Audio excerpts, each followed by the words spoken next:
So, okay, starting with capital gains chapter. So when we open the institute material, we'll not even find a chapter called capital gains in our institute material. But the topics of capital gains are relevant for understanding the business restructuring and our taxation, and even at different places like in a PGBP question, in a DTA question, in a basic tax planning question, the points of capital gains might be coming here and there. So that's why we are covering capital gains here.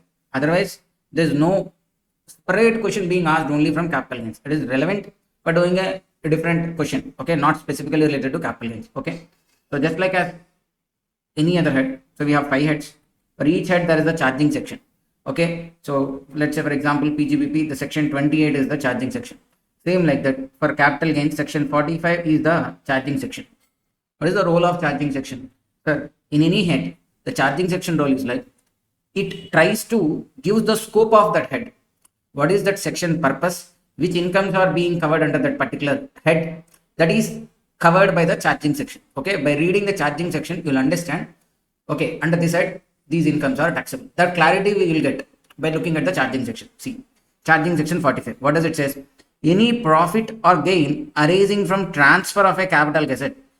Any profit or gain arising from transfer of a capital asset is chargeable to tax under the head capital gains in the previous year in which transfer took place. Any profit or gain arising from transfer of a capital asset is chargeable to tax under the head capital gains. Okay, so what should have happened? There should be a capital asset, and this capital asset should have been transferred. So once this is done, any gain or loss arising will be taxable under that capital gains. Okay, when it is taxable, okay, it is treated as income of the previous year in which transfer took place. Okay, so now we'll understand what is called capital asset. Capital asset means property of any kind, any property, whether it is movable or immovable, whether it is tangible or intangible, related to business or not. What is the property? Movable, immovable, tangible, intangible, business related or non-business related. Any property can be called as capital asset. But it has certain exclusions. What are the exclusions? First one is like stock in trade. Stock in trade is also an asset only, but stock in trade cannot be called as capital asset. Why, sir? Simple logic.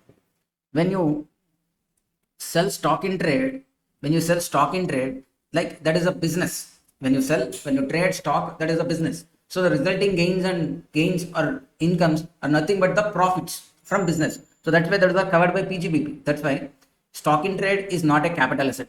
Then personal effects. Personal effects are not capital asset. But however, sir, if you look at the below point, personal effects means what? Mobile.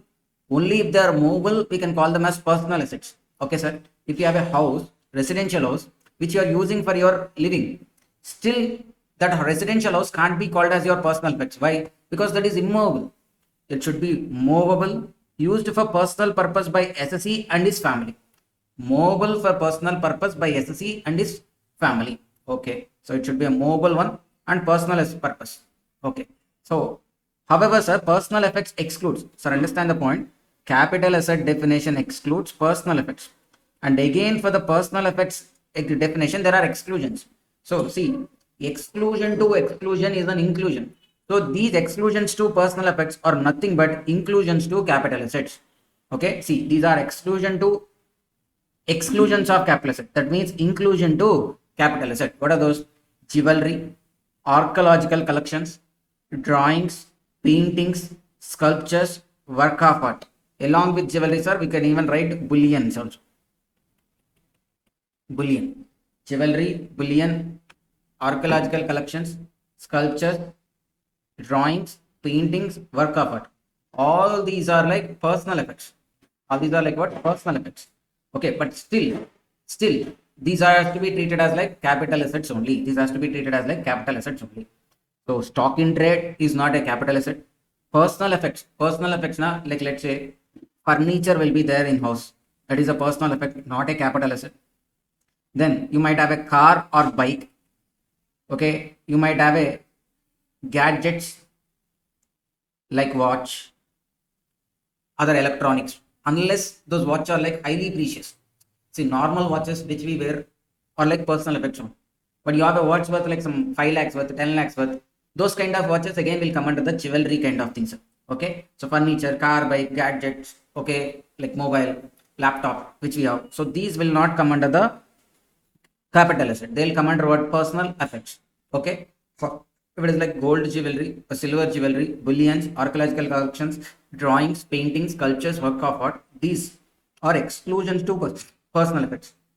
When they are exclusion to personal effect, obviously they are inclusion to the definition of capital asset. Then agricultural land which is situated in non-specified area.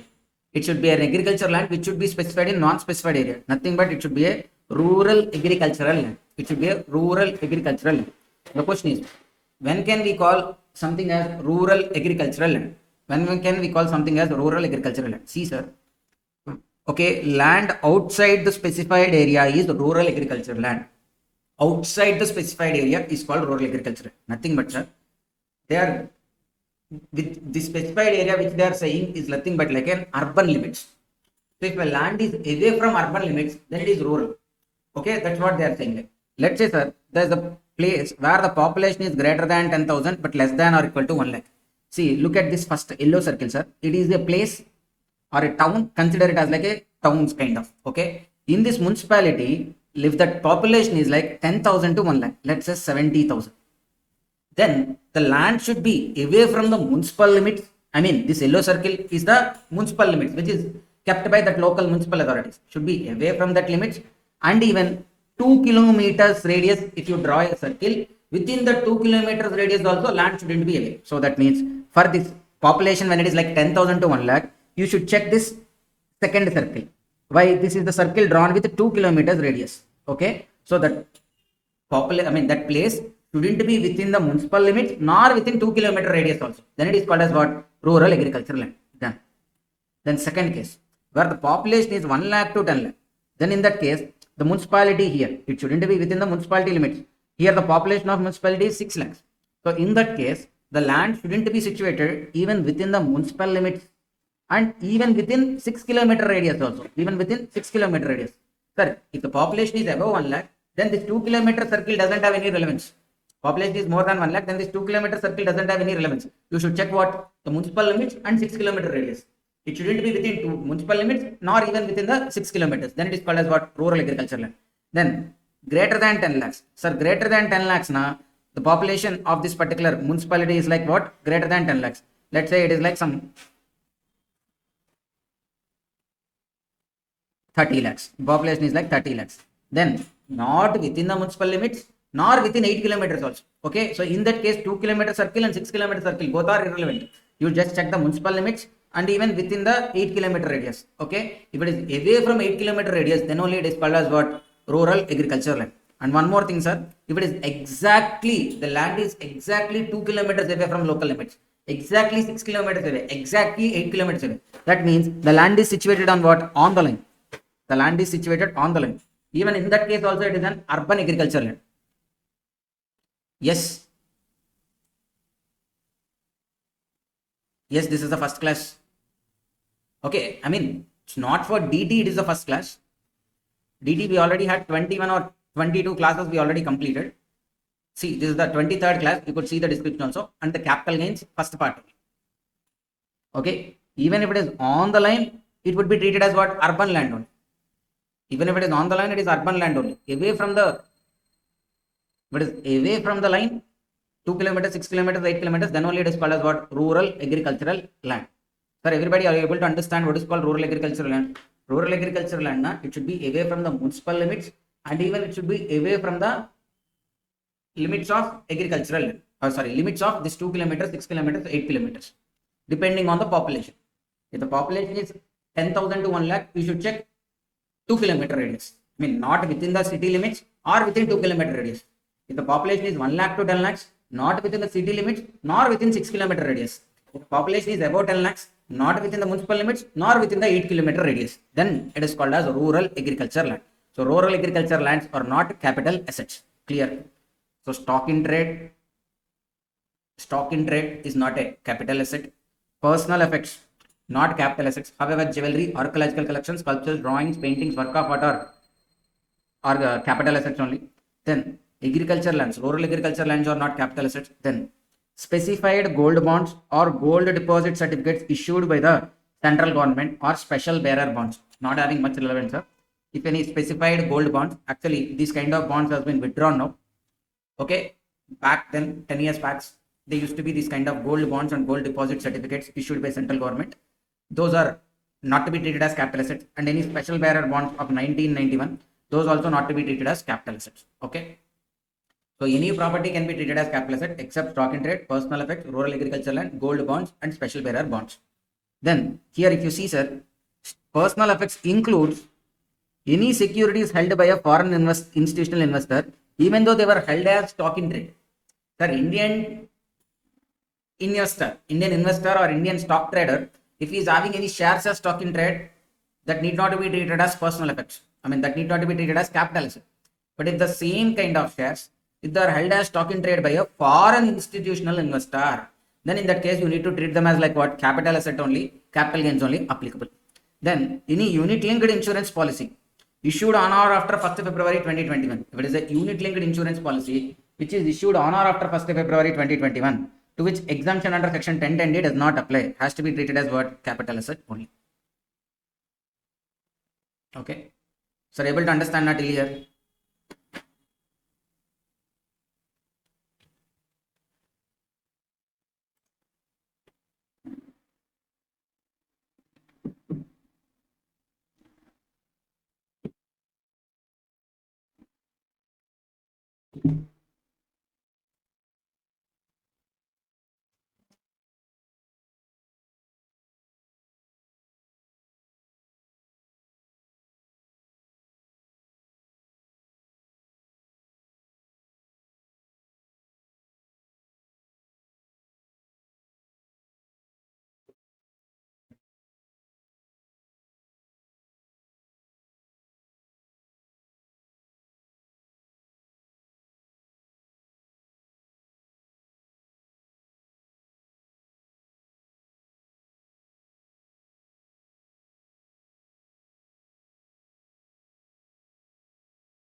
See, securities now, shares, bonds, anything, they are held by normal Indian investors.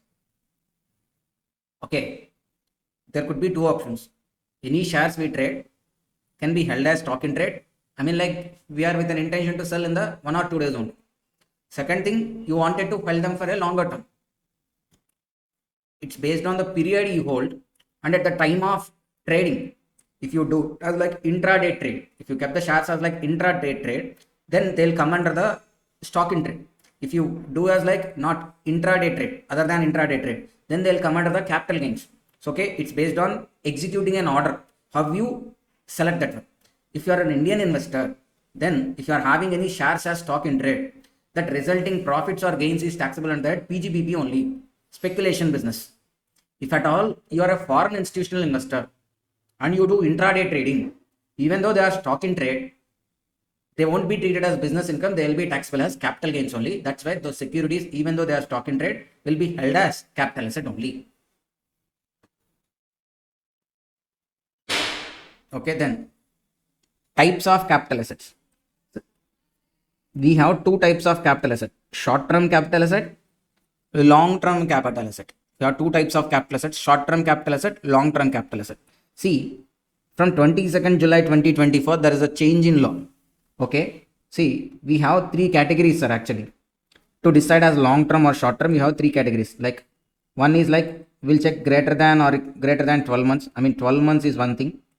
If it's within 12 months, short-term, greater than 12 months, long-term, for one category of assets. The other category is like 24 months, greater than 24 months, long-term, up to 24 months, short-term. And we have a third category also for 36 months, up to greater than or equal to 36 months, sorry, less than or equal to 36 months, now short term, greater than 36 months, long term.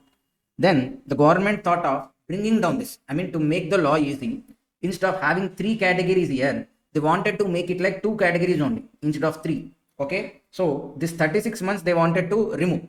So if they wanted to remove, then the previous assets, for which only if they are held for 36 months will be treated as long term. That has to be brought to what? Either 12 months or to 24 months, right? So that's why there's a change here. So previously there used to be three categories. Three category of assets, three period of holding periods like 12 months, 24, 36 months. Now there are only two categories, 12 and 24. You could see, sir, before this is like up to 22nd July, 12 months one category, 24, 36. But from 23rd July, you have only 12, 24, 24. Okay. So this 36 is no longer available from 23rd July. Okay. Then what we need to check here? We need to check period of holding. What is called period of holding? Sir, in general, period of holding is like the date of acquisition of asset, date of purchase, nothing but from date of purchase to date of transfer. Transfer, no, nothing but simply sale. So the period between date of purchase to date of transfer, date of sale, that is called as period of holding. It may be 1 month, 2 months, 10 months. Okay. So you'll need to find out this period from purchase to sale, how much is the period. Okay. Let's say it is like 30 months. Then we need to understand which type of asset it is. Then based on the type of asset, we'll decide what should be the period of holding for it, to call as short term or to call as long term. See the first category. Category 1. What are those, sir? Securities other than those listed, other than units. Okay. Other than units, if they are securities listed in a recognized stock exchange in India. Any securities other than units, if they are listed in a recognized stock exchange in India, okay, then they comes under category 1. Units of Unit Trust of India, UTA, and then units of any equity oriented mutual fund, and then zero coupon bonds. Okay. Securities listed in a recognized stock exchange, units of Unit Trust of India. Sir, Unit Trust of India is one which is into mutual funds. Okay. If you invest in mutual fund, instead of share, you will get a unit. It's like only UTA related. Whereas units of equity oriented mutual fund, it could be not only from UTA, it could be from HDFC, it could be from ICICI, it could be from IIC, LIC, any mutual fund. If it is equity oriented, those units. And the last one is like zero coupon bond. 4 under category 1, 4 are there. Securities listed in a stock exchange other than units. Units of Unit Trust of India, units of equity oriented mutual fund, zero coupon bonds. This 4th category of assets. Okay, there is no change regarding them, sir. Previously, before 22nd July, after 22nd July, it is same. Okay, if their period of holding is like less than or equal to 12 months, then they are short term. If their period of holding is like greater than 12 months, then they are long term. Which 4 assets are very important? Remember, securities listed in a recognized stock exchange in India, units of Unit Trust of India, units of equity oriented mutual fund, zero coupon bonds. Securities listed in a stock exchange, units of UTA, units of equity oriented mutual fund, zero coupon bonds. If their period of holding is less than or equal to 12 months, short term, greater than 12 months, long term. Then category 2. Unlisted shares, immovable property being land, building or both. Unlisted shares. Sir, in the first category, listed shares only covered, listed securities. So we are offering here only unlisted shares, and we are not even using the word securities also. We are using the word shares only. Unlisted shares and immovable property being land, building or both. Okay, for them also, previously and now also it's the same. The period of holding is like less than 24 months short term, greater than 24 months long term, less than or equal to 24 months short term. Then category 3, any other asset. What could be the any other asset, sir? It could be gold, okay, jewelry, unlisted debentures, okay, those things. Okay, so for them, what, sir? Any other asset where the period of holding is like before amendment less than 36 months short term, greater than 36 months long term. But post amendment, sir, there is no third category. They were merged into second category. That's why less than or equal to 24 months short term, greater than 24 months long term. Understand, sir? Okay, so before amendment, the first two categories will remain same even before amendment, post amendment. But that other assets like gold, jewelry, of course, okay, those things, previously they will be called as long term only when their period of holding is more than 36 months. But now they have been merged into the 24 months category. So they will be called as long term when they are held for more than 24 months. Then market linked debentures. Market linked debentures, units of specified mutual fund, unlisted bonds and debentures. Market linked debentures, units of specified mutual fund, market linked debentures, units of specified mutual fund, unlisted bonds and debentures. Okay, market linked debentures, units of specified mutual funds, sir, specified na other than units of equity oriented mutual fund also. And any unlisted bonds and debentures are there. If they are maturing or redeeming or getting transferred on or after 23rd July 2024, then the resulting gains will always be short-term capital asset, short-term capital gains. If they are like market linked debentures, units of specified mutual funds, unlisted bonds and debentures, now irrespective of period of holding, post 23rd July. So that means here unlisted debentures we should not consider. Okay, if they are redeeming after 23rd July, they shall always be treated as short-term capital gains only. And they are held for 40 months, 50 months, still they will be treated as short-term capital gains only. Clear, sir, this part?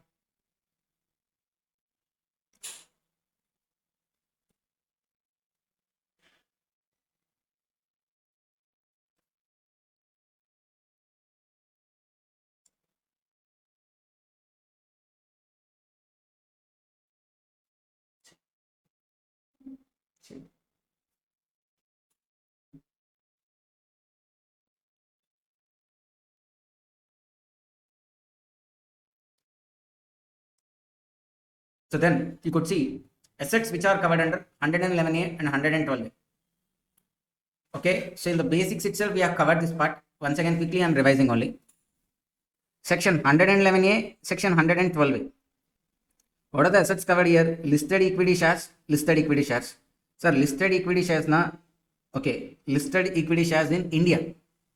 Okay, these are to be listed in India. Listed equity shares were in India. So it's if it are listed in any foreign country, now not relevant for us. Listed equity shares, units of equity oriented mutual fund, and units of business trust. Units of business trust. These are covered under 111A, 112A conditions. Okay. If they are like short term and these assets, then 111A. If they are long term and then listed equity shares, units of equity oriented mutual funds, units of business trust, then they are covered by 112A. Okay, so these three assets are there. Listed equity shares of India, Indian listed equity shares, units of equity oriented mutual funds, units of business trust. These three assets. If they are held for long term, then 112. They are not held for long term, then they are called as short term. They are covered by 111A. They should be transferred through recognized stock exchange and STT paid at the time of transfer. Transferred through recognized stock exchange and security transaction tax has been paid at the time of transfer. Okay, see sir, regarding STT, for shares, STT should have been paid both at the time of purchase and even at the time of transfer.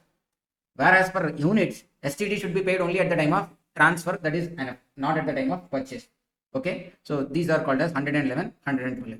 So both from 111A and 112A, Chapter 6A deductions are not available. You can't claim Chapter 6A deductions from any of the capital gain income. Okay, from them Chapter 6A deductions are not available. Rebate under 87A. So rebate, specifically it was said like rebate can't be claimed on 112A long-term capital gains. So rebate is not available on 112A capital gains. 112A capital gains. What are called 112A long-term capital gains? Capital gains arising on listed equity shares, units of equity oriented mutual fund, and units of business trust. Those are called as 112A. Then, if at all they are, when they are covered under 111 and 112. So, if they are like other than these three, listed equity shares, units of equity oriented mutual fund, units of business trust, other than these three, and they are like short-term capital assets, and they are short-term capital assets, then the resulting capital gains are covered under 111. Then they are covered under 111. Short-term, not covered by 111A, covered under 111.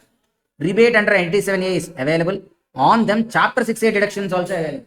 Why sir, on 111, Chapter 6A deductions are available? If the capital gains are covered under 111, then instead of special rates, normal rates only applicable. Since on them normal rates only applicable, on them you can claim Chapter 6A deductions also. What are Chapter 6A deductions? The deductions starting from 80C to 80 TTB. Okay, 80U. Okay, all those deductions. Then 112. 112 means what? Long-term capital gains.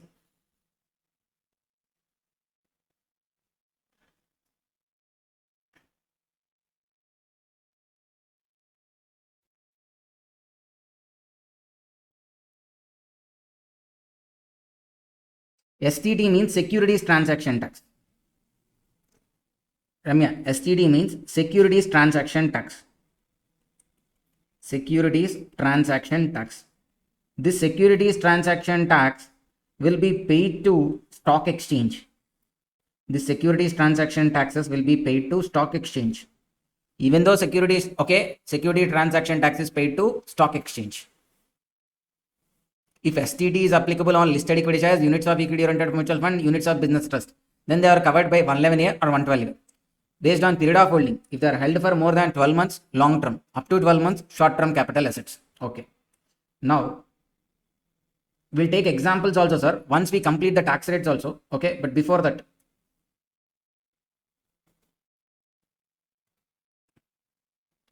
sir, you have a short term capital gain on sale of house. Short term capital gain on sale of house. You have salaries. Short term capital gain on sale of house, na, it is not covered under 111A. It is covered under which sections are then 111 only.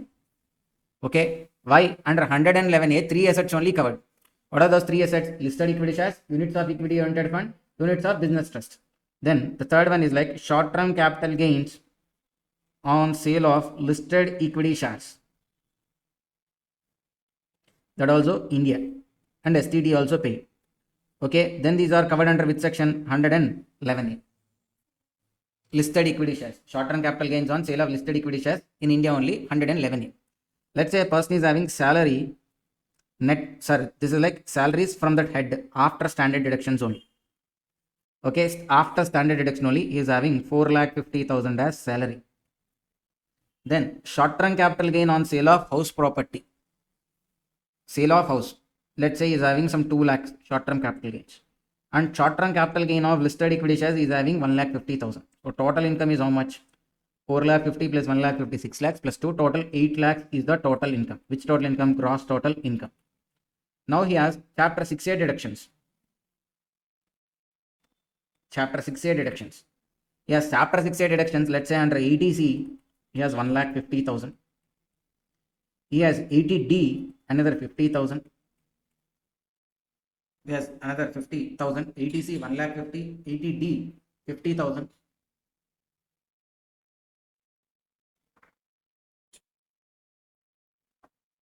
ATC 1,50,000, 80D 50,000. Then he might have some 80E or 80 EAA.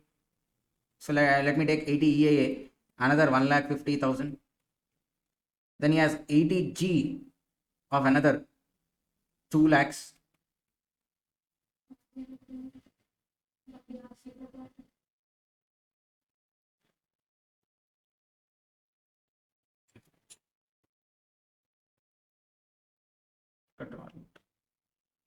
One second, guys. Let me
Okay, so salaries we are having 4 lakh 50. Short term capital gain on sale of was 2 lakhs.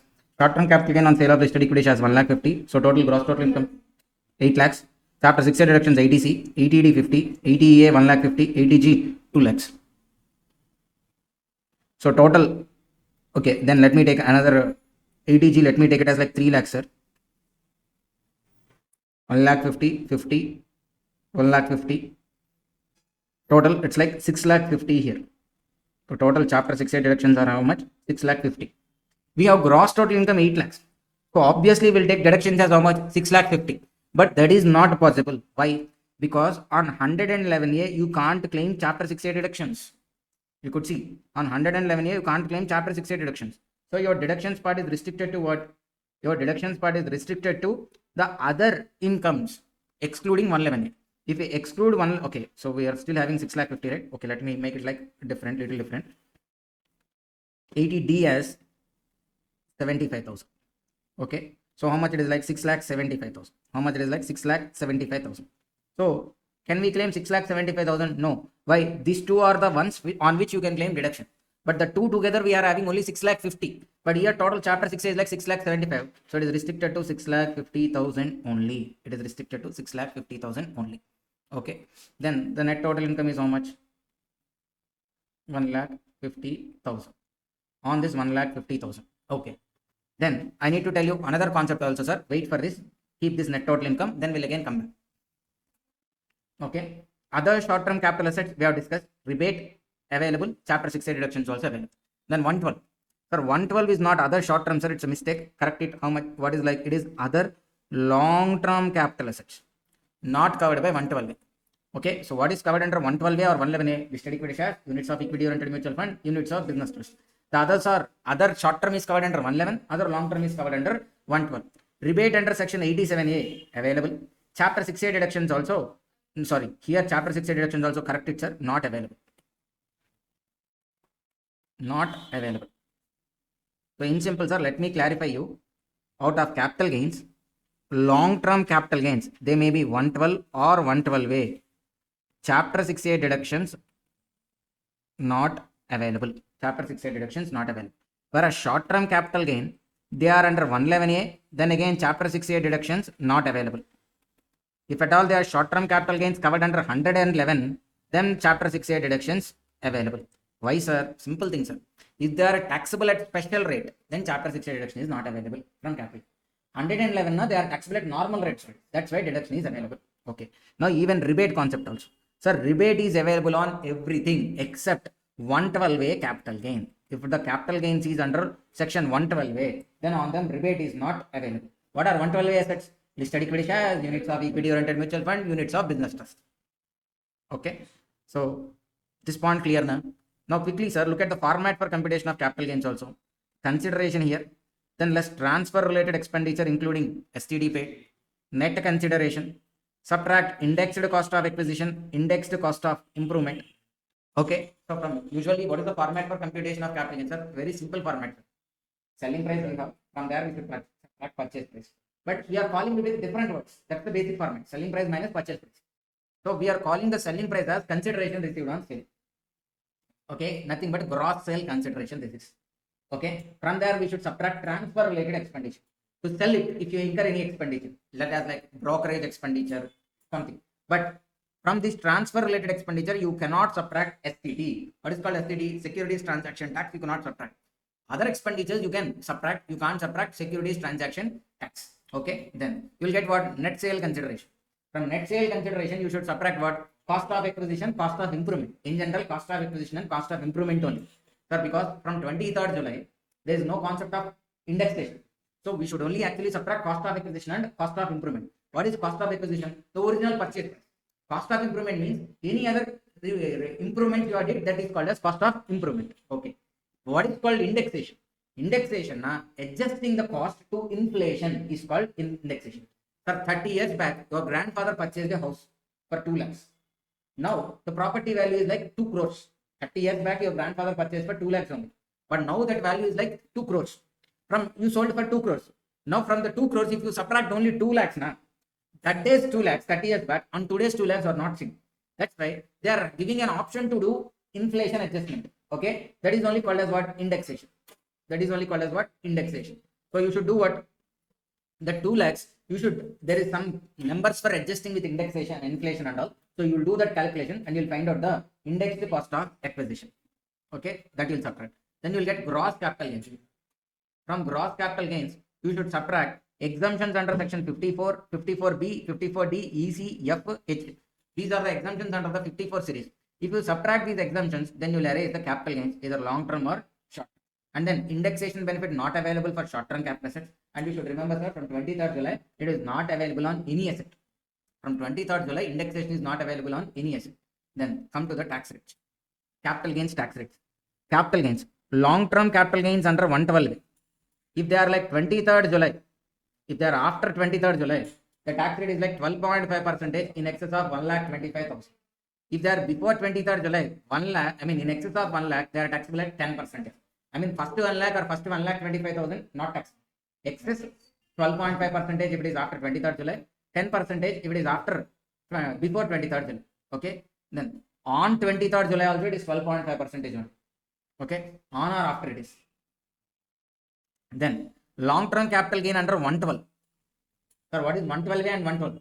112A na 3 assets: listed equity shares, units of equity oriented fund, units of business trust. Others are covered under 112. For others, if it is before 23rd July, 20% flat rate, sir, and you have the option to do indexation also. 20% flat rate and you can do indexation also. If it is on or after 23rd July, then the tax rate is like 12.5% and you don't have the option to do indexation. 12.5% and you don't have the option to do indexation. Then short term capital gain under section 111. Short term capital gain under 111. Sir, again 111 also same assets: listed equity shares, units of equity oriented fund, units of business trust. Before 23rd July, on or after 23rd July. Before 23rd July, they are taxable at 15%. After 23rd July, on or after, they are taxable at 20% flat rate. Okay. Then other short term capital gains which are covered under 111A, they are taxable at normal rates. They are taxable at normal rates. So if you look at the previous example which you have solved, we have 111 salaries normal income, 111A special rate, whereas 111 is a normal rate income. That's why only to the extent of the 6,50,000 we availed chapter 6A deductions. Only to the extent of normal rate incomes you can avail chapter 6A deductions. Okay. Sir, everyone able to understand?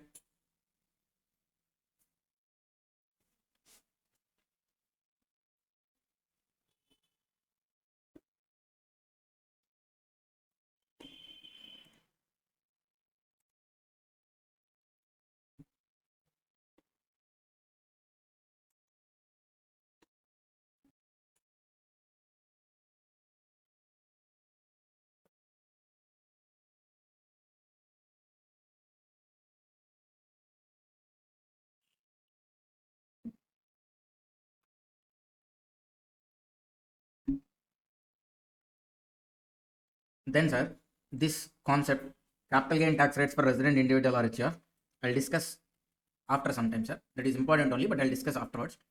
Then, come to the concept of unexhausted basic exemption limit for resident individual and HUF. Sir, this concept I've already discussed previously also, but now once again I'm referring. Unexhausted basic exemption limit. Okay, this concept applicable only for resident individual and resident HUF. First of all, the basic exemption limit. If it is normal regime, I mean old regime, 2,50,000 is the basic exemption limit.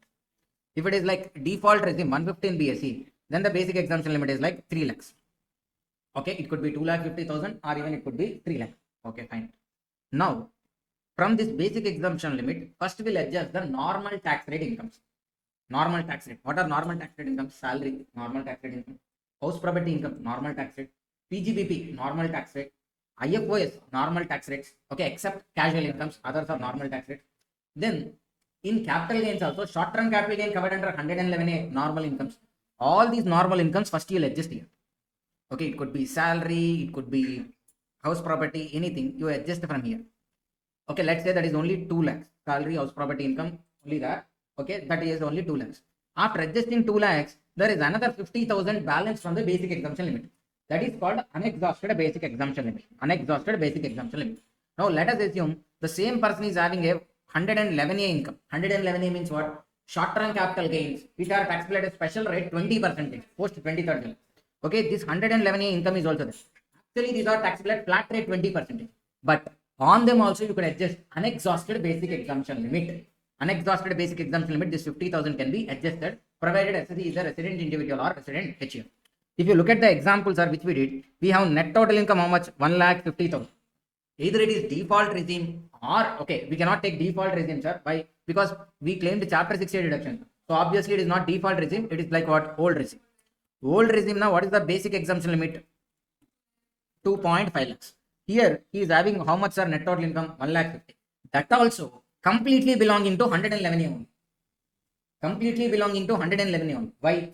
Why it will be called as 111 only? Because from deductions already the normal rate incomes got adjusted for claiming deductions. So whatever the net total income is there, that is completely belonging to what?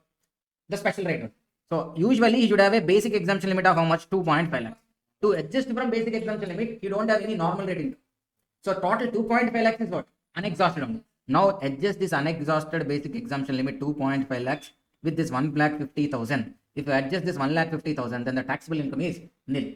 Okay. So usually you think like this 1,50,000 is like special rate income. So you apply straight away 20%.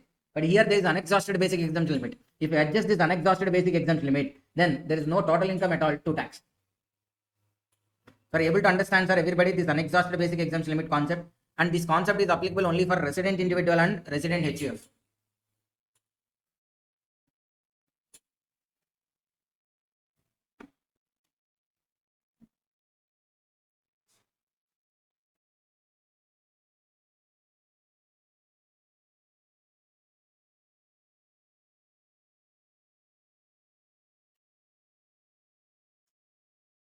Okay.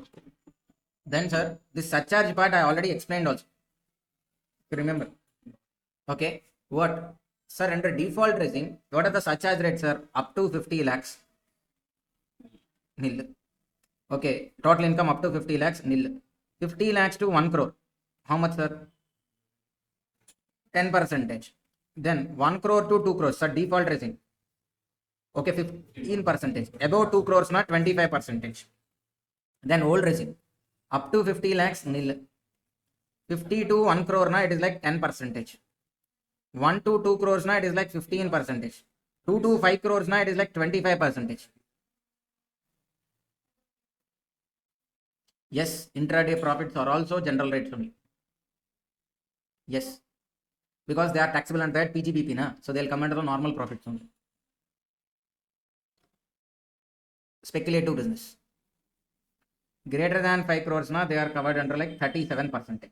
So for us, the surcharge rates are like 10, 15, 25, 10, 15, 25, 37.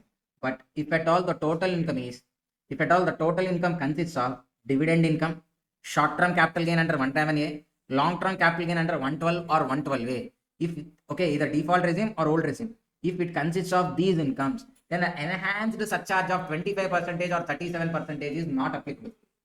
Okay, so it is restricted only to what percentage, sir? 15%. It is restricted only to 15%. We did examples also on this, sir. Okay, previously also, like in EVO only, we discussed examples on this. See, let me give you once again the same kind of example, sir. Sir, a person is having other incomes,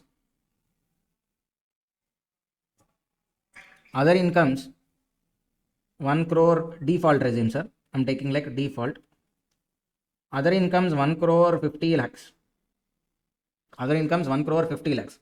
And he is having long-term capital gain under section 112A, another 1 crore. Sorry, let me take it like 1 crore 1,25,000 is having long-term capital gain under 112A, 1 crore 1,25,000. So total income how much? Gross total income 2 crore 51,25,000. Chapter 60 deductions mostly not available, so we'll take it as like nothing. So net total income is how much, sir? 2 crore 51,25,000 only, same. Now we need to calculate tax. How do we calculate tax, sir? First, while calculating tax, we'll calculate on 1 crore 50 lakhs. On 1 crore 50 lakhs, first 3 lakhs remove. Assuming, sir, is a resident individual, age 45. Okay, tax 1 crore 50 lakhs. On first 15 lakhs, how much, sir? 1 lakh 40. First 10 lakhs, 1 lakh 40,000. Whereas on balance 1 crore 40 lakhs into 30%.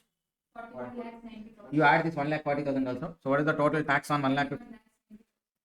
71 lakh 41 lakh 41 lakh 41 lakh 90,000. And we are having this 112A income also. How much?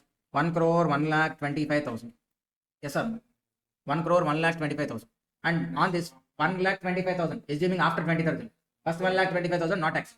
Balance 1 crore into 12.5%. So it is like how much? 12 lakh 50,000. So if you add, what is the total tax, sir? 41 lakh 90,000 and 54 lakh 40,000. 54 lakh 40,000. Sir, now the net total income is actually more than 2 crores. If it is more than 2 crores, now the surcharge rate should be how much? 25%. 25%. But on this 12 crore 50 lakhs, what we said, it is restricted to 15% only. Okay, so what do you think? Understand, sir? Since here it is 15%, you think like on this 41 lakh 90,000, we can leave it 25%. But for that, the Finance Act 24 made an amendment and said like what? If it is the total income increasing only because of these special incomes like dividend, short-term capital gain under 111A or long-term capital gains under 112A or 112. Because of these only, if at all the total income is exceeding or pushing into a higher surcharge flag, 25 or 37, then, okay, sir, simple thing, sir, excluding this capital gain also, if you exclude, if at all there is no capital gain, then on this, what is the surcharge rate? 15%. Only because of capital gain, it is pushed to 25%. Now on the capital gain, it is 15 only. Okay, because of capital gain, it is being, the other income is being pushed to 25%. What is the Finance Act Amendment, 2024 amendment? It is like, they said like, only because of the capital gains or the dividend incomes, if the other income is pushed to 25% or 37%, then that extra 25, 37 is not applicable. Whatever is the original surcharge that could be applicable, if at all that income is alone. Okay, if at all the total, if at all that other income is standalone, that surcharge rate only you should apply. So that means on this also it is restricted to what? 15% only. So you are not only on this capital gain, even on other income also it is restricted to 15 in this case. Okay, let me take another case, sir. Another case. Capital gain I am keeping the same, sir, but other income I am making 2 crore 50 lakhs. Other income I am making 2 crore 50 lakhs. Okay, then the total income would be 3 crore 51 lakh 25,000. Okay, so tax also not to be calculated, sir, but tax on 2 crore 50 lakhs here, some amount will come. Here it would be 12 lakh 50,000. Understand, sir? So now see, even though there is no capital gain, even though no capital gain, it is already into 25% only. So surcharge would be how much? 25% only. Whereas on capital gain alone, it is restricted to 15%. Okay, on this it would be 25% only. Okay, so we should see only because of these incomes on which the surcharge is restricted to 15%. Because of them, if the other income is pushed to 25% or 37%, then those are not applicable. Normally, if those incomes are alone, what is the surcharge rate applicable? You should check. Sir, able to get my point, sir? Everyone?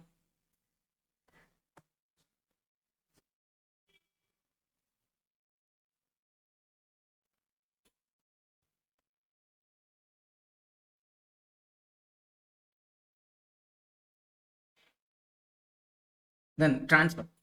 You should understand, sir, because understand, to attract capital gain, there should be a transfer of capital asset. We understood already what is called capital asset. Capital asset means any property held by the assessee, okay, whether it is like tangible, intangible, related to business or non-related to business. Okay, excludes. That example is not there actually. You should note down, Ramya. That example is not there. Previously, we have discussed in the classroom. That time I given time. So if at all you watched all the other classes in EVO as of now, you might have already noted this point, because that time I clearly said to write down here somewhere also. Ganesh, you wrote it or not? Last time, like when we discussed this example, here in material also I asked you guys to write some points. No, in concept book only. Near surcharge rates. No, not that. In capital gains only. I remember like asking, saying something to write there. That day you don't have pen, I think. But I asked you guys to write. Okay, it's not about whether you remember or not, whether I said or not. Okay.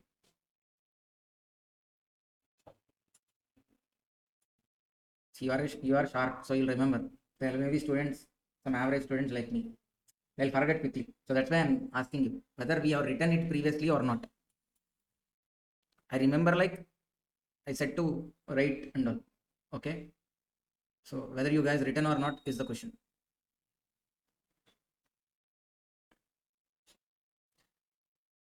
Okay. So look at the points at transfer.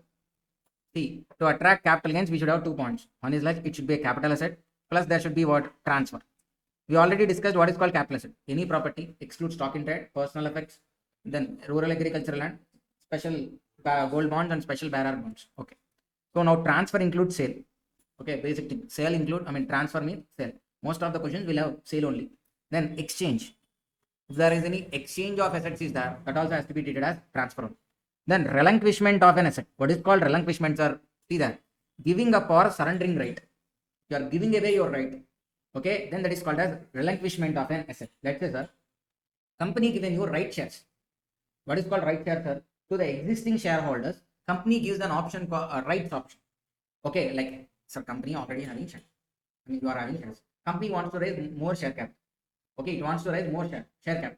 Then first it should give preference to the existing shareholders. Okay, that's why it gives the right share option at a price which is lower than the out shares. Right share. Now, with that rights option, you can buy the share or you can sell that right option to someone else. So when you are selling the right option to someone else, you are renouncing your right. You are giving away your right to someone else. Then that is called as extinguishment, relinquishment of an asset. Relinquishment means giving up your right. Okay, you are giving away your right. Then extinguishment of an asset. Extinguishment, the whole right got destructed. It's not giving away. The right itself got destructed. Let's say there is a fire accident and the whole property got destroyed. Okay, so your right also got destroyed. And there is property, so you have 10k or 5 kgs gold. Then you have the property right. But in the fire accident, the gold is destroyed completely. If there is no asset itself, you don't even have a right also. Your right not given away. Your right got destructed. Okay, so then that is called as what? Extinguishment of an asset.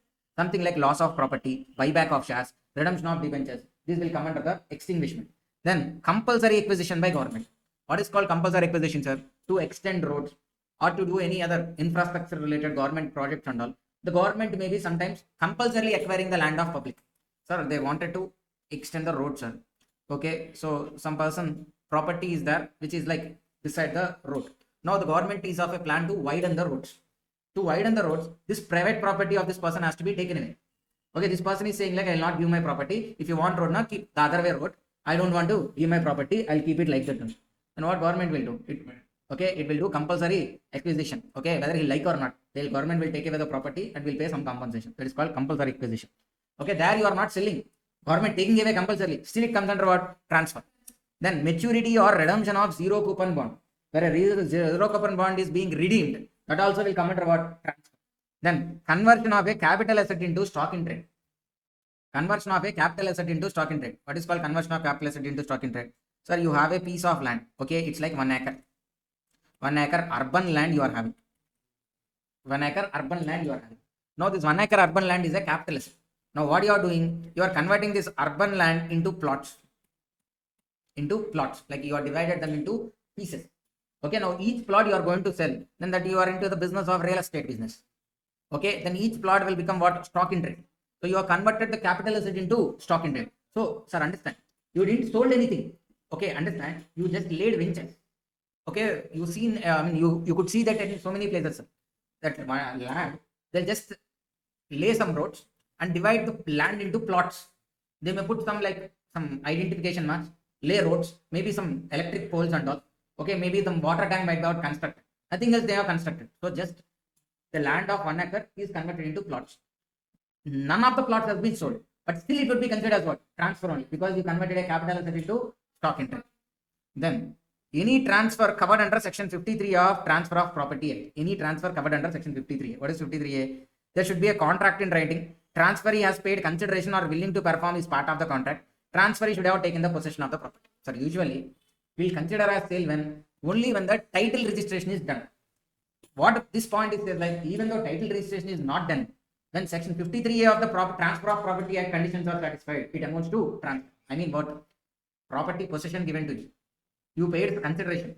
Okay, and you have some written agreement, but that was not registered with the registrar.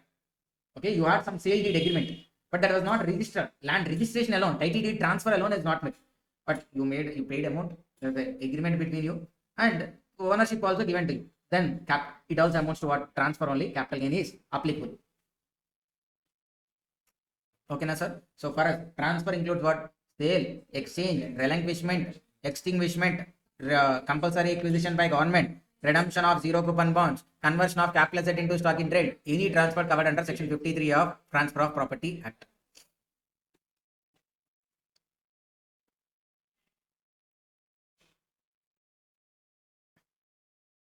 Then explanation to subsection 47, sir. Disposing or parting with an asset interest, creating an interest in any asset in any manner whatsoever, directly or indirectly, absolutely or conditionally, voluntarily, by way of an agreement whether entered into in India or outside India, notwithstanding that transfer is flowing from transfer of shares of company incorporated outside. So that means what they are referring in this explanation means, sir, in India there is B limited. In US there is A limited.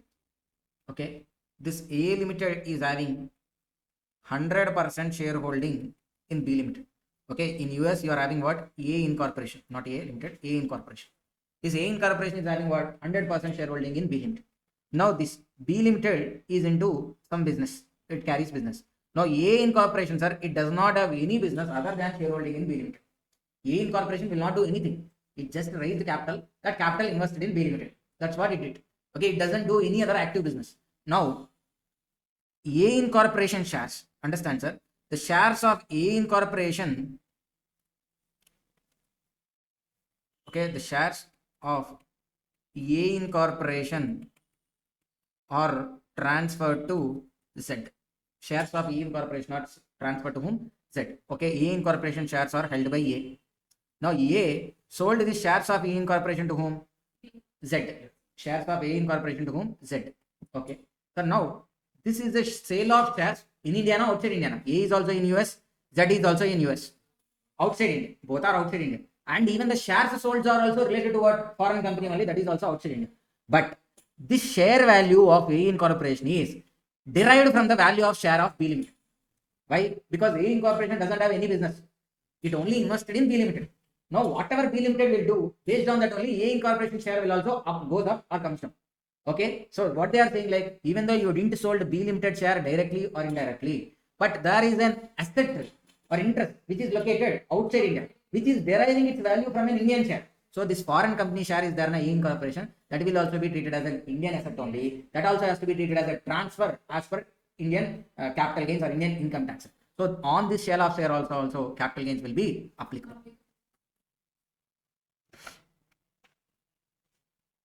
Then sale consideration, actual value of sale consideration, full value of sale consideration, nothing but actual. Sale consideration, sir, will take usually the actual value of sale consideration. Then transfer related expenditure means it includes any expenditure wholly and exclusively in connection with transfer. What are the examples, sir? Commission, brokerage, cost of stamp duty, registration fee borne by the seller. Okay, it includes any expenditure wholly and exclusively in connection with transfer. Examples are like commission, brokerage, stamp duty, registration fee borne by the seller. So these comes under the transfer related expenditure. Now we are moving on to cost of acquisition.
See, look at the point for cost of acquisition. No,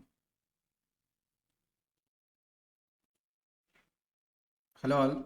You guys are there or not?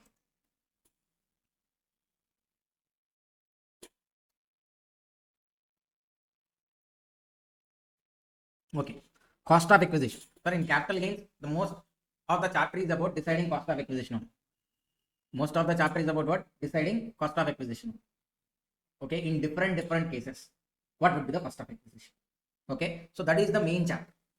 In this chapter, sale consideration, except in 1 or 2 cases, it would be there in the question directly.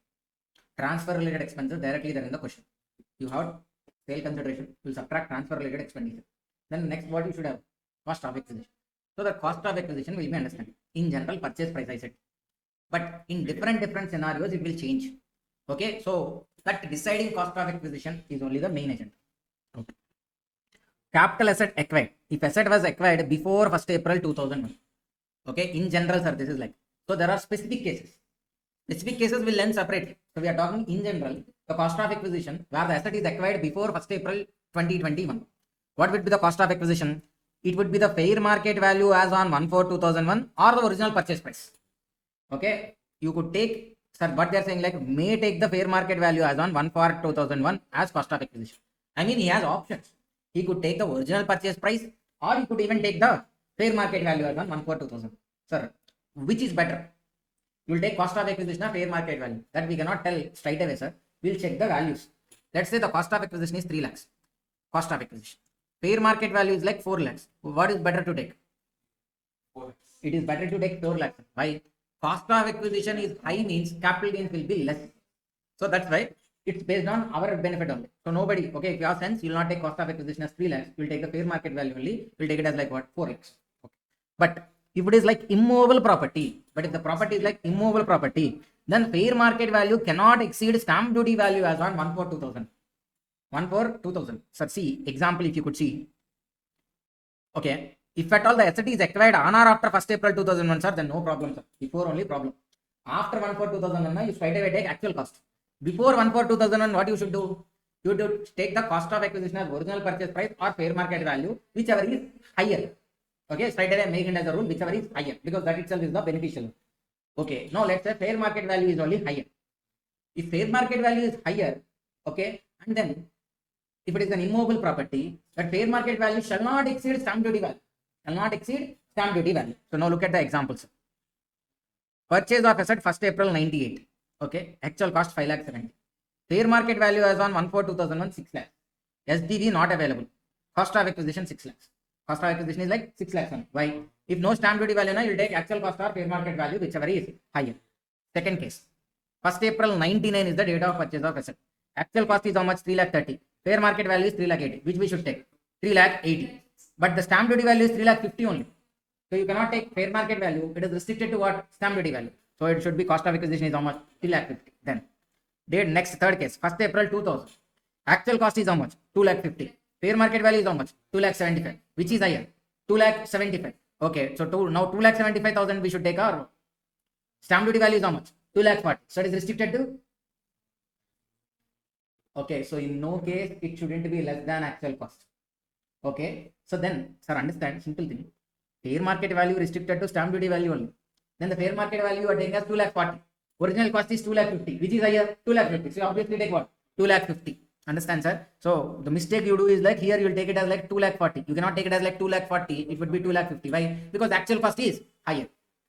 Then 1st April 2001. Then how much, sir? Actual cost is 6,20,000. Fair market value is 6,40,000. What you should take? Okay, you should take actual cost only. Why? Because it is on or after 1st April 2001. You shouldn't even compare with the fair market value. Straight away you should take what? Actual cost 6,20,000.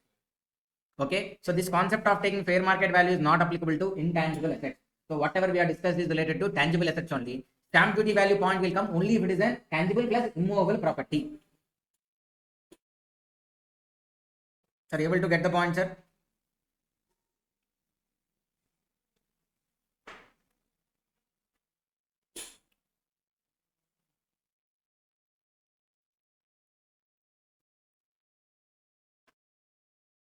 Then cost of improvement. Cost of improvement. Cost of improvement, it includes any capital expenditure incurred by the SSE or the previous owner for the improvement of capital asset. So what is called previous owner here? Understand? Sir, this part you will understand little bit afterwards, sir. Wait till then. This previous owner concept. Okay. It includes any capital expenditure. Revenue expenditure, we don't treat it as improvement. Okay. Only capital expenditure incurred by the SSE in improvement of capital asset. and it should have been done after 1st April 2001. So improvement before 1st April 2001 will ignore. After 1st April 2001 only we'll consider. Okay. So cost of improvement is not available for the following intangible assets. Goodwill. For goodwill, you don't take anything as cost of improvement. If there is any right to manufacture, produce or process of any article, if there is any right to carry on business or profession, goodwill, you will not take any cost of improvement. Right to manufacture, produce or process of any article, you will not take cost of improvement. And for right to carry on, so nothing but for these intangible assets of these nature, goodwill, right to manufacture, okay, these kind of rights, you will not take any cost of improvement. Only cost of acquisition, that also purchased from other person. Then indexation. Concept of indexation. So understand, indexation on or after 23rd July 2024, indexation benefits are not available on transfer of long-term capital assets also, regardless of the holding period. So before 23rd July only we have the concept of indexation. After 23rd July, I mean from next exam, for June 2026 exams and all, for me it is easy. I need not to tell about indexation concept also. Okay, but for now 23rd July, before now indexation is there. From 23rd July, indexation is not available. So two are available. I mean, two concepts are applicable. That's it. Okay. Indexation facility is available only to long-term capital asset. That also before 23rd July. Okay. How to do indexation? Cost of acquisition into cost inflation index. I mean, there will be number for cost inflation index for the year of purchase. I mean, transfer related year divided by cost inflation index per year of purchase divided by 100. Sorry. Okay. Into 100, sir. It's not divided by 100. It's like into 100. Then indexed cost of input. We need not to do into 100 also, I think. Need not to do so. Simply cost of acquisition into cost inflation index of year of transfer divided by cost inflation index per year of purchase. Then indexed cost of improvements, and make correct it, sir. It's like indexed cost of improvement, not acquisition. Cost of improvement into cost of inflation index per transfer divided by cost of inflation index per improvement. Okay. Before 23rd July, indexation is not available to short-term capital assets. If he is a non-resident, indexation is not available. For depreciable assets, indexation is not available. In case of slump sale, indexation is not available. For debentures and bonds, not available. For previous owner holding period also, indexation not available. Okay, wait for some time, sir. You will understand this previous owner concept. Then, if asset was purchased before 1st April 2001, then the indexation will start only from the year 2001-2. So, you will take like instead of purchase year, 2001-2 year base year, you will take as 100. Indexation facility not available to bonds except capital indexed bonds issued by government or sovereign not hold, sir, that is like gold. Make it as G. Sovereign gold bonds. Indexation facility not available to bonds except capital indexation bonds. Okay. Then this point I'll tell afterwards, sir. Wait for some time. This previous owner points and all, I'll link it afterwards. And these are the cost inflation index. Okay. So let us take a simple example and we'll solve, sir.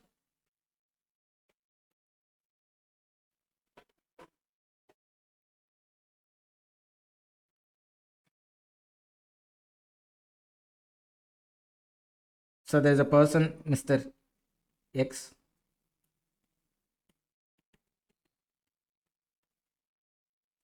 His age is 40 years and he is a resident.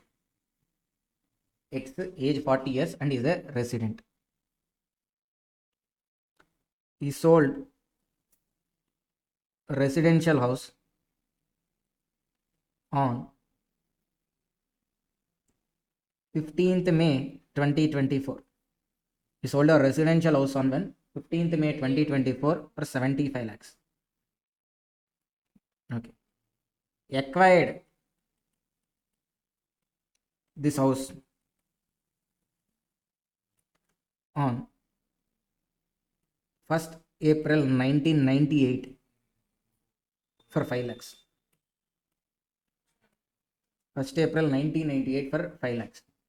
Now, fair market value as on 1/4/2001 equals to 10 lakhs, whereas stamp duty value equals to 9 lakhs. Okay, whereas stamp duty value is like 9 lakhs. And then there is an improvement made on 10th August 2008.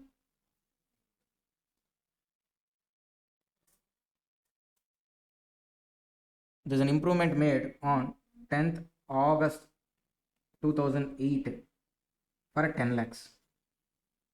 For 10 lakhs. Now we need to calculate capital gains for this first of all. What is the period of holding? Solution, sir. What is the period of holding, sir? From when he purchased? 1st April 98 he purchased. Then he transferred 15th May 2024 he has transferred. So the period of holding, sir. Okay. And this is before 23rd July or after 23rd July? The transfer. Transfer 15th May 2024. That is like before July, 23rd July, after 23rd July? Before 23rd July. Before 23rd July, na, amendments are not applicable. Okay. So what is the period of holdings are greater than 24 months only. So it is what? Long-term capital asset. It's a long-term capital asset. So what we should take first? Gross sale consideration. How much? 75 lakhs. No transfer related expenditure given. So that itself will become the net sale consideration. From there we should subtract cost of acquisition, indexed cost of acquisition. Indexed because before 23rd July indexation is available. So indexed cost of acquisition. Okay. For taking indexed cost of acquisition, first we should decide cost of acquisition. What is the cost of acquisition, sir? In 98 it is purchased for 5 lakhs. So asset purchased before 1/4/2001, after 1/4/2001. Before 1/4/2001. And it is an immovable property also because residential also. So what we should take first? Actual purchase price or fair market value, whichever is higher. Whichever is higher na? 5 lakhs or 10 lakhs? 10. But it is restricted to stamp duty value. But it is restricted to stamp duty value. So what we should do, sir? Here you should subtract what?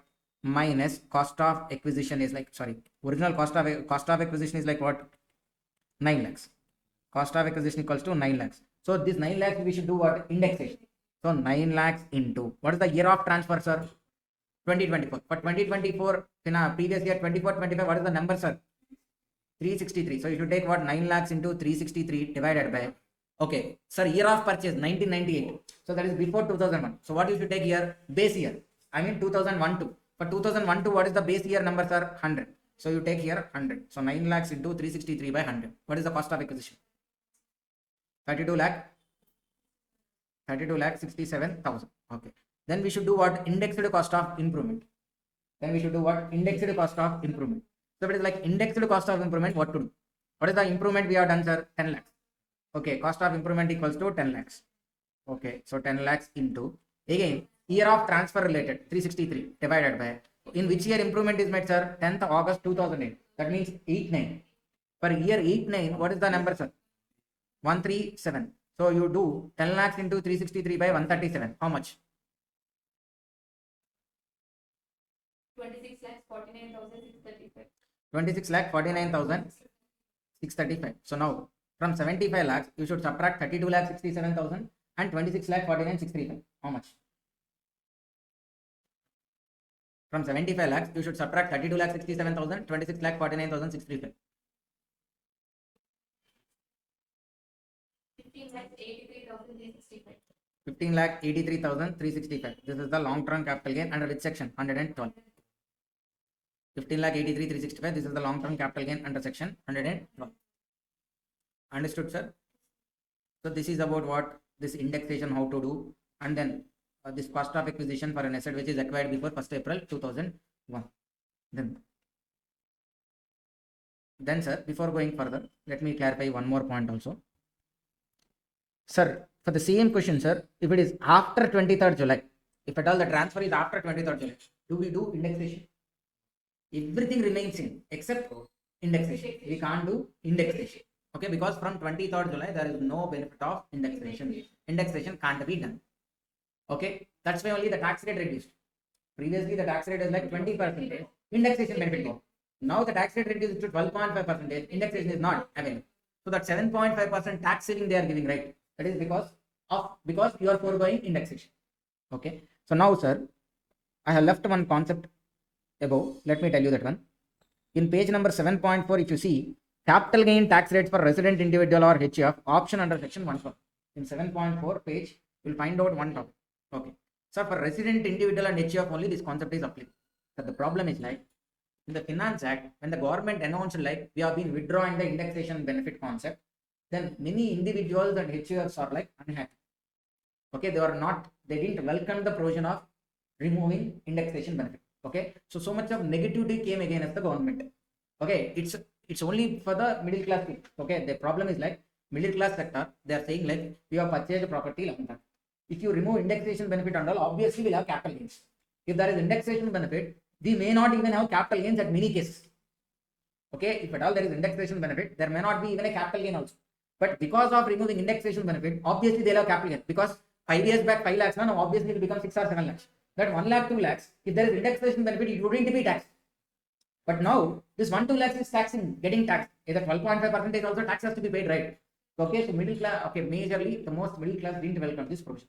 So now to give some relaxation to this, okay, they amended again after post Finance Act 2, again they amended the provision and released this one. What saying like what?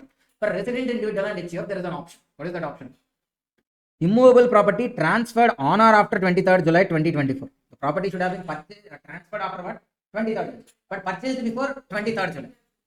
Okay, and obviously it should be a long term only. Short term, any indexation concept will not come. Okay, option is applicable only for tax calculation and not for the purpose of calculation of capital gain and total income. So whatever the option here we are referring is for only tax computation, not for capital gain. So tax on such long term capital gain, how to calculate, sir? You do both the things. Tax for tax purpose, you do capital gain with indexation and multiply 20%. Without indexation also you calculate capital gain and apply 12.5%. Whichever is lower you can take. Okay, now let us resolve the same example, sir. Whatever the example we did, right, that will resolve that. Assuming the transfer I said as like 15th May, I'll make it as like 15th August. I made it like 15th August. Sir, if it is like 15th August, let me resolve the question, sir. Sir, since already this capital gains is calculated, keep it as said. Okay, we need not to do this once again.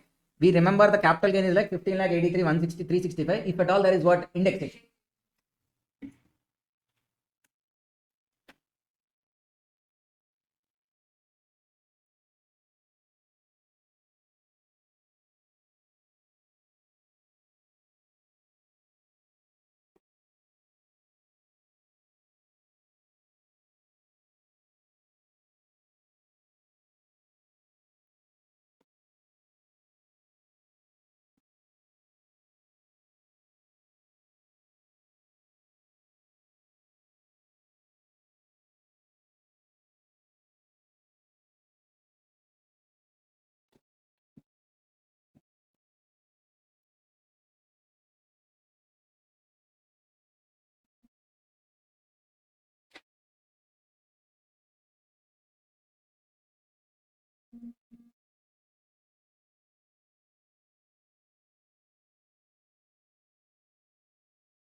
But see here, we'll recompute what capital gains. Okay. How do we compute capital gains, sir? Sir, the transfer is 15th August. It is 15th August now, post 23rd July. Indexation available or not available? 15th August. Okay, after 23rd July, post 23rd July. Okay, so indexation is not available. So take the sale consideration. 75 lakhs. From there, you should subtract straight away about cost of acquisition. How much we should subtract? That remains same. Only indexation alone we are removing. Okay, you should not take like actual purchase price 5 lakhs. Okay, so what we should do the cost of acquisition, sir? The original purchase price 5 lakhs or fair market value, whichever is higher, 10 lakhs. But restricted to stamp duty value if it is an immovable property and it was acquired before 1st April 2001. So cost of acquisition is how much? 9 lakhs. Only indexation gone. The original cost of acquisition concept will not change. Then cost of improvement 10 lakhs. If you subtract this 19 lakhs, what is the long-term capital gain they have, sir? 19 lakhs. It's like 56 lakhs. 56 lakhs. So long-term capital gain is how much? 56 lakhs. And let us take like they are having other incomes also. Other incomes may be PGBP, salaries, everything, sir. The other incomes say they are having like another 10 lakhs. Okay, another 10 lakhs. So what is the total gross total income, sir? Gross total income is like 66 lakhs. We'll forget about chapter 6 deduction. So the net total income is also how much? 66 lakhs. Okay, so we calculate the cost of capital gains without indexation and all only. Okay, and this fellow is what? He's an Mr. X, I mean individual, age 40 years and is a resident. Now for him we need to calculate tax. Okay, so for calculating tax, sir, assuming he has opted old regime. Okay, first on other income 10 lakhs. Other income 10 lakhs, because other income 10 lakhs is taxable at what rate, sir? Slab rates. So on slab rate it is how much? 1,12,500. Okay, 1,12,500 because first were 10 lakhs, it is 1,12,500. Okay. Then balance capital gain, long-term capital gain under which section? 112. How much is there? Okay, 56 lakh. But we have two options are here to calculate tax. If it is a resident individual or HF. You recompute capital gains by giving indexation benefit. Okay, but we need not to do once again here because we already calculated previously. Na? Okay, so actually what you should do, you recompute capital gains here. Option 1. You recompute capital gains by giving indexation benefit. If you give indexation benefit, how much it would be? 15,83,365. How? Because previously we did not. Okay, that 15,83,365 into 20%. Option 1. Tax rate. Then option 2. Option 2. What is the option 2, sir? Like the normal 56 lakhs into 12.5%. Okay, now tell sir. 15,83,365 into 20%. How much? Which is like 15 lakh into. How much? 3 lakh? 16,673. 3 lakh 16,673. What is on 56 lakhs? 7 lakhs. 7 lakhs. So which option is better? Option 1 is better. So okay, we'll take option 1. The tax is like how much? 3,16,673. Okay, this is the tax. 1,12,000. Okay, let me add now. 1,12,500 plus 3,16,673. What is the total tax? 4,29,173. 4,29,173. Okay, because we'll not take 7 lakhs here because 20% into indexed capital gain or without indexation capital gain into 12.5%. Anything. Okay. Now surcharge is also applicable. Sir, now you might be having by surcharge, sir, because the net total income is how much? 66 lakhs, which is more than 50 lakhs. Sir, now if you see, if you have taken the capital gain as 15 lakhs only there also, then the total income would have been within 50 lakhs, no surcharge at all. But what they did, capital gain calculation, total income, everything remain without indexation only. But for calculation tax alone, for calculation of tax here alone, you have two options. One is like with indexation, you can do the capital gains on the 20%. Second one, without indexation, you do 12.5%. Sir, they could have simply made it like the old concept. Okay, if at all they did the old concept, now they'll not get more surcharge. If this example, if you see, just like as old concept, now total income would be within 50 lakhs only. Because capital gain 15 lakh 80, other income 10 lakhs, total 25 lakhs something only. So which within 50 lakhs, no surcharge. But now they said like what? Without indexation only, you should calculate capital gain and include it in the total income. For tax purpose alone, if you want, you can take the indexation benefit and multiply 20% or the new version also. Okay, whichever is beneficial. Okay, but surcharge you cannot have one. So this surcharge is an extra thing which came only because of this amendment. Okay, how much? 42,970. If you are again on that, we need to levy cess at a rate of 4%. Sir, understood, sir, everybody, this particular point?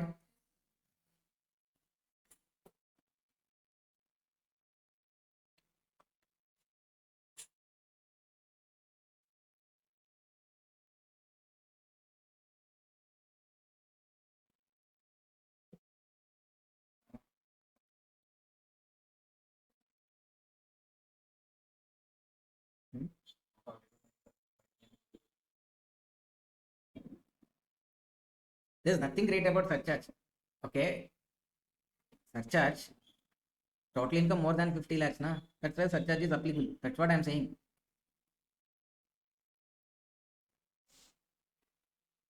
What do you want in surcharge?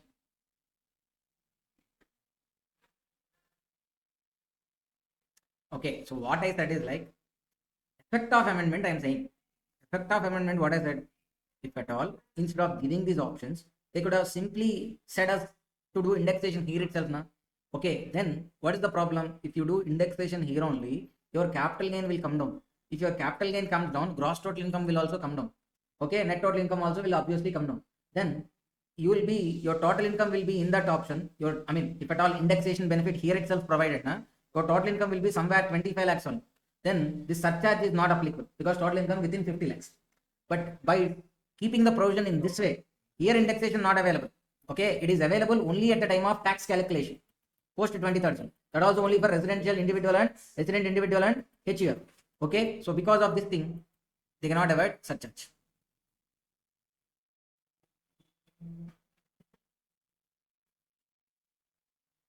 Then, sir, exceptions to the charging section 45. Sir, what is the charging section says means? Again, any profit or gain arising from transfer of a capital asset is chargeable under that capital gains in the previous year in which transfer taken place. Okay, I mean, if transfer is happened in previous year 24-25, then the capital gain is income of which year, sir? Previous year 24-25, and that means assessment year 25-26. This is the general rule. Now there are exceptions to the general rule which we need to discuss. Exceptions to the general rule. What are the exceptions? First one, insurance receipts 45-1. See here what happened? There is a transfer happened, but because of what the transfer happened, there is a damage or a destruction of a capital asset and received insurance compensation, which is covered where? Extinguishment. It is a transfer because of what? Extinguishment. Here there is a damage or destruction of a capital asset and received insurance compensation. Okay. Damage or destruction of capital asset and received insurance compensation. Okay. Sir, year of transfer is what? The year in which damage or destruction is happened, that itself is the year of transfer. Chargeability. When it is chargeable to tax? Year in which insurance compensation is received. Let me tell you, sir. Previous year 24-25 fire accident happened. Okay, that means transfer is in which year? Fire accident in 24-25, then transfer also in which year? 24-25. That means transfer made in 24-25, capital gain also has to be for which year? 24-25 only. But what they are saying, like, it's an exception. Why it is an exception? They are saying like the capital gains are chargeable to tax only in the year in which insurance compensation is received. Okay, 24-25 fire accident happened, but the insurance compensation is received only in the year 26-27. Okay, only in the year 26-27 insurance compensation is received, and the capital gains are not taxable for 24-25. They are taxable only in the year 26-27. Okay, na?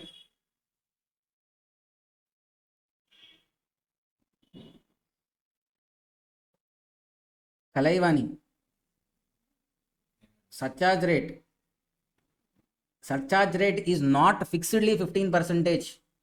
What is the point we discussed there under surcharge? The maximum surcharge could be 15% on shares. Okay, it's not like straight away you should take 15%. It could be 10% or it could be 15%, but it couldn't be beyond 15%. There the surcharge point.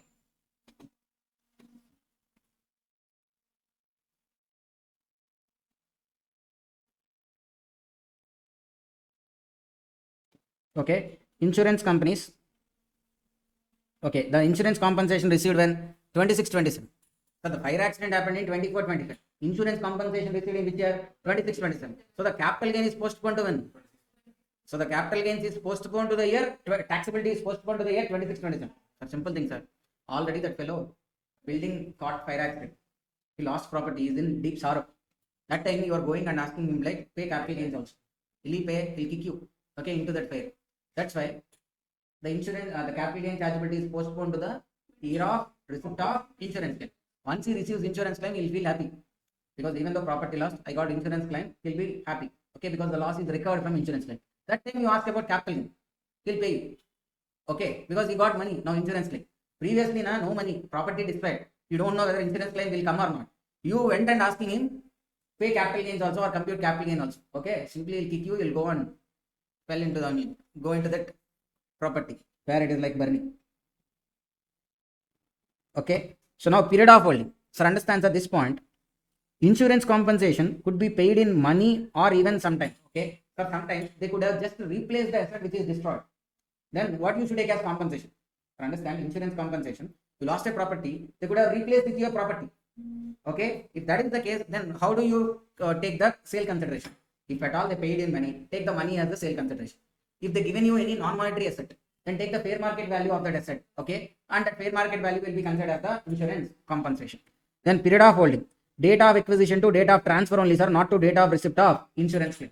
Then indexation also, sir. Here in this case, if at all indexation has to be done, for post 23rd July, indexation is not there. But assume before 23rd July only fire accident happened. Then indexation can be done now. Sir, indexation now, fire accident in 24-25, insurance claim in 26-27. Now can we do indexation till 26-27 now, only till 24-25. Only till 24-25 only, because indexation can be done only till year of transfer, not till year of chargeability of capital gains. Okay, so here indexation is also restricted to 24-25 only. Period of holding is also 24-25 only. Sir, understand this point? Insurance.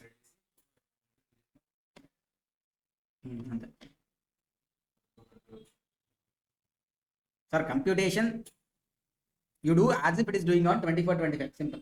Okay, but it would be paid, the tax rates and all will be applied based on the receipt of insurance claim. Sir, understood?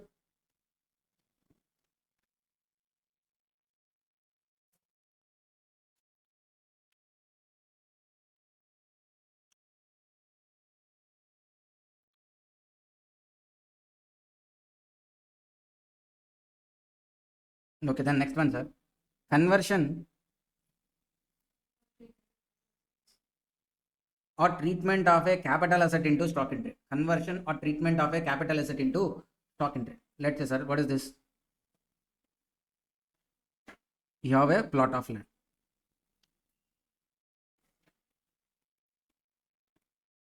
This plot of land, 1 acre, you have made layouts.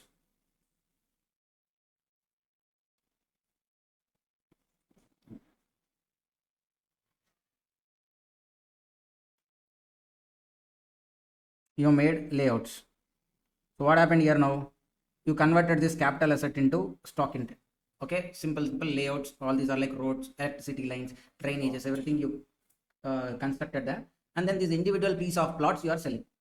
So this is like what? Conversion of capital asset into stock in trade. As per transfer definition, conversion of capital asset into stock in trade is also a transfer. That means capital gains will attract. But the question is, does he realized any money? Just because he converted capital asset into stock in trade, did he realize any money? No. Only when the stock in trade is sold, he'll get money. So that's why what they are saying here, the year of chargeability is postponed to the year of sale of stock in trade. Okay, these plots are there now, 1, 2, 3, 4. Okay. Okay, these 20 plots are there now. So these plots, once they are sold, okay, once conversion of this land into plots is conversion of capital asset into stock in trade, transfer. But capital gains chargeability is postponed to the year of sale of stock in trade. When this plot is sold, then only it is taxable. Okay, so let's say this conversion is happened in 24-25, but the stock in trade is sold in 25-26. Then when the capital gain is chargeable, 24-25 transfer happened, conversion happened, but sale of stock in trade is made only in 25-26. Then the chargeability is also postponed to the year 25-26. Okay, okay, but indexation has to be done only till 24-25. Period of holding also has to be counted till 24-25 only. Okay, then one more question, sir. What if the stock in trade is not sold within the same year? The stock in trade 20 plots are there in a year. 10 plots are sold in the year 25-26. Whereas the other 10 plots are sold in the year 26-27. I mean the whole stock in trade is not sold in a single year. Then the capital gain also chargeable to tax in proportionate to the sale of stock in trade.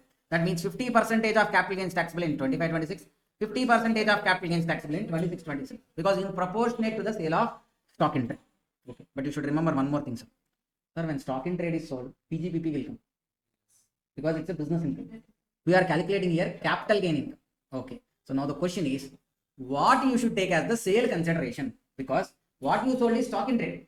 When you sold stock in trade, you will take it as what? Sale price into PGBP. P&L credit side, you will take it as sales. But here for capital gain purpose, what you should take as the sale value? On the date of conversion, whatever is the fair market value, on the date of conversion of capital asset into stock in trade, whatever is the fair market value, that you should take as the sale consideration. Okay, so there is no actual sale consideration here. You are taking deemed sale consideration. What is the deemed sale consideration? Fair market value as on the date of conversion of capital asset into stock in trade. Okay, see. Transfer, conversion of capital asset into stock in trade. Year of transfer, year in which capital asset is converted. Chargeability, year in which stock in trade is sold. Where stock in trade is sold partly, then capital gains also taxable proportionate to the sale of stock in trade. Consideration. What is the consideration, sir? Fair market value of the asset as on the date of conversion. Then period of holding. Date of acquisition to date of conversion or date of transfer. Indexation, if at all before 23rd July. Okay. Available only till date of transfer, not till the year of chargeability. Then, sir, this 20 plots. Sir, see, look at the example only, sir. On the date of conversion, fair market value equals to 200 lakhs. That means for capital gain purpose, what we should take? 200 lakhs as the sale consideration. Okay. Whereas each plot, stock in trade is sold in the previous year, 25-26. Each plot is sold, 20 plots are there, na? each is sold for 20 lakhs. 20 lakhs into 20, 400 lakhs. Okay, now the sale proceeds from stock in trade is how much? 400 lakhs. That means for PGBP the sales is 400. But what is the purchase price for PGBP? Not for capital gains. For PGBP, what is the purchase price? For capital gains, what you are taking as deemed sale price? Fair market value. So here, what is the deemed sale price? There, that is the deemed purchase price. Understand, sir? Because once it is converted into stock in trade, PGBP. From conversion of stock in trade, if any extra profit comes, that is relevant to what? PGBP. Okay. Conversion time, fair market value 200 lakhs. Sale 400 lakhs. That means here 200 lakhs gain is there. This is related to what? PGBP. Okay. Fair market value 200 lakhs. It says the original cost of acquisition is 50 lakhs only. Then this 150 lakhs gain is related to capital gain. Let me write down, sir. It was purchased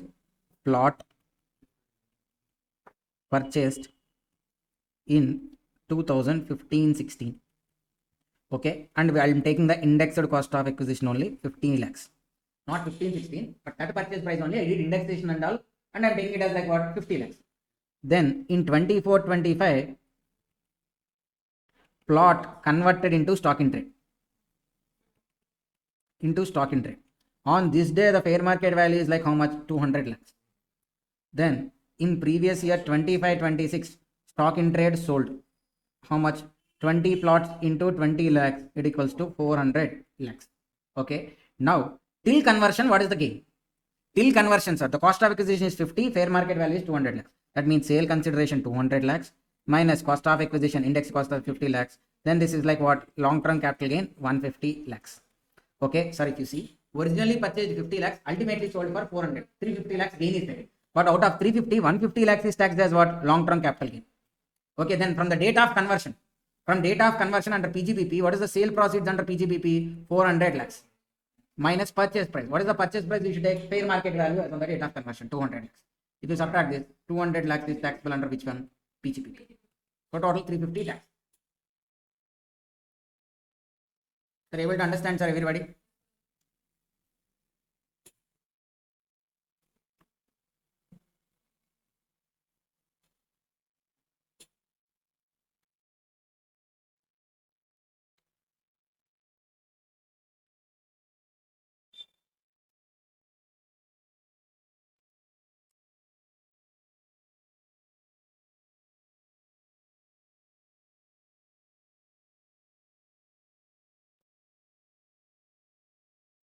Then, sir, next one, compulsory acquisition of capital asset, 45 subsection. Transfer year. What? Capital asset taken over by government compulsorily. Okay, sir, in previous year 24-25, government taken away the property. Just taken away the property. You are already in deep sorrow because government taken away your property. But the compensation is paid after 2 years. Yes, you can.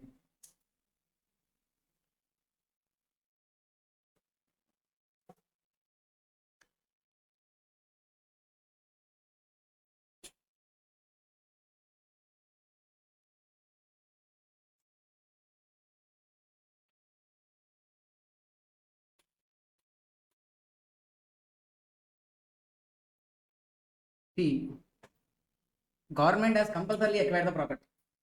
Already you are in deep sorrow because government taken away your property. But the compensation received after 2 years. After 2 years, now it's like what? Previous year 26-27, you received the compensation. Previous year 26-27, compensation received. Now, the property taken away, nothing you receive. If they ask you to pay capital gains, you don't have money also to pay tax. That's why the capital gain chargeability is postponed to the year of receipt of compensation. Okay, year in which compulsorily acquired, transfer. Whereas chargeability is postponed to the year in which such compensation is received. Compensation received. Okay, entire compensation is taxable in the year of receipt of first installment. Sir, again, compensation, let's say 50 lakhs to be paid. That 50 lakhs paid in 3 installments. 26-27, 27-28, 28-29. Proportionate concept is not applicable. In the year of receipt of first installment only, the whole capital gains is chargeable to tax. Okay, I mean in 26-27 only. Sir, but you are not satisfied with the compensation they given. So you went to court. Court has made it like instead of 50, they made it 80 lakhs. So 50 increased it to 80. So that extra 30 lakhs is called as what? Enhanced compensation. So once that enhanced compensation is also taxable in the year in which it is received. But where enhanced compensation, again you don't adjust cost of acquisition and cost of improvement. Why? Because for compensation only, you'll adjust cost of acquisition and cost of improvement. So for enhanced compensation, again, you don't adjust all them. If any expense incurred, lawyer expenses and all, that you subtract, right away it is taxable. Okay? Only in the year of receipt of such compensation. Whereas indexation can be done only till the date of transfer. Period of holding also has to be counted only till the date of transfer. Okay? Period of holding, date of acquisition to date of transfer. Indexation only till date of transfer. Enhanced compensation, if any additional or enhanced compensation is received, it is chargeable to tax in the year of receipt. And interest, any, okay, then sometimes, sir, because government usually makes delay, right? So because of the delay, government may be paying interest also. If any interest is paid, we discussed in IFRS chapter also. Any interest on compensation or enhanced compensation is paid, that is taxable under IFRS. Remember, sir, on that 50% deduction is also available.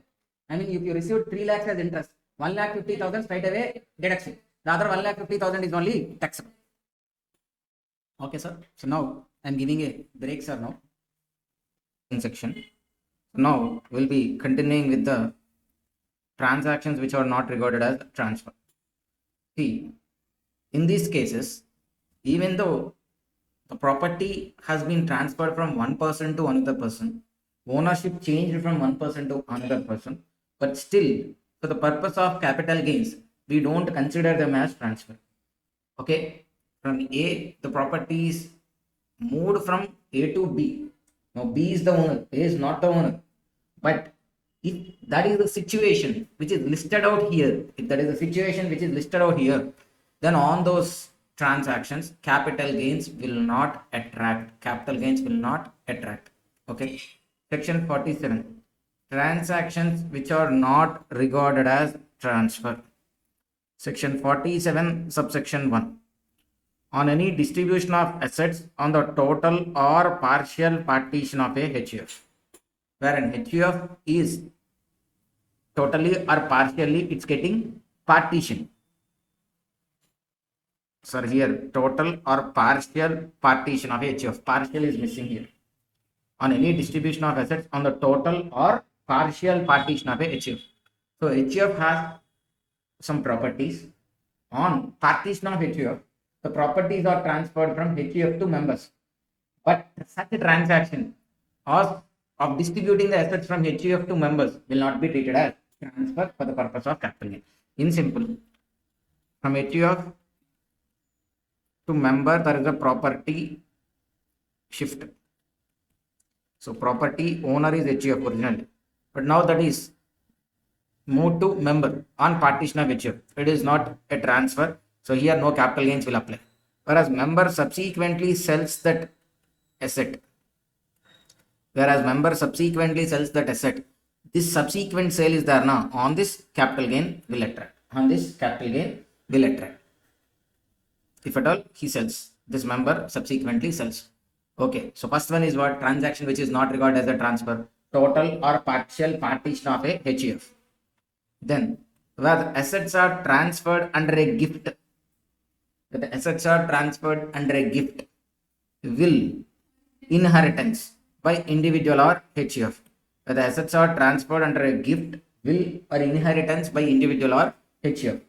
Gift, will, inheritance. Where the assets are transferred under a gift, will, or inheritance. Then 47 subsection 4 and subsection 5. Transfer of capital asset by a holding company to its wholly owned subsidiary Indian company, or by a subsidiary company to its 100% holding company. Sir, understand a simple thing, sir. The transfer should be either holding to subsidiary or subsidiary to holding.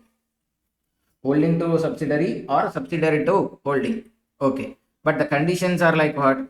Subsidiary should be an 100% owned subsidiary. Subsidiary should be what? A 100% owned subsidiary. Second one, it should be a 100% owned subsidiary. First one. The second one is like the receiving company. So the receiving company can be a holding company or can be a subsidiary company. But the receiving company should be Indian company. If these conditions are satisfied, again, it won't be treated as a transfer from holding to subsidiary if any assets are transferred, but still it is not a transfer, capital gains will not attract. Then transfer of capital asset by amalgamating company to the amalgamated Indian company in the scheme of amalgamation. Okay, and transfer of shares by shareholder in the amalgamation. Sir, where A limited is getting amalgamated into B limited. Now, in the course of amalgamation, if any asset is transferred from A limited to B limited in the course of amalgamation, not a transfer. Now, next one.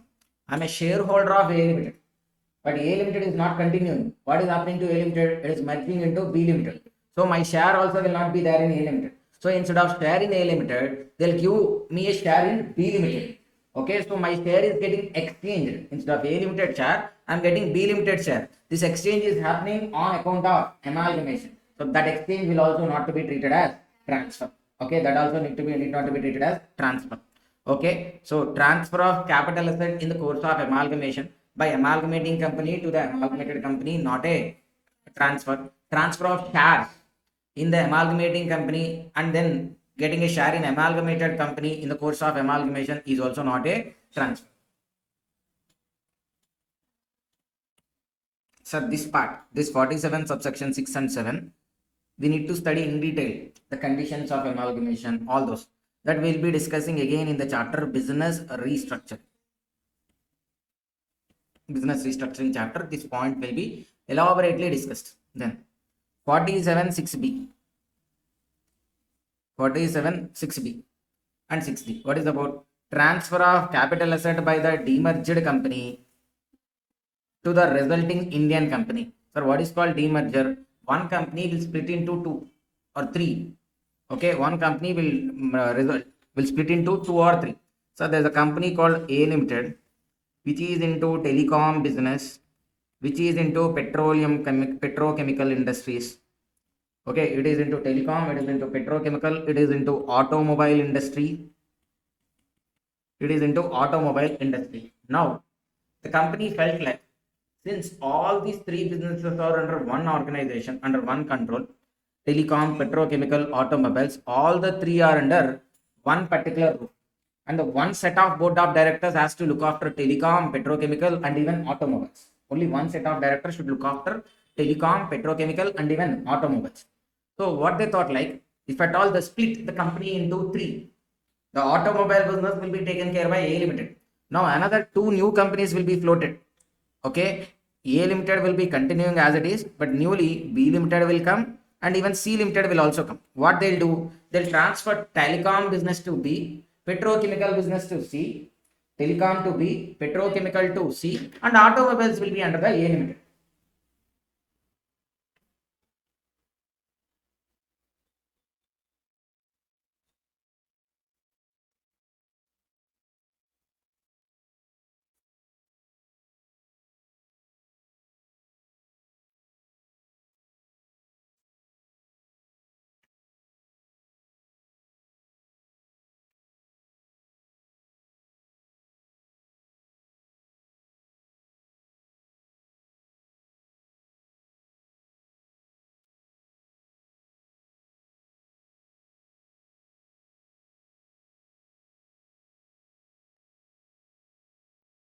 Okay, so this like one company splitting into two or three is called as what? Demerge.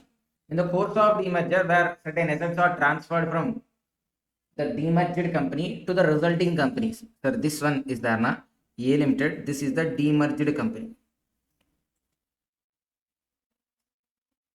This is the demerged company. Whereas these companies are there, right? A Limited, B Limited, and C Limited. These are called as the resulting companies. Okay, these three are called as what? The others are called as what? Resulting companies. Resulting companies. Okay, so now during the course of demerger, if any assets are transferred from demerged company to the resulting company, that is also not a transfer. Then I am a shareholder of A Limited, sir. Now my share, I am a shareholder of what? A Limited. I am a shareholder of A Limited. Now my share in A Limited also will get splitted. I'll continue to hold my share in A Limited. Additionally, I'll get even share in B Limited, even in C Limited, because the business is transferred to B and C, right? So my share also will get divided into A Limited share, and again new shares will be given in the B Limited and C Limited. So this kind of Okay, relinquishment, giving away the right and getting a new share in B Limited and C Limited also does not amount to transfer. Capital gains will not attract. Capital gains will not attract. Then transfer of specified capital assets. So specified capital assets na, like archaeological collections, paintings, drawings, sculptures. So these kind of specified capital assets were given to government or to a university. Okay, I'm having some archaeological collections, paintings, drawings, sculptures. I'm giving away them to the government or to a university. Then that also will not be treated as what? Transfer. That also will not be treated as transfer. Then conversion of bonds or debentures into shares or conversion of preference shares into equity shares. So if you are having any convertible bonds or debentures, those bonds and debentures are converted into equity shares or preference shares converted into equity shares. Such conversion also need not to be recorded as transfer. I mean, capital gains will not arise. So now let me write down, sir, once again all those situations where we'll not treat them as like transfer. First one. What is the first case, sir? Distribution of assets to Total or partial partition of HEF. So nothing but the first situation is like partition of HEF. Second one is like what? Gift, will, inheritance by individual or HEF. Third one is like holding to subsidiary, subsidiary to holding. Provided the subsidiary should be a wholly owned, 100% owned subsidiary, receiving company should be an Indian company. Next, fourth one, sir, amalgamation, transfer in the course of amalgamation, either the shareholder shares or assets in the course of amalgamation. The next one is like demerger. Then any specified capital asset to a university or government. Then the seventh concept is about like what? Seventh one is like conversion of bonds, debentures into shares or conversion of preference shares into equity shares. Okay. Section 47, transactions which are not recorded as transfer. Okay, you need to remember this point. So first one is what? Partition of HEF. So during the partition of HEF, if any assets are transferred. Second one is what? Gift, will, inheritance by individual or HEF. Then third one is what? Holding to subsidiary, subsidiary to holding. Conditions also you should remember. What are the conditions? 100% owned subsidiary. Receiving company should be what? Indian company. Then fourth one, transfer of assets in the course of amalgamation. Capital assets in the course of amalgamation. Here only fifth point also is there, like transfer of shares in course of amalgamation by shareholder. This is by whom? Amalgamation. This is by company. Then sixth one is about what? Transfer of capital assets in the course of demerger. Then seventh one, transfer of shares. Okay, demerger by shareholder. Okay, but this amalgamation concept, demerger concept, these 4 points will be again discussing in detailedly in business restructuring chapter. In business restructuring chapter, we'll discuss them again in detailedly. Okay. But what you should understand as of now is like these are certain situations where it wouldn't be treated as transfer. That means capital gains will not attract. Then eighth point, sir, we discussed is about like okay, specified capital assets to government or university. Then bonds, debentures to equity shares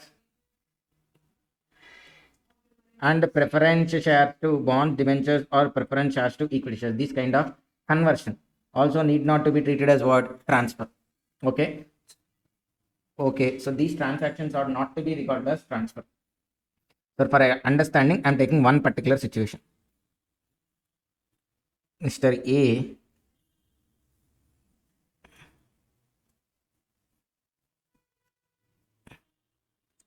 out of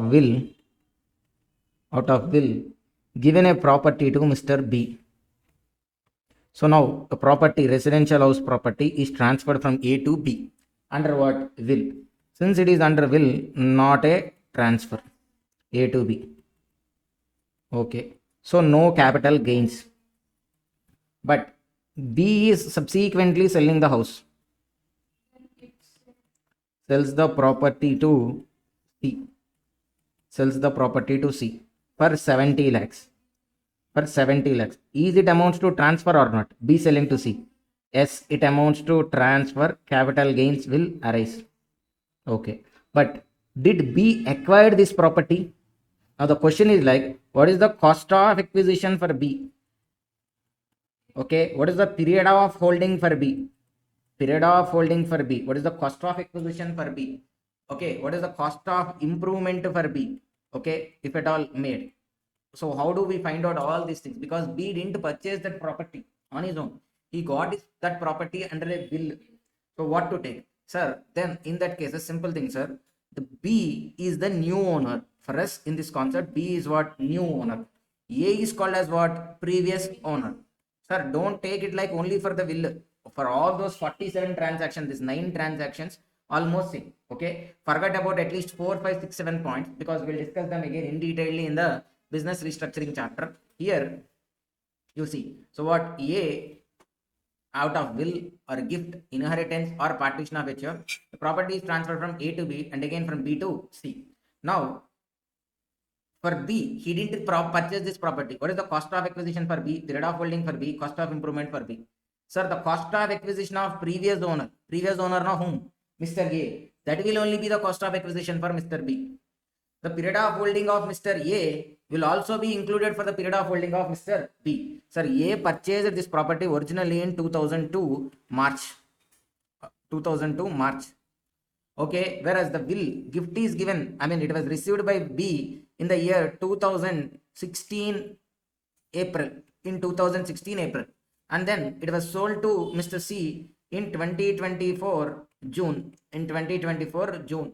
Okay. So now the period of holding of Mr. B not just includes 2016 to 2024. It shall count from where? 2002 March. Okay. So Mr. A purchased this property for 5 lakhs. B, he didn't pay anything because he got it under the will. Okay. Now B sold the property for 70 lakhs. Now for B, what is the cost of acquisition? The cost of acquisition of Mr. A, 5 lakhs. That would be the cost of acquisition for B. What is the period of holding of Mr. B? It even includes the period of holding of Mr. A. That means you should count from when? 2002 March.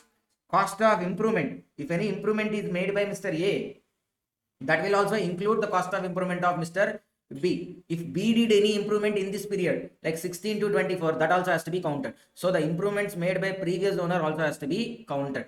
Okay. Then one more important points are here. Indexation. Let's say here the property is sold in June 2024. That means before 23rd July.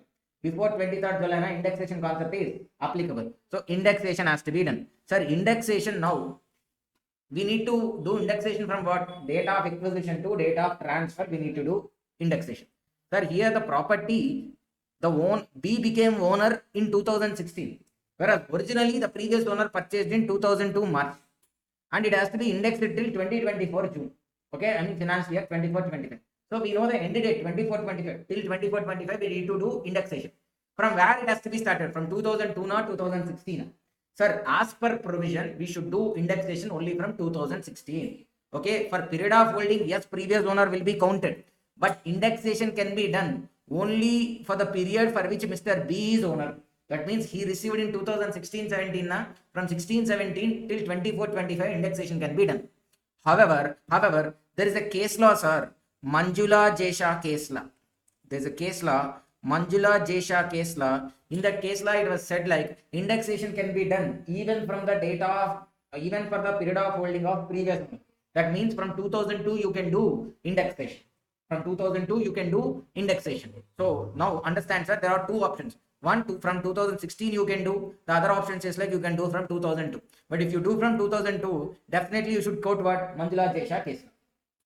Okay. So what are the points I have said, sir, in case of these transactions which are not regarded as transfer? Cost of acquisition to new owner equals to what? Cost of acquisition to previous owner. Then period of holding to new owner equals to period of holding of new owner plus period of holding of previous owner. Period of holding of previous owner. Then cost of improvement equals to new owner equals to cost of improvement made by new owner plus cost of improvement of previous owner. Then indexation. How long indexation can be done, sir? Two options. In general, one case, and the second one is what? Manjula Jesha case. In general, it is like indexation is from period of holding of new owner alone we can do indexation. Whereas if you take Manjula Jesha case, then period of holding of previous owner also you can do, plus period of holding of new owner also. But together you can do indexation. Sir, everybody able to understand this point?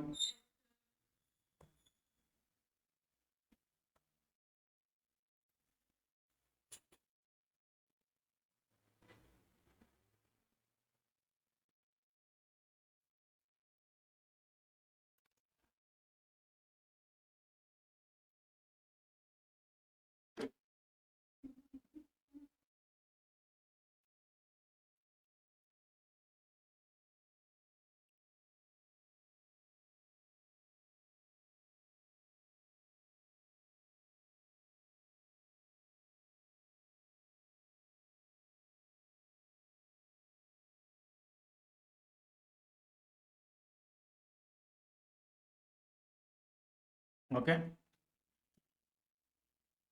See, these are the cases. 49 says this point, whatever I have said now. On any distribution of assets under total or partial of HF, gift, will, succession, inheritance, distribution of assets on liquidation also, additionally this point, transferred, revocable, under a transfer to revocable or an irrevocable trust, holding to subsidiary, amalgamation, demerger, okay, conversion of bond debentures to preference shares, capital gain on transfer of such property which has been subject, okay, so till here, sir, 8 points you see. What is the cost of acquisition, sir? The cost to previous owner and cost of improvement of previous owner you can take. Cost of improvement of previous owner and cost of acquisition of previous owner. Period of holding. The period of holding of the asset by the previous owner shall also be considered. That means period of holding of both old new owner as well as previous owner. Indexation. Option 1, option 2. Option 1, year from which SSE became owner of transferred asset. Whereas option 2, year from which previous owner first held the asset to year of transfer. Manjula Jesha case law. It's like Manjula Jesha case law. Then conversion of bonds debentures into shares or conversion of preference shares into equity shares. Okay, what is the cost? Sorry, bond debenture now converted into equity share. You didn't purchase the equity share. Your bond converted into equity share. What is the cost of acquisition of equity share? That initial purchase debenture value is there, na? That itself, cost of acquisition of debenture or such stock is the cost of acquisition. Period of holding of that you take separately as cost of improvement. That you will take. That's what I said right here. If you see, I wrote like what cost of improvement to new owner is what? Cost of improvement made by new owner and even previous owner.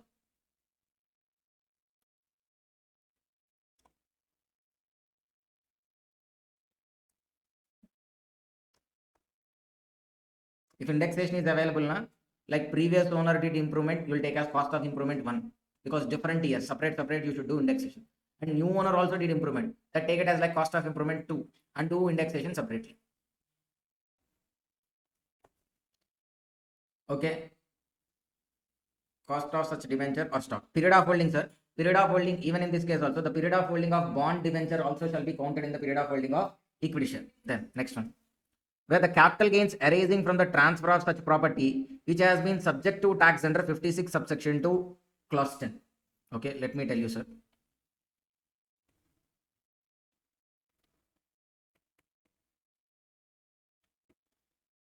A gifted a property to B.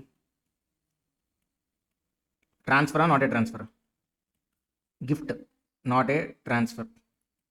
So capital gains will come, no capital gains. Okay, gifted a property, immovable property. Okay, now B, for B, 56 subsection 2 clause 10, gift tax will come. Where any property is received as gift, then gift tax will come. Okay, under IFI as we have discussed. Okay, so now how much B has to pay the gift tax? For B, whatever is the stamp duty value of immovable property, that would be considered as what? The gift value. Okay, let's say the stamp duty value equals to 30 lakhs. Now for B, the gift equals to how much? 30 lakhs, and this 30 lakhs is taxed to B if it is gift. Okay, even though there is no capital gains, but gift tax is applicable in certain cases. But if it is a gift given at the time of marriage, then gift tax will also not be there, capital gains also will not be there. Okay, if it is given as a will or inheritance, then also gift tax will not come. Okay, if it is given as a gift, then even though capital gains didn't applicable, but to the recipient, IFRS chapter says like gift tax is applicable. Okay, now gift B has paid tax on this 30 lakhs because he received it as a gift. Now, what should be the cost of acquisition to be? A has purchased for 5 lakhs.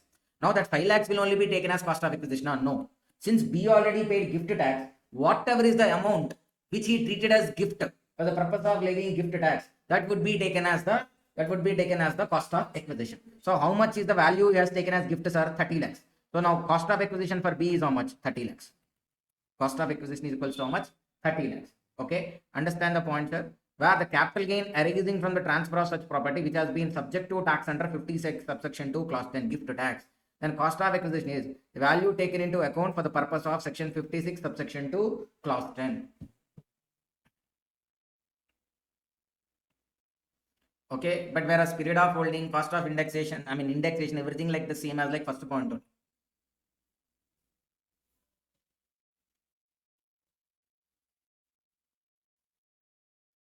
Then this one, sir. Capital gain arises from the transfer of a capital asset which was used by the assessee as an inventory before its conversion to capital asset. Sir, here it's not conversion of capital asset into stock in trade. Different. Stock in trade is converted into capital asset. Now in PGBP chapter, sir, there's a point saying like where stock in trade is converted into capital asset, it will be treated as a deemed sale. The fair market value on the date of conversion will be treated as the sale price in the head PGBP. Okay, now stock in trade is converted into capital asset. In the morning class, what we have discussed is conversion of capital asset into stock in trade. Morning class, what we have discussed is like conversion of capital asset into stock in trade. What is this point is like conversion of stock in trade into capital asset. Stock in trade into capital asset. So let's say he is a real estate person. Okay, contractor. He constructed a building. Now in this building, one particular flat he converted into his office. Sir, he is a builder actually. So when he is a builder, whatever is the apartments or buildings he constructed, it is a stock in trade. But out of those buildings, one particular floor he converted into his office. That means what again? Stock in trade converted into capital asset. For PGBP, what when stock in trade is converted into capital asset, it has to be treated as a deemed sale. Okay, the fair market value as on the date of conversion will be taken as the sale value. Okay, now if such office is a capital asset now, and if this office is being sold afterwards, what is its purchase price? Because you didn't purchase it, you just converted stock in trade into capital. What they are saying, sir, the fair market value of the inventory as on the date of such conversion. In PGBP, you will take the fair market value as sale value. For capital gains, you will take it as the cost of acquisition.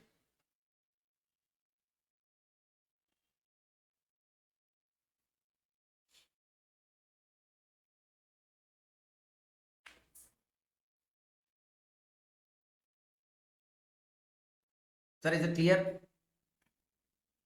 So this concept 47, 49, these concepts are able to understand.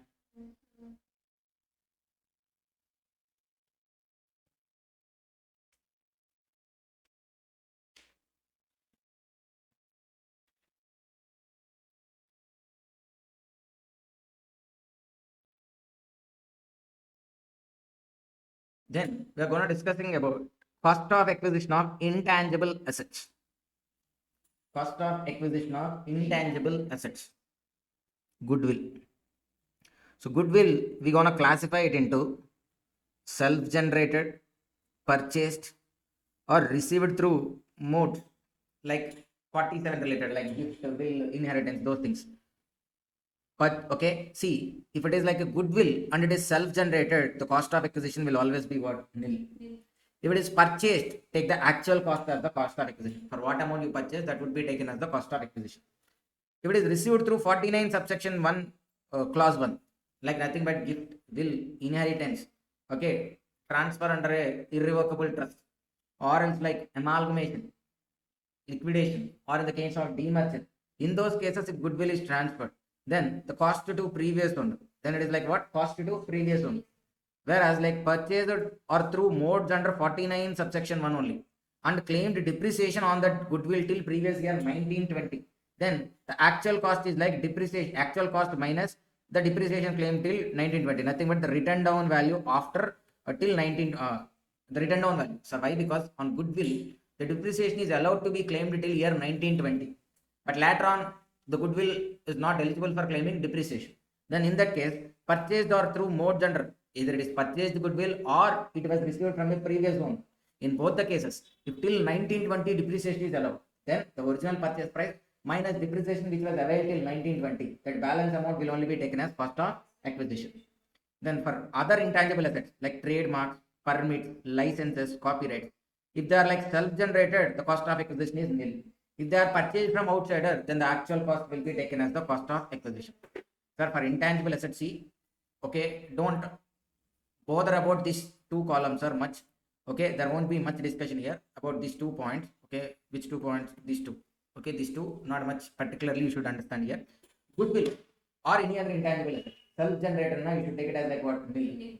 Acquired, whatever is the purchase price, that will take it as the cost of acquisition.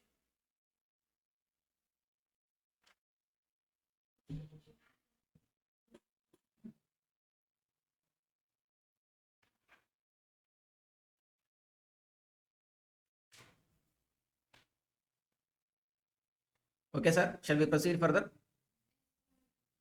Cost of acquisition and period of holding for bonus shares. Okay, now we are discussing about what? Cost of acquisition and period of holding for bonus shares.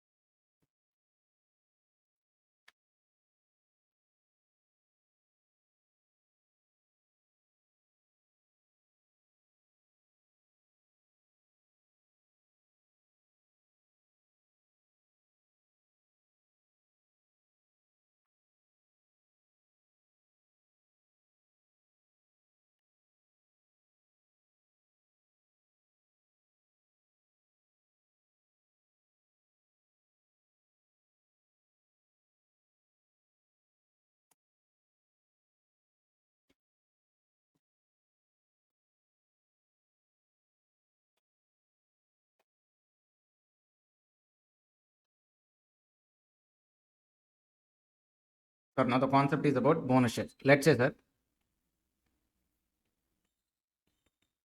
original example I am taking. Original shares purchased in the year 96, 1996, 97. Original shares purchased in the year 96, 97. How many? 1000 shares at rupees 40 each. At rupees 40 each. Then in the year bonus shares given in the year 99 2000, in the year 99 and 2000 bonus shares given in what ratio?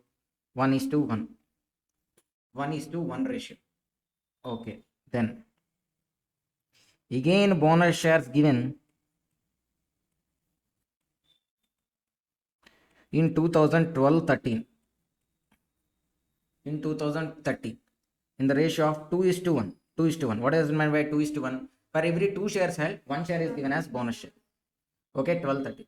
Now in previous year 24-25, let's say, like, sir, just to make sure that you'll understand indexation concept also, I'm taking the date before 23rd July. Okay, the only difference is like after 23rd July indexation is not available, before 23rd July indexation is available, assuming the shares are not listed. If listed shares, na, indexation is not available. Assuming the shares are what? Not listed. Previous year 24-25, I mean in June month, all shares sold. Okay, all shares sold at rupees 400 each share. At rupees 400 each share. Okay, now I'm giving extra details also. Fair market value as on 99 2000, I mean in the year 99 to 2000, it is like rupees 45 fair market value as on 99/2000, whereas fair market value as on 1st April 2001 equals to rupees 60, and the fair market value in the year 1213, I mean bonus 2, is like rupees 160, is rupees 160. So now what you need to do, you need to find out the capital gains. Okay, first we'll take, what for the purpose of computing capital gains, we'll take gross sale consideration. How many shares are there in total? Sir, they are selling for 400 shares. How many shares are there in total? Gross sale consideration will calculate. How many shares are there? 1000 only, yeah. They are given bonus also, right? There is bonus issue 1, bonus issue 2. Post bonus issue in 24-25, how many shares you are having? Okay, so now tell me, sir, in bonus issue 1, how many shares he got? In bonus issue 1, how many shares he got? 1:1 ratio, na? So for 1000 shares, 1000 he got. Now in bonus issue 2, how many shares he got? How many shares he got? So by 1213, total how many shares he has? At the time of 1213, how many shares he has? 2000. Now 2:1 ratio. For every 2 shares held, he'll get 1 share. Sir, in bonus issue 2, how many shares he'll be getting? 4,000. 2:1. For 2 shares held, he'll get 1 share. For every, how many shares he is having by 1213? 2,000. Okay. So now for every 2 shares held, he'll get how many shares? 1 share. So if he get 2 shares, if he has 2 shares, he'll get 1 share. If he has 2000 shares, how many shares he'll get? 1000 shares. So in bonus issue 2 also he got how many? 1000 shares. So in bonus issue 1000, bonus issue 2 also 1000. Original shares also 1000. So total how many shares he is having? 3000. So now 400 is the selling price into how much, sir? 3000 for each share. So 400 into 3000. What is the sale consideration? 12 lakhs. No. It would be more, I think. 3 into 4. 12. Lakhs or 120 lakhs? 12 lakhs only. 12 lakhs only, right? Okay.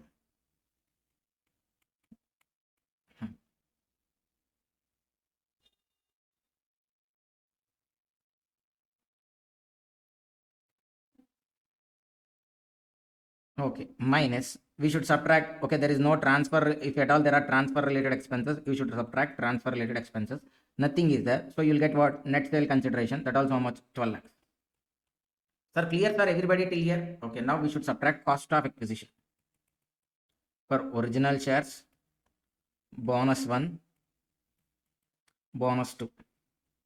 Sir, original shares acquired on which date? 1996, 1997. Okay, in 96, 97. That is before 1st April 2001, after 1st April 2001. 1st April 2000. Okay, so for any share, for any asset which is acquired before 1st April 2001, what we should do? What is the cost of acquisition for a share which is acquired before 1st April 2001? Discussed in the morning class. Cost of acquisition for a, We need to take 1st April. what is the cost of acquisition for a asset, capital asset which is purchased before 1st April 2001? Cost of acquisition. Cost of acquisition where the share is not only share, any asset purchased before 1st April 2001. What we will take as cost of acquisition?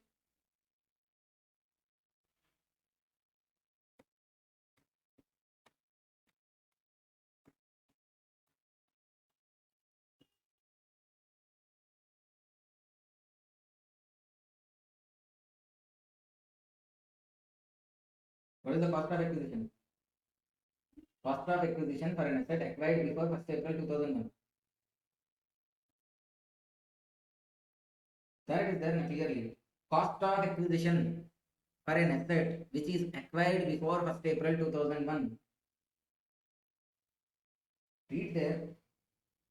In general, cost of acquisition, there is a concept. If it is acquired before 1st April 2001, what will take? He didn't tell you. That is which concept? I am asking about what cost of acquisition. Go to the cost of acquisition concept.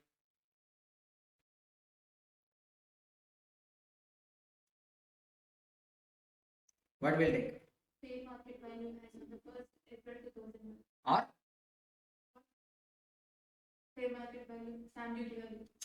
That is for immovable property. Okay. It should be actual purchase price or fair market value, whichever is higher. Okay, fair market value or actual purchase price, whichever is higher, you should take. Sir, everybody are able to follow or not? Respond. Bhanuteja, we cannot say straight away fair market value. It could be fair market value or actual purchase price, whichever is beneficial to you. You guys are saying fair market value, but it's not always fair market value, right? Fair market value or actual purchase price, whichever is higher only you can take. It's not like you straight away you can take fair market value. Okay, so original shares. For original shares, what is the cost of acquisition? What is the cost of acquisition?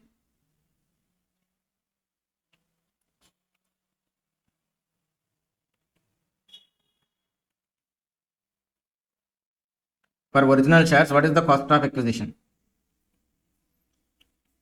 Purchase price. What is the purchase price?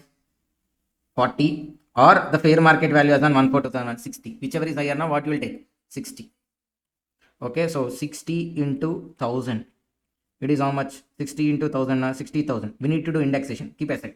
Then for bonus one. Sir, for bonus shares, if you come to the concept now, bonus shares, cost of acquisition for bonus shares is like nil. Cost of acquisition for bonus shares is like nil. But even though it is nil, if it is before 1st April 2001, if it is before 1st April 2001, we have two options, general case. What does it say? Like original actual purchase price or fair market value. So for bonus one, it is when it is given bonus one 1919-2000, that is before 1st April 2001. Okay, cost of original purchase price is nil only, because for bonus you don't pay anything. The company will give directly bonus. So the bonus cost of acquisition is nil only. But 1st April 2001 fair market value, if you compare, which is higher? Fair market value. So for bonus issue also you will take what? Bonus one also 60 only. So 60 into 1000, it will come how much? 60,000. Then for bonus 2, sir, bonus issue 2 is like after 1st April 2001, or before 1st April 2001? After 1st April 2001, you will take the cost of acquisition as like nil only. Because the cost of acquisition here, that side original shares, this side bonus shares. Okay, cost of acquisition, if they are allotted before 1st April 2001, fair market value as on 1/4/2001. Why straight away I wrote here fair market value? Because why straight away fair market value now? Because bonus shares now original purchase price anyhow it is going to be nil only. The actual provision is like what? Bonus shares cost of acquisition nil only. But if it is before 2001, we have general provision which says like take the original purchase price or fair market value as on 1/4/2001. If you compare in such a way, fair market value will only be higher, because for a share there cannot be negative fair market value. That's why fair market value you will take. If it is on or after 1st April 2001, it will be what? Nil. The period of holding has to be counted from when? From date of allotment of such bonus share. Okay. Now we need to do indexation. Now 60,000 we need to do index. From which year to which year? 2001 to current year. That means current year, what is the indexation number, sir? 360. Previous year 24-25, what is the indexation number? 363 divided by 100. This also 363 divided by 100. Here it is nothing. So if you see 60,000 into 363 by 100, how much? 2,17,800. For original share, and even for bonus one also same, 2,17,800. For bonus to nil. So now if you subtract the cost of acquisitions, 2,17,800, 2,17,800 from 12 lakhs. What is the long-term capital gain? 7,64,400 is the long-term capital gains.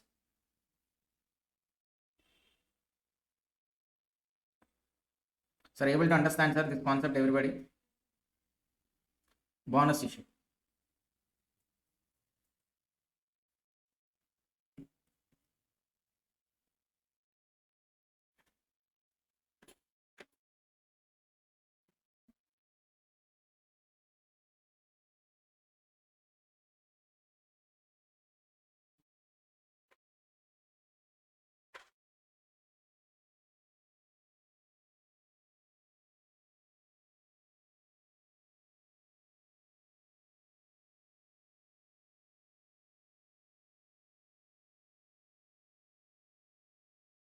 Okay.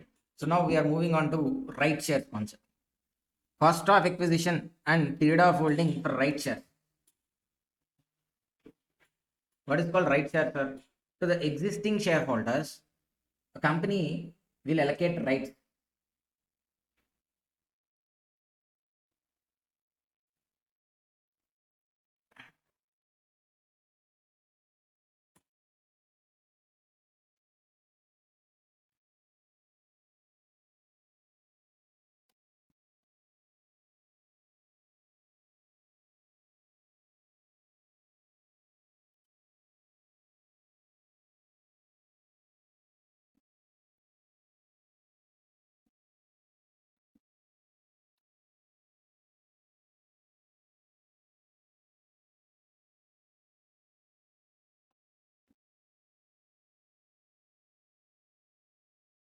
Now the next concept is about what, sir? Right shares.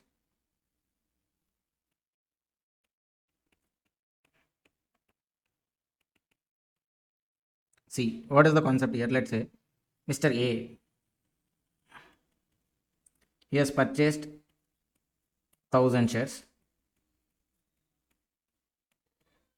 at rupees 50 each in the previous year, like 2003-4. Previous year 2003-4. Right shares he purchased at like rupees 50 each. Normal shares he purchased. Now, in previous year 24-25, he got rights option. He got rights option in the ratio of 1:1. He got rights option in the ratio of 1:1. Okay, that means how many shares he'll get, sir? How many right options he'll get? 1,000 right. Okay, right options like, okay, 1,000 right. Okay, 1:1. I'm writing that one clearly. 1,000 right to buy each share at rupees 180, whereas the fair market value of such share is like rupees 230. Fair market value of a share is 230, but he has the right option to buy each share at how much, sir? 180. Okay. Now, what he did? 500 rights he has subscribed by paying 180 rupees 180. 500 rights he has subscribed, whereas the other 500 rights he has renounced. Renounced na, he given it to someone else. Okay, 500 rights renounced. Sir, why it is given to someone else? Because he has the option to buy a share at 180 when the market value is like 230, 50 rupees discount he'll get.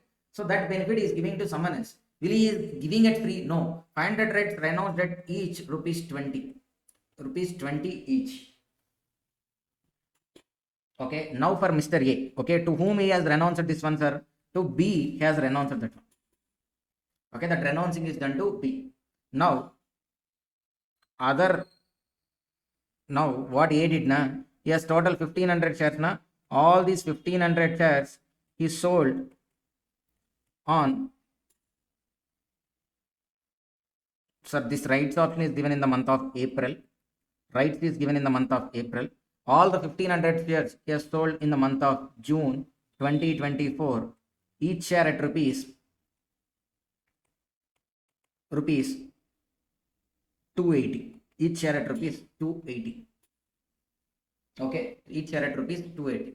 Okay, now we have to calculate capital gains. First of all, sale consideration, gross sale consideration. How many shares he sold? 1,500. Each 280. How much is the gross sale consideration? 1,500 into 280. 4,20,000. There are no transfer related expenditure, no transfer related expenses. So how much is the net sale consideration? 4,20,000 is the net sale consideration. 4,20,000 is the net sale consideration. From there, we should subtract cost of acquisition. For original shares, we'll take first.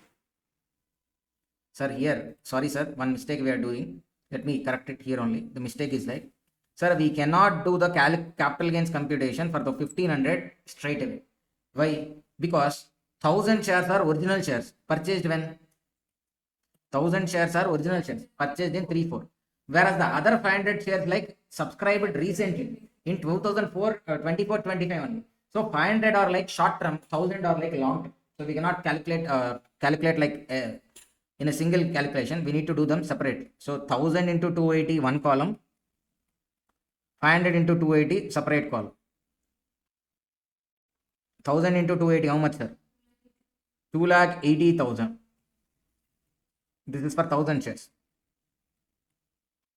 For 500 shares, sir, because short term, that is how much? 1,40,000. From there, transfer related expenditure, nothing. So you will get net sale consideration. How much? 2,80,000 here, and here it is like how much? 1,40,000.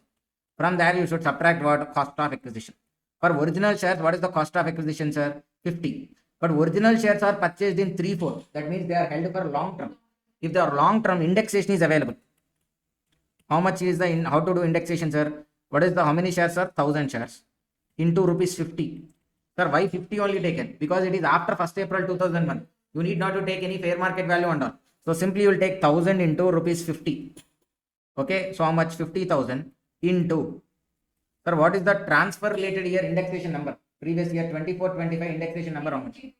363. Okay, and which year, from which year we should do indexation? 3/4. What is the number for 3/4, sir? For 3/4, what is the number? 50,000 into 363 divided by 109. How much, sir? 1,66,540. 1,66,540. Whereas for short term, sir, you need not to do all these things. Why? Because 24-25 related short term indexation not available. So what you will do? Cost of acquisition 500 into how much he has paid. Sir, for each right, he has subscribed by paying at rupees 180. So 500 into 180. So for right shares, what is the cost of acquisition? Whatever is the amount paid to company, 500 into 180. How much, sir? 90,000. So if you subtract this, how much is the capital gain arising? From 2 lakh, 1 lakh 40, if you subtract 90, here short term capital gain 50.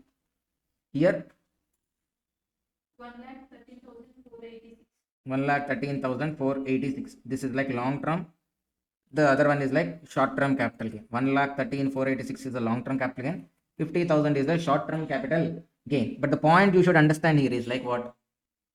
He has sold 500 rights. He has renounced 500 rights. For what value, sir? Rupees 20 each. So for those renounced rights, that would be what? Short term only. Okay. How much he has got by selling the renouncing, by renouncing the right? 500 into 20. How much? 10,000. The 10,000 will be straight away treated as what? Short term capital gain. So overall short term capital gain is 50,000. Long term capital gain is 1,13,486. Sir, why, sir, here no cost of acquisition is subtracted for rights? Yeah, 60, sorry. Sir, why no cost of acquisition? Because to get the right option, nothing you paid.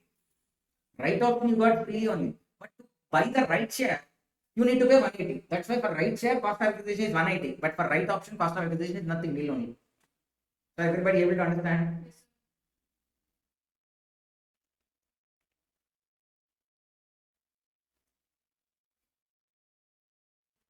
Sir, now, sir, everybody are able to understand? Okay. Sir, here in the question, what we said, 500 rights are renounced to whom? Mr. B. Now, B, what is the cost of acquisition to Mr. B? How much he has to pay to get the shares, Mr. B? He'll be paying 20 rupees to A, 180 rupees to the company. So overall cost of acquisition of him is like how much? 200. Okay, for him, for Mr. B, the cost of acquisition is 200. Let's say he also sold each share at 280. Then sale consideration 280, cost of acquisition 200, capital gain is 80. So understand the cost of acquisition. For me, directly right option given. Then the cost of acquisition is like whatever the amount I pay to company. For me, instead of directly giving the I purchase the right option from someone else. Then what is the cost of acquisition? The amount I paid to that other shareholder, original shareholder, and even the amount I paid to the company. Together is my cost of acquisition. So in this case, to B, what is the cost of acquisition? 20 rupees which he has paid to A, and 180 rupees which he will pay to the company. 200 rupees is his cost of acquisition.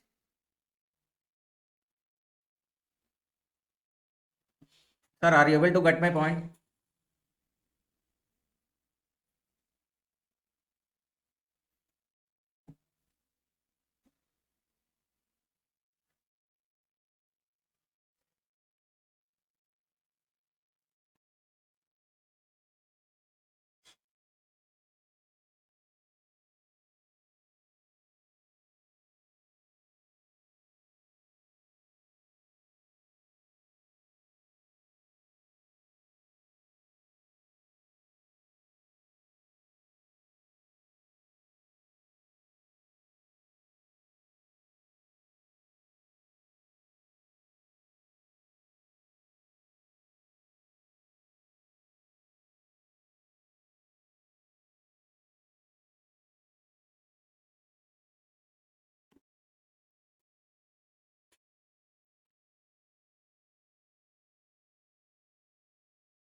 Cost of acquisition for 112A capital asset. Cost of acquisition for 112A capital asset. Next concept, sir, we are moving on to 112A. So what are called 112A capital asset? Recall and tell. I have discussed so many times in the morning class. What are called 112A assets? Listed equity shares. Where they have been listed? India now, it's India. And STT has been paid. Then units of equity oriented fund, units of business trust. Listed equity shares, units of equity oriented fund, units of business trust. These has to be treated as like what? 112A capital assets. So long term capital asset being listed equity shares, units of EOF, units of business trust. When they are acquired before 1st February 2018 only, this is applicable. After 1st February 2018, the original purchase price is only cost of acquisition. If they were purchased before 1st February only, this concept is applicable. Okay, let me tell you a little background also. Why only from 1st February? Because till that point of time, the capital gains arising from these three assets, listed equity shares, units of equity oriented fund, units of business trust, are completely exempted. But from February 2018 only, first time they have started taxing them. Okay, how they started taxing them? These long-term capital gains are taxable at a rate of 10% in excess of 1 lakh. From 1st February 2018, they have started taxing them. Okay, so long-term capital gain being listed equity shares, units of EOF, units of business trust acquired before 1st February 2018. Then fair market value of such asset on 1st April or gross sale consideration on, okay. Since they have been taxed from 1st February 2018 only, okay, 1st February, 2nd February, 3rd February, the whole 3 days there is a collapse in stock market. Why? Because till then the investors felt like how much ever the period they hold, the long-term capital gain is completely exempted. So the government made an amendment and said like they are taxable at a rate of 10%, which was obviously not a favorable decision to the investors. Okay, so they sold all their shares from 1st February. Okay, now what does that means? I mean, while inserting the provision only, what they have promised is like whatever the gains you have made till 1st February or 1st April, not sorry, even though budget introduced on 1st February, that amendment is effective from 1st April. So what they are saying means like whatever the gain you made till 1st April 2018, that won't be taxed. The gain which you made after 1st April 2018 alone will be taxed at a rate of 10%. Okay, to make the provision in such a way, I mean, the provision shall capture the gains which were made only after 1st April 2018. That's why the provision, the cost of acquisition is kept in this way. Otherwise, simply cost of acquisition of purchase price. But here the intention is what? The gains made till 1st April 2018 shall not be taxed. Why? Because still the law is like what? Capital gains are completely exempted. Okay, so from 1st April, if any gains are made, that alone has to be taxed. That's why cost of acquisition has been designed here in such a way. Let me give you an example, sir. Originally, shares are purchased on 1st April 2007. That time, the price of each share is like rupees 50, 1st April 2007. Now, there's a change in law from when? 1st April 2018. 1st April 2018. By that time, the share price has been shooted up to rupees 200. Rupees 200.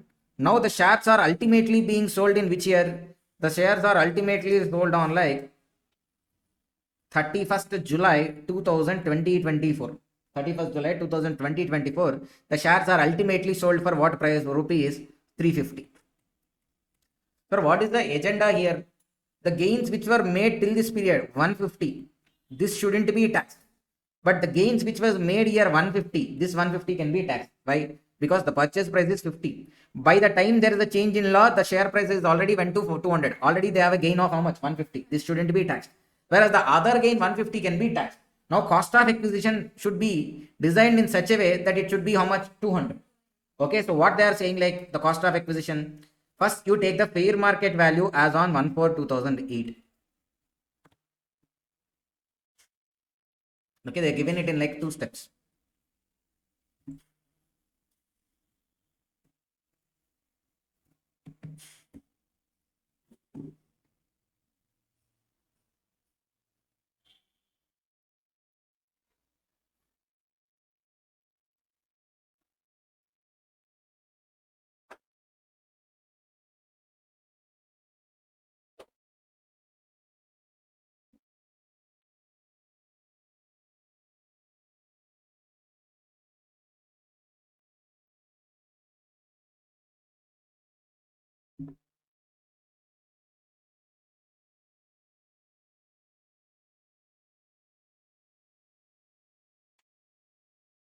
See here. So what they are saying to decide cost of acquisition, step 1, you should take fair market value as on 1/4/2001, as on 1/4/2018, not 2001, 18. How much? Rupees 200. Or next one, if you see gross sale consideration. What is the gross sale consideration on transfer, sir? 350.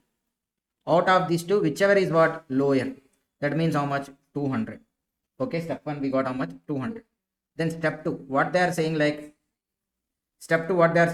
step 1, I mean 200 or actual cost. What is the actual cost? 50. Actual cost 50, whichever is higher. So higher now, that is how much? 200. So the cost of acquisition here is how much? 200. So gross sale consideration equals to 350 minus cost of acquisition 200. If you subtract, what is the capital gain, sir? 150. The capital gain everything is like how much? 150. So you might be asking, sir, indexation not available. Yes, not available, obviously. Why? Two reasons. One reason, it is like after 23rd July. Second reason, much more valid reason, even on though below 23rd July also, on 112A assets, indexation benefit is not available. On 112A assets, indexation benefit is not available. That's why need not to do indexation.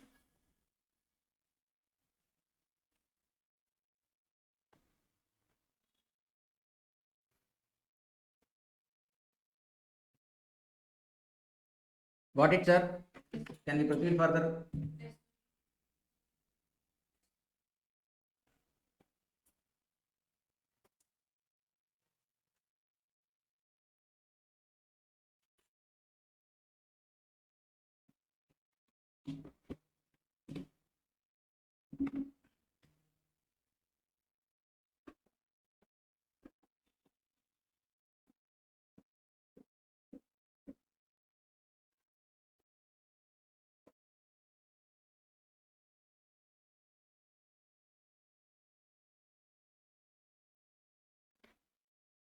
Okay, see. Cost of acquisition for some other specific cases where the equity shares acquired in conversion of convertible preference shares. What is the cost of acquisition, sir? Cost of acquisition of preference shares. And even the period of holding also includes the preference shares holding period also. Then property acquired in a manner given under 56 subsection 2 gift. If at all it is a mobile property, the fair market value will be treated as cost of acquisition. Already taken this example. If it is an immobile property, stamp duty value will be taken as the cost of acquisition. And the period of holding shall be counted from what? Date of acquisition. Capital asset which was used as inventory before conversion is converted into capital asset. Fair market value as on the date of conversion of inventory into capital asset. And then the period of holding also from date of conversion. This point, sir, we have discussed here only. See, here only we have discussed those points also. Okay. Now we are moving on to the next section, sir. Section 50. Computation of capital gains in case of depreciable assets. In case of depreciable assets. Sir, this particular concept we already discussed in the chapter PGP, most of the part. Okay. See, why? Because depreciation is a concept even under PGP. So that's why I have said most of the concept there on. Capital gain in case of depreciable asset. Sir, understand, with respect to depreciable asset, capital gains will not calculate on sale of an individual asset. The capital gains computation will come only on sale of a block. Only when the block ceases to exist, you need to calculate depreciation on depreciable assets. Now the question is, when the block ceases to exist? With respect to block, the block ceases to exist under two circumstances. So what is called block in PGBP for the purpose of depreciation? Assets which are chargeable to depreciation at a similar rate, will be grouped, and such group is called as a block. Okay, such group is called as block. Let's say plant and machinery block. In plant and machinery block, there can be machine X, Y, Z, A, B, 5 machines. Now, when the block ceases to exist, then all these 5 plant and machineries are sold. Then block ceases to exist. Second, 5 assets are not sold. The whole block is not sold. Maybe 1 or 2 assets in the block is sold. 1 or 2, na? Maybe A or B. 1 or 2 assets in the block sold. But the sale proceeds exceeds the whole block value. I mean, all these 5 assets together, the block value is 30 lakhs. But you didn't sold 5 assets. You sold only A and B. From selling A and B itself, you got 40 lakhs. Now also block ceases to exist. when the capital gains on depreciable assets has to be calculated. The capital gains on depreciable assets has to be calculated when the block ceases to exist. When the block ceases to exist, two circumstances. First one, when all the assets in the block are sold, or when a single or multiple asset has been sold and the sale proceeds exceeds the whole block value. Based on the period of holding. So now, depreciable assets. Very important concept. Even though it is a depreciable asset, we need to check period of holding. If the period of holding, if it is more than 24 months, if it is immovable property, others now if it is more than 36 months, they will be treated as what? Long term. Before 23rd July. After 23rd July, irrespective of what, if they are held for more than 24 months, they will be treated as what? Long term capital assets. Okay. Now, if the long term capital assets are sold, the resulting capital gain will be what? Long term capital. But remember, sir, on sale of depreciable assets, the asset can be long term, but the gain always has to be considered as short term capital gain only. The capital gain arising on sale of depreciable assets shall always be treated as short term only. The capital gain arising on sale of depreciable assets shall always be treated as short term. But understand, sir, I have a factory building, depreciable asset or not? Factory building, depreciable or not? Depreciable. So factory building held for 10 years, long term only, but the gain will be short term. Building long term capital asset only, but the gain will always be what? Short term. And again, even on depreciable assets also, indexation benefit is not available. So how do we compute capital gains? You will take net sale consideration, opening block value, cost of additions, gross short-term capital gain you will get. Less if any exemptions under section 54EC. Only 54EC is available for depreciable. Okay. Even in 54EC also they will tell long-term capital. Yes, depreciable assets also can be long-term. But the gain will be short-term. Okay. Asset could be long-term. Here, understand the point. But the gain could be always short-term. Okay, if you subtract that, then you will get the short-term capital gains. Sir, clear?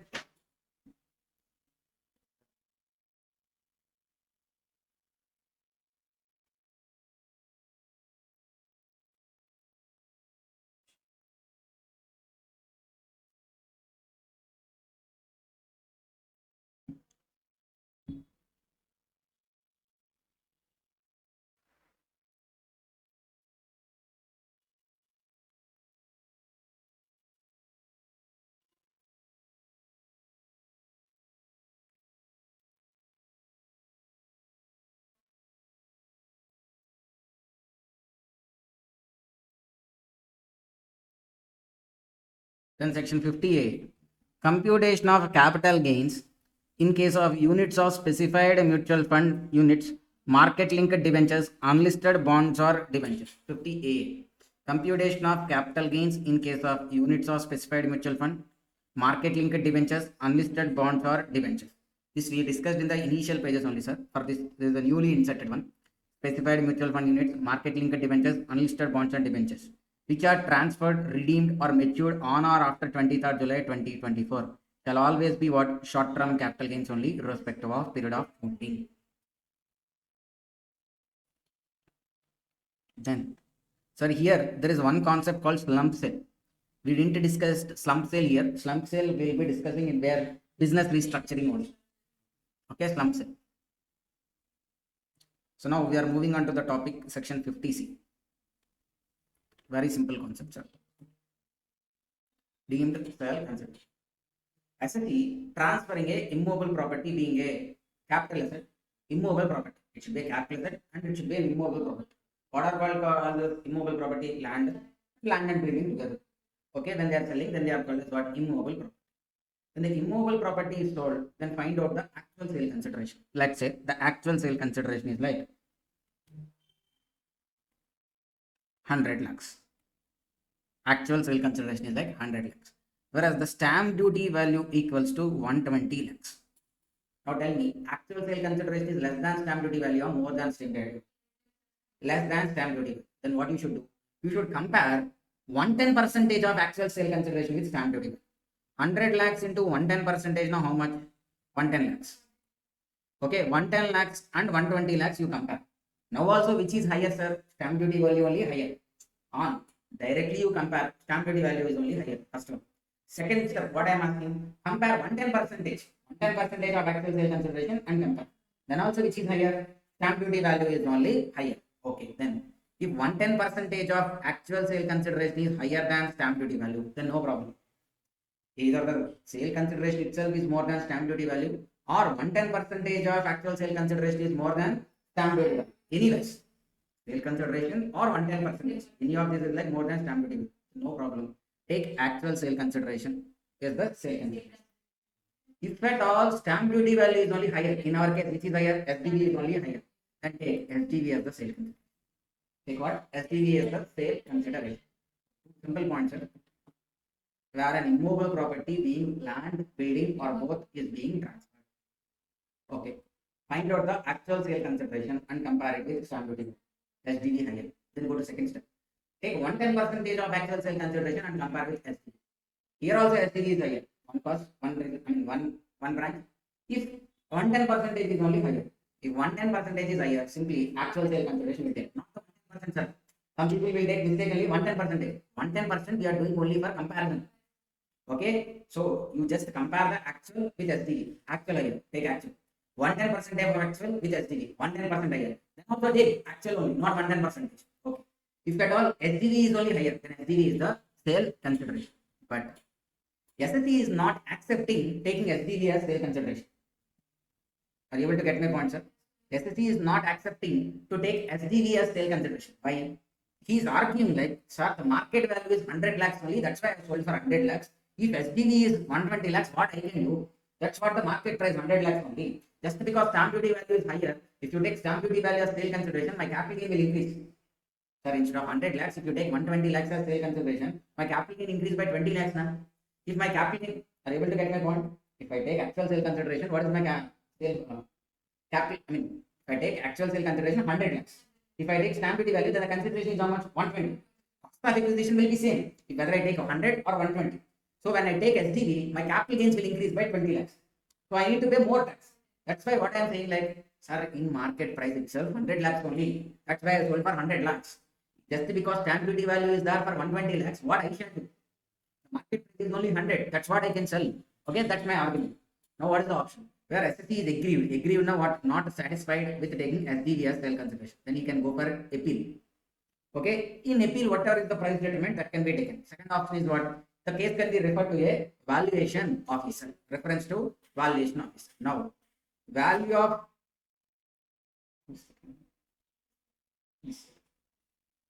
the value of valuation officer is greater than or equal to SDV. Sir, simple thing, sir. Sir, now valuation officer, the price is taken. Now, what are the options? Let me give you. Sir, what is the issue? My consideration, I am saying like 100 only. SDV 120. Now, department saying like they'll take 120 as sale consideration. What I am saying, I'm saying like I take consideration as only 100 only. Now, there's a dispute between both of us. He's saying 120 and saying 100. Now, the matter was taken to whom? Valuation officer. Now, valuation officer is saying like the value is not 120, value he's saying like 130. Okay, he's saying like 130. This is one option. The second one he is saying like the value is like 90 lakhs only. Third one he is saying like value is like 110 lakhs. Okay, my price is like 100, SDV is like 120. So understand, sir, these are the ranges. Now, valuation officer decides the price more than 120. No use. 120 is only the sale consideration. If he decides value less than 100, 90, that also no use. Because the minimum sale consideration should be taken is how much? 100.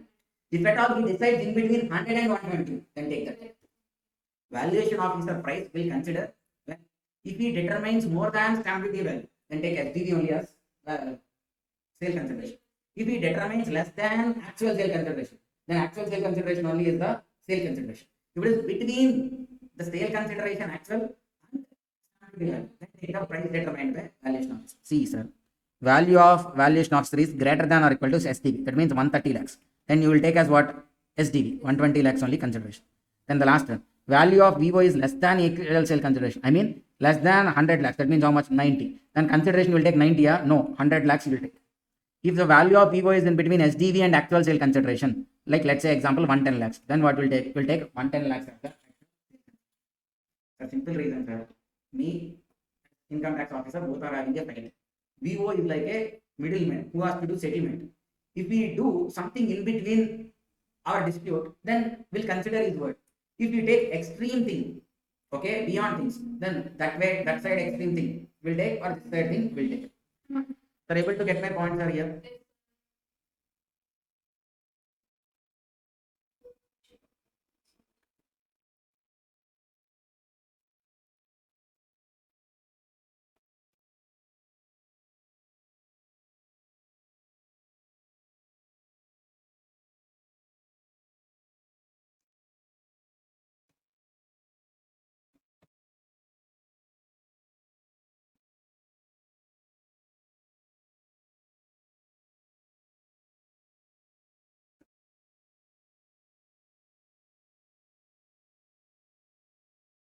Now, sir, the stamp duty value sometimes may be changing from date of agreement to date of registration. Let's say in our case only, SDV as on date of agreement is 100 lakhs, whereas SDV as on date of registration equals to 120 lakhs.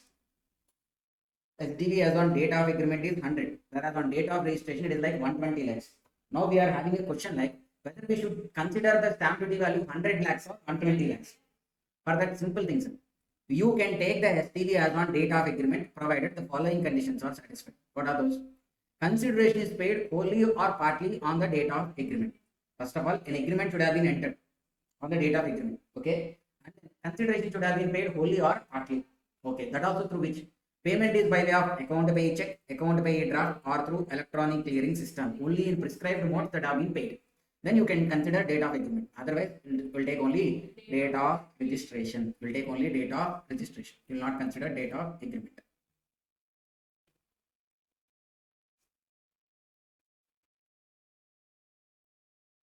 Next one, sir, section 51. It is about what? Advance money forfeited. Sir, in IFRS chapter also. What is called advance money forfeited? You wanted to sell a property. The buyer came. The price agreed between both of you is like 1 crore. He given you 5 lakhs as advance. Other 95 lakhs has to be paid in 1 month. Within 1 month, he didn't pay 95 lakhs. You given some extra time. Okay, another month. 2 months also he didn't pay anything. Then the contract gets cancelled. Why? Because you agreed to sell the property at 1 crore. Because he paid in 1 month. Now advance 5 lakhs given, but he'll agree to pay it in 1 month. Now, not even in 1 month, even after 2 months, 3 months also, is not paying the balance. Then you are cancelling the contract. Contract got cancelled. When the contract is cancelling, you are not returning this advance amount. Okay, when you are not returning this advance amount, this is called a forfeiture of advance.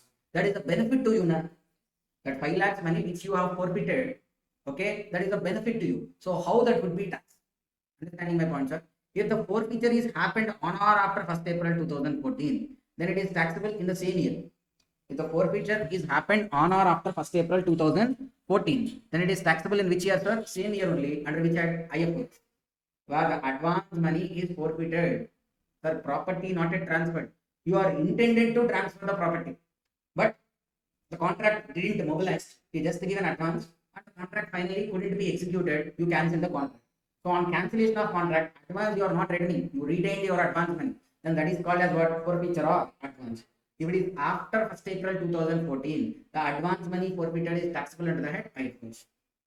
The advance money forfeited is taxable under the head IFRS. Okay, done.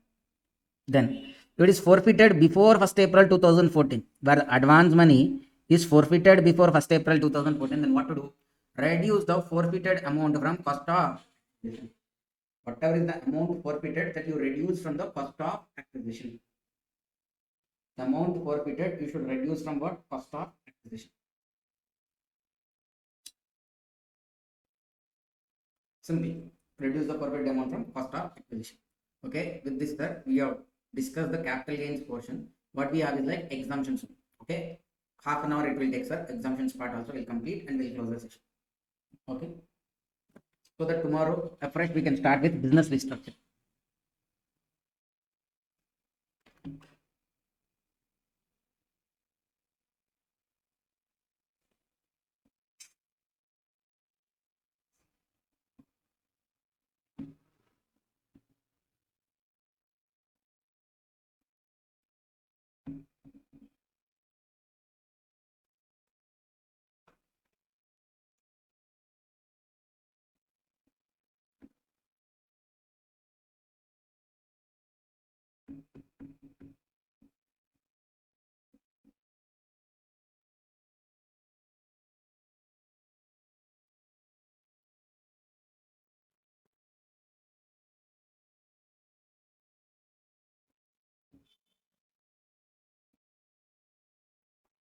Yeah, Guru Prasad, I'll do that.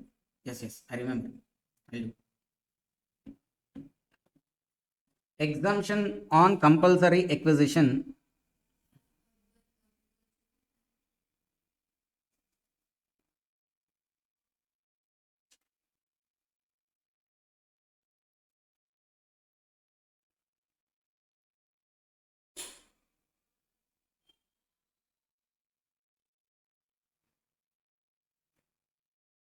Eligible assessee being individual or HF. Eligible assessee being individual or HF. Asset to be transferred. Okay, 1037 exemption, sir. See, what is the exemption here? This exemption is available only to individual and HF. When that also, where an agriculture land situated within the urban limits. For rural limits, no problem at all, because that is not even a cap asset. Rural agriculture land, it is not even a capital asset. If it's not a capital asset, then no problem first. No capital gain will come, right? So here it is a urban agriculture land. What is called urban agriculture land, sir? If you remember, okay, we discussed certain.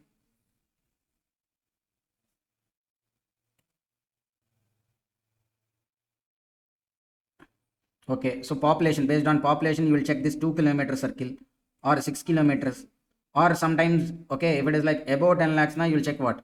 8 kilometers. Okay, the population, based on population, we'll check which circle is applicable. Okay, above these circles now, that is like what? Rural area. Within these circles only it is that. Then it is like what? Urban agriculture land. So now that urban agriculture land is being sold. Okay, it's not sold also. Compulsorily taken away by central government. Okay, this land is taken away by whom? Central government. In that case, the compensation or the enhanced pay compensation or consideration is received on or after 1st April 2004. Okay, and such land has been used for agricultural purposes during the preceding 2 years. I mean, before compulsory acquisition, the preceding 2 years, agriculture should have been carried out in that land. Okay, that also by whom? Individual or his family members, HUF or members of HUF. Okay, so they should have been carrying out the agriculture in that land. Understand, sir? There's the compulsory acquisition by central government, individual or HUF. Agriculture land situated within specified urban limits. There's a compulsory acquisition by whom? Central government. Okay, okay, then when the exemption is available, first compensation paid after 1st April 2004, and individual or his family member, HUF or its members should have been carrying the agriculture for the past 2 years. Okay, it shouldn't be a barren land. It shouldn't be a barren land. On that land, agriculture should have been actually carried out in the past 2 years also. And also by whom? Individual himself or family members, HUF or family members. Okay, and the compensation is paid by whom? Central government. Or if these conditions are satisfied, then capital gains is exempt. So, urban agriculture land, last 2 years before transfer also agriculture is being carried out, and such land is what compulsorily acquired by whom? Central government. Compensation fixed by central government or RBI, then the resulting capital gains is exempted, provided the compulsory acquisition is on or after 1st April 2004.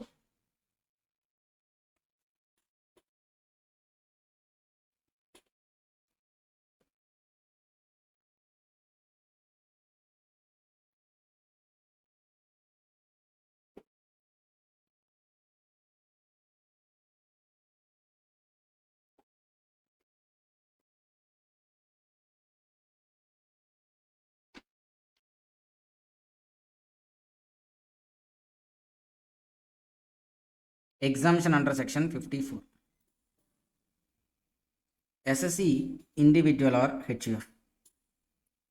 SSE being individual or HUF.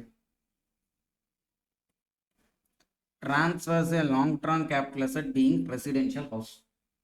SSE individual or HUF. Transfers what? Long-term capital asset being residential house. Not any long-term capital asset. Only should have transferred what? Residential house. Then the resulting capital gains, what he should do? Yes, transfer residential house. On transfer of residential house, if he has any capital gains, that capital gains he should do for what? He should invest in buying 1 or 2 residential house properties only. I mean, he sold residential house property and purchased another 1 or 2 residential house property. When one property, when 2 properties. Okay. So 54, when it is applicable for individual HUF. Only for individual and HUF. Second one. Transferred a long-term capital asset being residential house. Invested the capital gains in buying 1 more residential house or 2 residential houses. What is the time limit for investment? He should purchase that within 1 year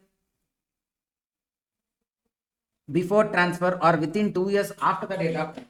That means now he wanted to sell the property, but he liked another property to buy before itself. So he could buy the property first and then he could sell the property also. But that would be within 1 year. Whereas after sale only he is buying property, then the time limit is like 2 years. Let's say, sir, the sale is on. The sale is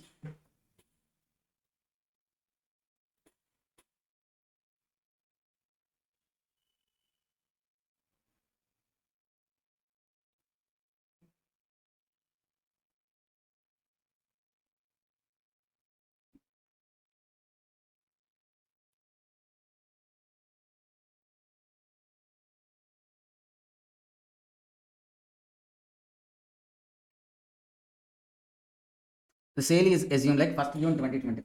That means before 1 year, after 2 years. That means till 1st June 2026 you have time to buy, or you might have bought after 1st June 2023. Okay, in this period if you purchase, then fine, that is an eligible investment. If it is like construction, the construction now usually why you start before? Okay, that's why construction should be completed within how much time, sir? Within 3 years after the date of transfer. Okay, from 1st June to 3 years, not 1st June 2027. By that time you should have completed the construction. Okay, investment. Investment, like the capital gain is greater than 2 crores or less than 2 crores. Where the capital gain is greater than 2 crores, then you could invest only in one property. Where the capital gain is less than or equal to 2 crores, then you have the option to invest in two residential houses. See, capital gain within 2 crores, na one property only. More than 2 crores, na, then they have the option to invest in two properties. For more capital gain, then they should give the chance of buying more property. But here what they are saying, like capital gain more than 2 crores, na, then they can buy only one property. Within 2 crores, na, then they can buy two properties. So this two properties option is given because that time there was a sluggishness in the real estate sector. Okay, usually for real estate sector, all these construction companies, middle class is the main target. Okay, so like the flats with a range of 70 lakhs, 80 lakhs, 90 lakhs, those are the ones which actually push up the real estate sector. Since there is a sluggishness, they given here an option to buy two properties also, so that instead of buying one property, you will buy two properties. So the real estate business will go and the economy will be moved further. Okay, so if the capital gain is more than 2 crores, now you'll be buying a larger property. That's actually not needed for economy. It doesn't much give a push to the economy. That's why only for this small value properties only they wanted to push. That's why they given that option. Okay, where the capital gain is less than 2 crores, then you have the option to buy two residential houses. More than 2 crores, then you have only the option to buy one house property. Then quantum of exemption. How much exemption will be given? Amount invested or capital gains, whichever is lower. The exemption available is how much, sir? Amount invested or capital gains, whichever is lower. Amount invested or capital gains, whichever is lower. Let's say you invested 1 crore, whereas the capital gain is 60 lakhs. The exemption is 60 lakhs. You invested 1.5 crores, but the capital gain is 1 crore only. Then 1 crore is only exempt. The amount you invested or capital gains, whichever is lower. But remember, sir, the maximum deduction in case of section 54 shall be rupees 10 crore only, including deposit in CGS account.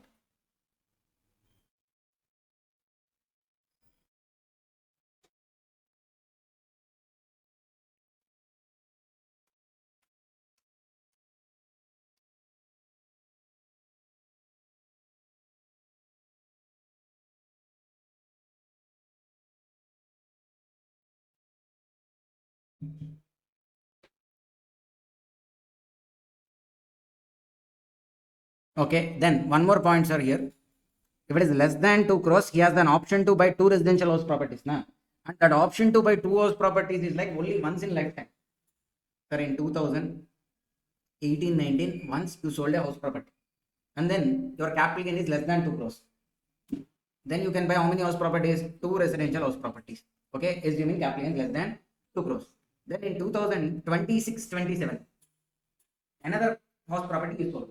Again, you wanted to claim 54 exemption. Then that time, even though your capital gain is less than 2 crores, you can invest in only in one house property. Because already in your lifetime, already you availed the benefit of two house properties once. Okay, buying two house properties once. So this time you can avail only one house property related exemption. Okay, so the maximum exemption that can be claimed is here how much, sir? 10 crores. Then, sir, let's say I have the time to construct the property for 3 years. I have the time to buy the property 2 years. Now, in March month, I sold the property. In July, I need to file written off income. In July, how many months are there? March, I sold the property. July, I need to file. April, May, June, July, 4 months. But I have the time to construct or to purchase property for 2 years. Now only 4 months expired. Exemption will be claiming at the time of filing return. Because at the time of filing return, you should show your capital gains and you should compute your tax. But return you will be filing in 4 months only. By 4 months, you not yet made the investment. Okay, then what to do? Because you cannot do promise. Some other promise, sir, I invest in the house property only. Okay, or else like pinky promise, all this you cannot do. Okay, even if you do, they will not trust you. So then what to do? So that's why they kept one more scheme called CGA scheme. in a scheduled bank, you should open a separate bank account and deposit the money which you intended to invest in that bank. Okay, so you not yet invested, but you are setting aside the money for investment by depositing in a separate bank. When you deposit that, what is the point? It will be deemed to be assumed as like investing. Okay, it will be deemed to be assumed as like what? Investing. So amount intended or to be used for acquisition or purchase shall be deposited in a special account on or before the due date of filing of return of income. Then, if at all you deposited amount in that account but not utilized, within 2 years or 3 years you should actually invest now, but not utilized. Then after the time limit expires, that amount will be taxable. Okay. Then, sir, here you sell a property, residential house property, and buy residential house. That property which you bought should be same, which should be held by you only. Locking period is there for 3 years. For 3 years, the new property which you purchase shall not be sold, shall not be transferred. So what if I transfer? If it is transferred, the exemption amount will be deduced from the cost of acquisition of such and such transfer. Let me give you an example here, sir. A transferred a residential house property, okay, in the previous year 24-25. On this, he has long-term capital gain of 1.5 crores. How much, sir? 1.5 crores. Now, he invested in purchasing another residential house property same year, sir. Like let's say 1st March 2025, he has purchased residential house property. For what price? 1.2 crores. What is the exemption now? Long-term capital gain 1.5 crores or the new investment 1.2 crores, whichever is lower. Okay, so 1.2 crores exemption is given because he purchased the property for 1.2. Now, what is the condition here? This property purchased is there for 1.2 crores. This should be held for how many years? 3 years. From when? Date of acquisition or date of completion of construction. Okay, that means it should be there till 1st March 2028. But he has sold this property on 1st March 2027. That means before expiry of lock-in period only he has sold. Okay, now see, sir.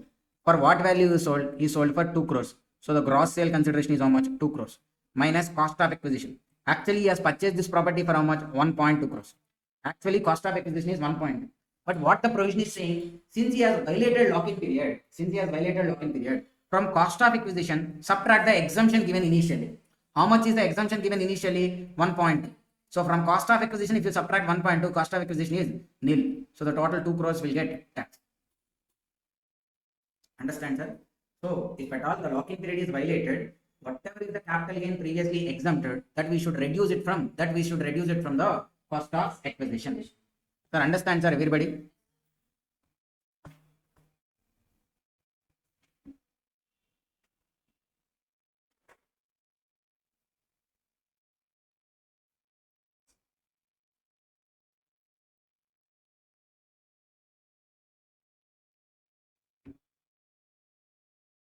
So 54 exemption available to individual, HF. Asset transfer, residential house. New asset purchase, individual HF. Long-term capital asset transfer, being in residential house property. What is the asset to be purchased? Residential house. Either 1 or 2. Okay. What is the time period to do investment? Construction not 3 years. Purchase not 2 years. Before 1 year. Capital gain amount greater than 2 crores. One property you can buy. Capital gain amount less than 2 crores. You can invest in 2 hours property. Okay, done. If at all you cannot invest by the due date of filing return of income, then the amount should be deposited in CGS account. Then you can claim the exemption. Okay, fine. Then maximum exemption that could be claimed under this section is only 10 crores. Okay. Then the new property which you purchase should be there for lock-in period of 3 years. How much is the exemption available? Amount invested or capital gains, whichever is lower. Amount invested or capital gains, whichever is lower. Here done. Then what if the lock-in period is violated? If the lock-in period is violated, then the lock-in period is violated now what? The new property you sold. When you sold again, capital gains has to be computed, right? That time. From the cost of acquisition, you subtract the exemption which you availed previously. Clear, sir? 54, everybody. So we'll move on to 54F.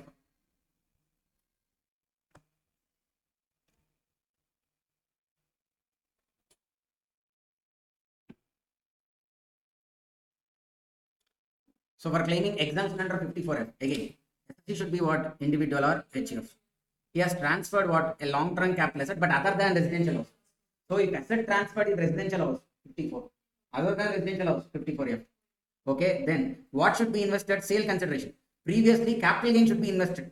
Now here what they are saying, like sale consideration should be invested.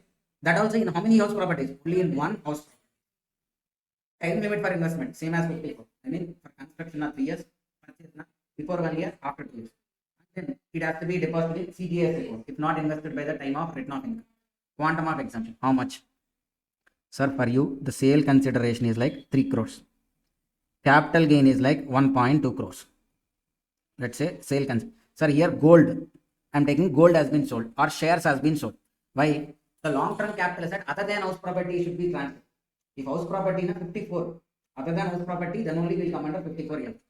Gold or shares. The sale consideration is 3 crores, capital gain should be 1 point. Now, new house, if you have invested a whole 3 crores, then exempted. Completely capital gain 1.2 crores is exempt. If you invested only 2 crores, then proportionate to your investment on sale consideration, that proportionate of capital gain is exempted. See, if investment is greater than net consideration, full exemption. If investment is less than net consideration, then proportionate exemption.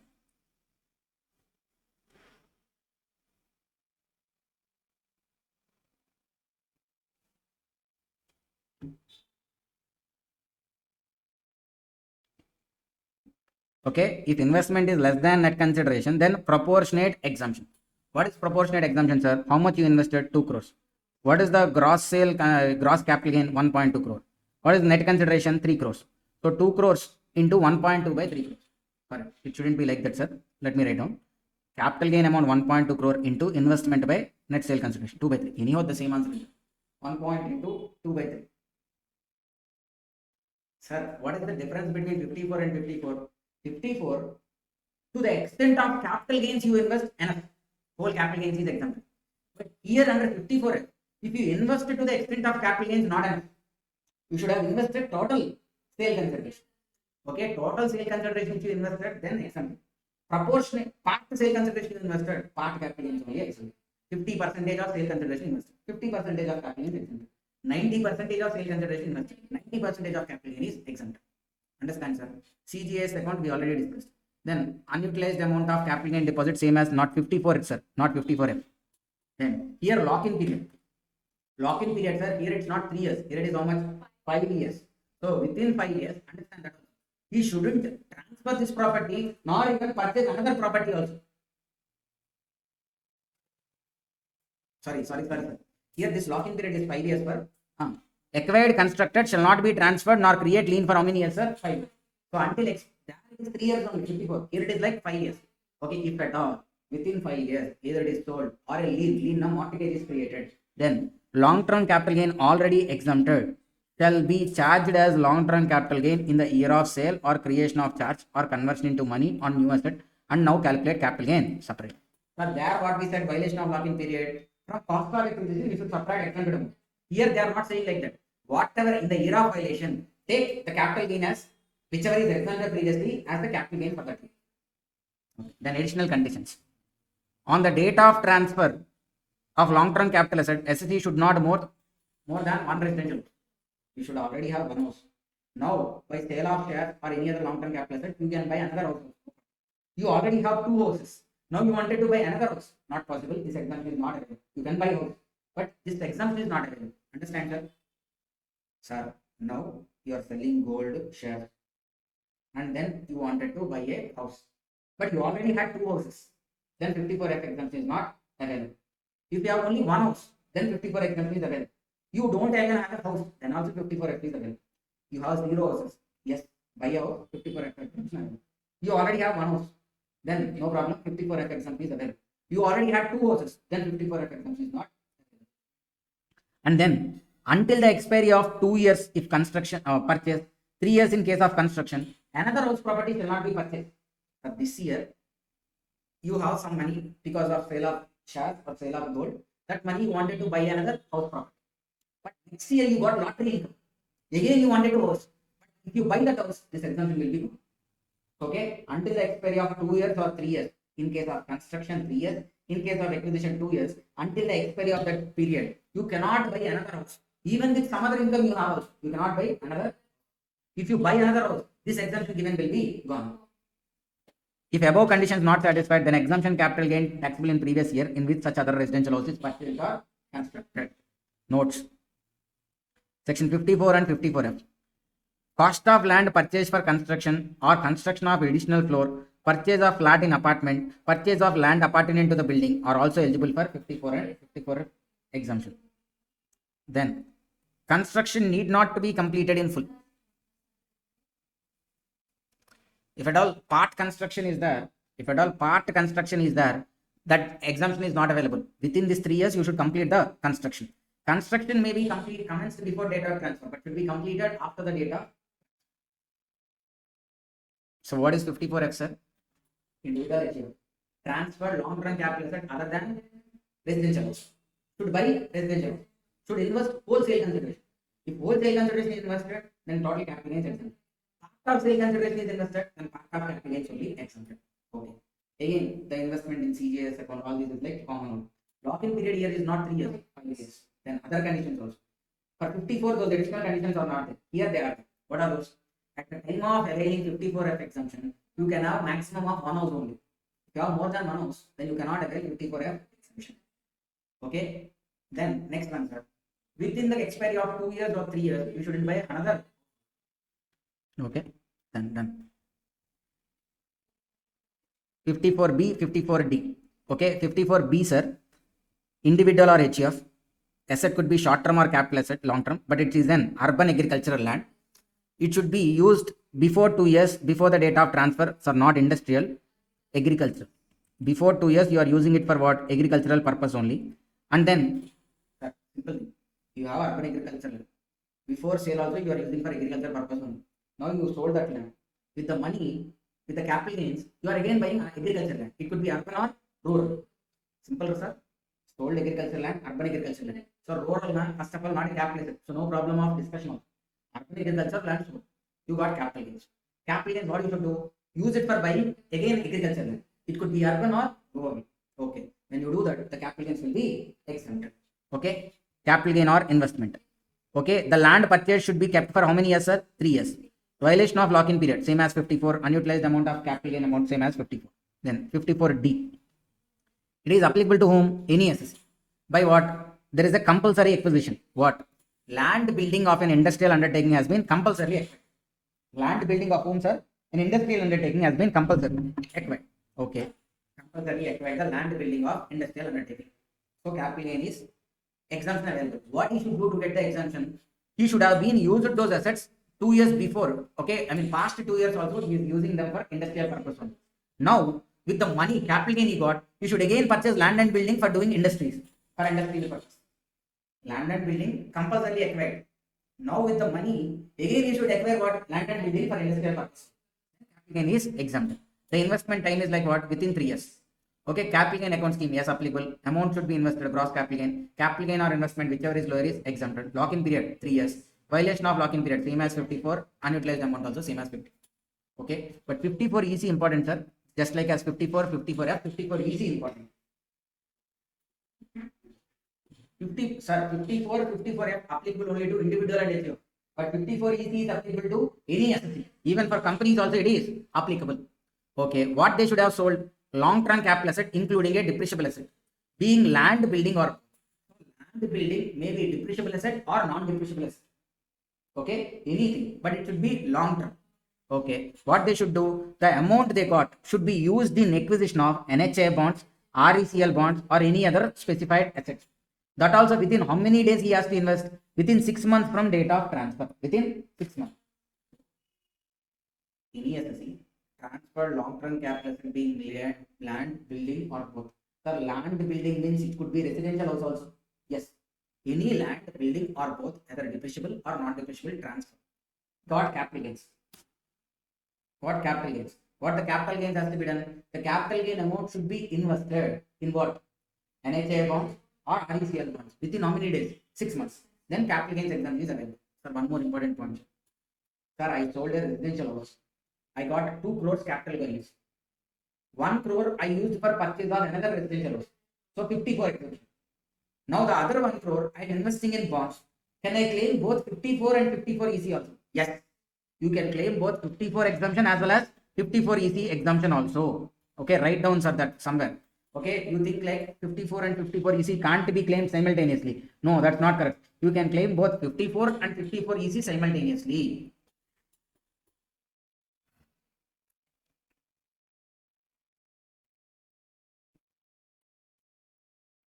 Both 54 and 54 EC can be claimed simultaneously within 6 months from date of transfer.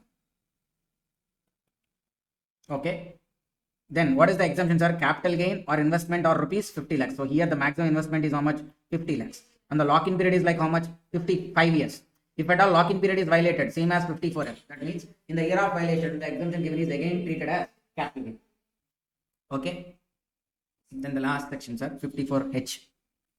Extension of time limits under 54, 54B, 54D, 54EC, 54F, where transfer is due to compulsory acquisition or conversion of capital into stock. I mean, the transfer made is not sale. It is compulsory acquisition or conversion of capital asset into stock entry. What they are saying, the investment in new asset. So usually the time period will calculate from transfer. It is like 2 years in case of purchase or 3 years. Okay. But understand, sir, in case of conversion of capital asset into stock in trade or compulsory acquisition, transfer is made. But to do investment, you don't have money. But to do investment, you don't have money. Why? Just the capital asset converted into stock in trade. That's a transfer. But you don't have money to invest. But to get exemption, you need to invest. But you don't even have money as of. And even when there is compulsory acquisition also, government not yet paid you money, but transfer already made. Okay, to do investment, you should have money right first. So that's why what they are saying here. If compensation received on installment basis, the investment shall be commenced from date of receipt of each such installment separate. Simple thing, sir. You shouldn't count 2 years, 3 years from the date of transfer. To count from date of receipt of compensation or date of receipt of money. Only when money is received, that time you convert, you calculate 2 years time or 3 years. If it is received in installment, for each installment, 2 years, 3 years. Okay. The period for new investment shall be commenced from date of sale of stock in trade, not from date of conversion. So this is about the capital gains. Okay. So once again, sir, after class also, sir, problems need not to be discussed from capital gains. Capital gains concept only needed. Why? Because there won't be a straight question from capital gains. So problems not to be discussed, but you should have an understanding of the concept here. So what I'll tell, before you attend the business restructuring chapter, revise once again the capital gains, so that you'll have better clarity in understanding business restructuring.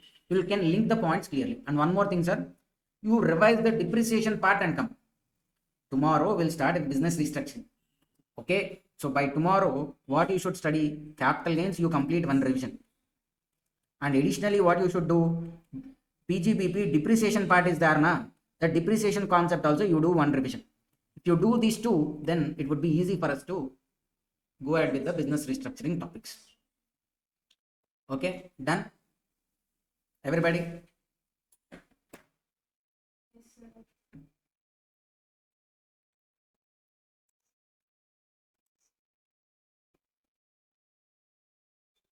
Then, okay, then I'm closing the session. Hi all.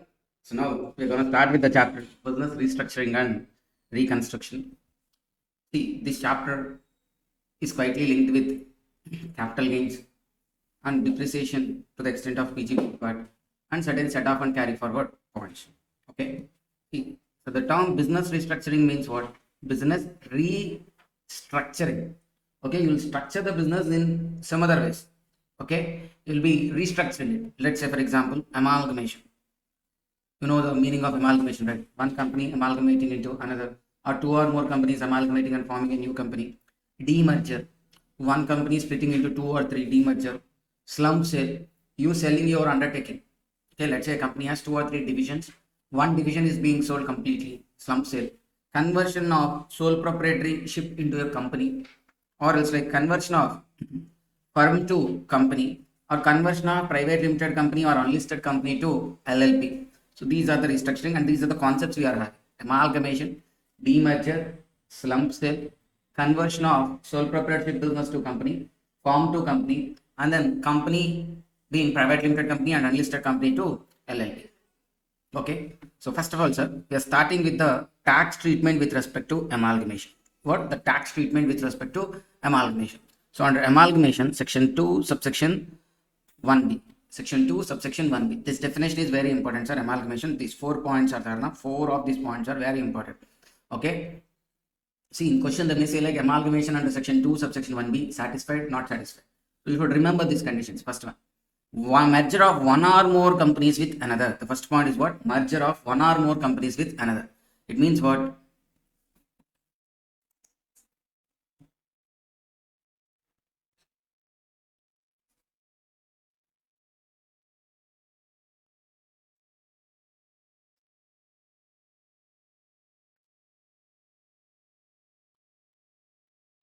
One second, sir. The coming little blur here. I don't understand why. Okay. Merger of one or more companies with another. Let's say A Limited merged with B Limited. A Limited merged with B Limited. I mean, A Limited completely dissolved into B Limited. Okay, so A Limited is no longer continuing, only B Limited is continuing. So this is called what? Merger of one or more companies with another. Okay, so then this A Limited is the discontinuing company, which we call it as what? Amalgamating company. Whereas B Limited, the continuing entity, is called as the amalgamated company. Merger of one or more companies with another. Merger of one or more companies with another is called as what? Amalgamation. Then merger of two or more companies to form one company. Merger of two or more companies to form one company. There's A Limited, there is B Limited. Both these merged and newly formed C Limited. A Limited and B Limited, both these merged and newly formed what? C Limited. Okay, so first kind of merger is what? One company or two or more companies merge into one company.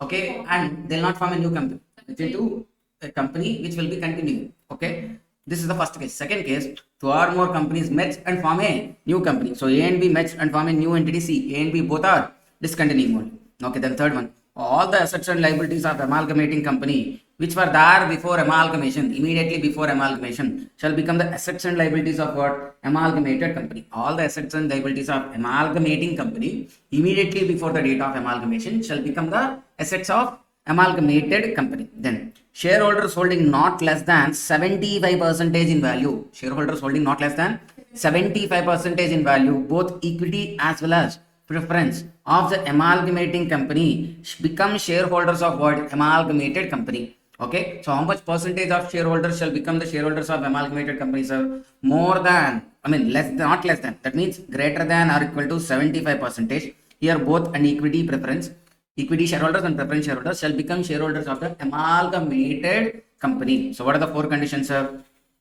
One or two companies merges into another.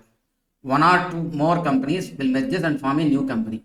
All the assets and liabilities before the date of amalgamation, immediately before the date of amalgamation, shall become assets and liabilities of the amalgamated company. Then, not less than 75% of the shareholders, both equity and preference, shall be continuing even in the amalgamated company. Okay, this is the example also. In the A Limited, A, B, C, D, E, 5 shareholders are there, each having 20% shareholding. Now they formed a company called Z Limited.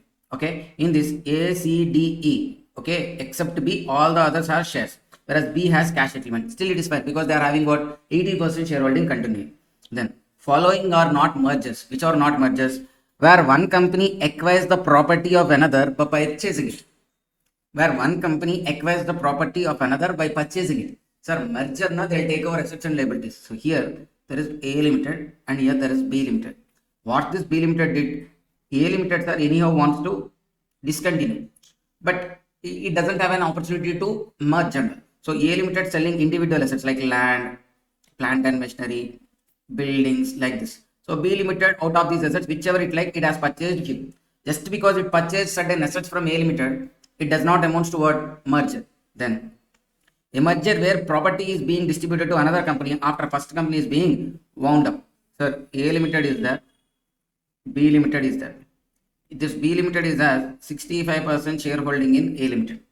Now this A Limited is what? Winding up. During the process of winding up, the assets and assets of A Limited are being distributed. So certain land, okay, plant and machineries are given to B Limited. Now, when it is given at the time of winding up, since the assets has to be given over to the shareholders, the 65% is owned by B Limited. The land, building, okay, plant and machinery, those are transferred to the B Limited. This also amounts to what? Not a merger. Okay, so merger, one company should merge with another company, okay, or should form a new company, and it should go on a going concern basis. It should be going on a going concern basis. Then, so understood, sir, what is the amalgamation under section 2, subsection B? One company, merger of one or more companies with another. Second one, merger of two or more companies to form one company. All assets and liabilities of the amalgamating companies immediately before amalgamation become the assets and liabilities of what? Amalgamated company. Shareholders not less than 75% in value, both equity and preference of the amalgamating companies become shareholders of the amalgamated company. Then, effect of amalgamation on amalgamating company. Sir, amalgamating means what? Selling company, buying company, selling. Amalgamated means what? The buying. Okay, so amalgamating company, what happens, sir? In the course of amalgamation, it is transferring its capital assets. So transfers the capital assets to what? Amalgamated company. Amalgamating company transfers the capital assets to whom? Amalgamated company. Okay. Now we should check what? Whether it satisfies the definition of section 2, subsection 1b. Amalgamation not satisfies the definition of section 2, 1b. Okay, satisfied. If it is satisfied, also two cases. Amalgamated company is an Indian company, then not a transfer, no capital gains. If amalgamated company is not an Indian company, then it is a transfer, capital gains will attract. So what are the conditions, sir? There is an amalgamation.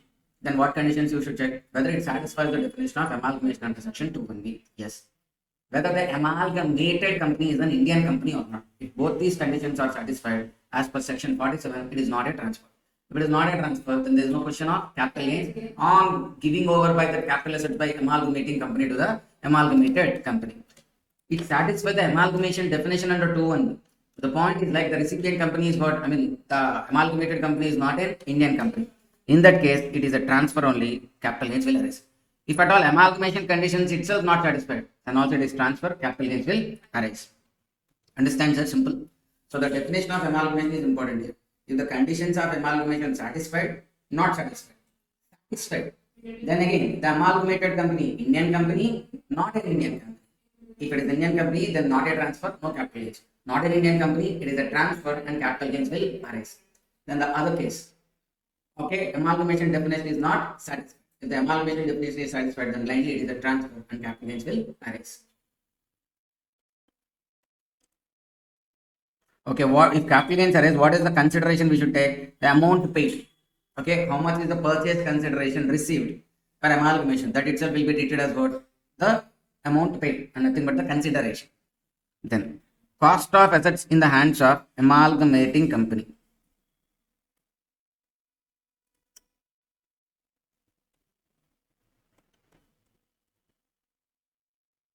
Sorry, it's not amalgamating company, sir. Cost of acquisition in the hands of amalgamated, not mating.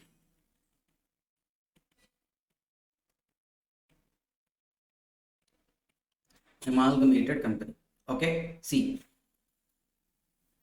Condition, cost of acquisition in hands of amalgamated company. First one, we are talking about non-depreciable assets. And here we are assuming like what? Amalgamation is under satisfied the definition of 2(1)(b), and amalgamated company is an Indian company.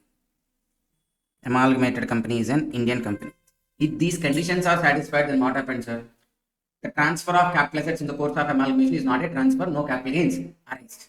Okay, then to the amalgamated company, what we should take it as the cost of acquisition, etc. See, for non-depreciable assets which were acquired before 1st April 2001, what is the cost of acquisition, sir? Fair market value as on 1st April 2001 or cost of acquisition to old owner. Acquired before 1st April 2000. It's a simple thing. If you remember the basic capital gains are non-depreciable assets, these are covered under what? Section 47, transactions which are not regarded as transfer. So what will be my cost of acquisition if it is not a transfer? Cost of acquisition to the previous owner. Cost of acquisition to the previous owner. Okay, whereas previous owner acquired it before 1st April 2001, then take his cost of acquisition or the fair market value as on 1st April 2001, of course, whichever is higher. Then acquired on or after 1st April 2001. If it is on or after 1st April 2001, then we need not to consider the fair market value as on 1/4/2001. It is like what? Cost of acquisition is like cost of acquisition to previous owner plus cost of improvement. You understand, sir? In which case we are discussing here? Cost of acquisition to whom? To amalgamated company. Cost of acquisition to amalgamated company. So first we are talking about what? Non-depreciable assets. Non-depreciable. In this also two categories. Acquired before 1st April 2001 on or after 1st April 2001. Sir, amalgamated company we are calculating, we are taking cost of acquisition under what grounds? Not a transfer. What? Amalgamation definition under 21B satisfied. And then amalgamated company is also what? Indian company. Then in this case, okay. Non-depreciable before 1st April 2001. Sir, actually in any case of this non-depreciable asset, what is the cost of acquisition? Cost of acquisition to previous one. But if it is acquired before 1st April 2001, what will do? Cost of acquisition to previous owner or fair market value as on 1/4/2001, whichever is higher. If it is on or after 1st April 2001, simply take the cost of acquisition to what? Previous owner. Plus, if any improvement is carried out, that also added cost of improvement. Okay. Then, if you see, sir, period of holding. Period of holding has to be counted from when? Okay. So, let's say here A Limited is incorporated in the year 1st April 1998. Okay. A plant and machinery purchased on 1st April 2002.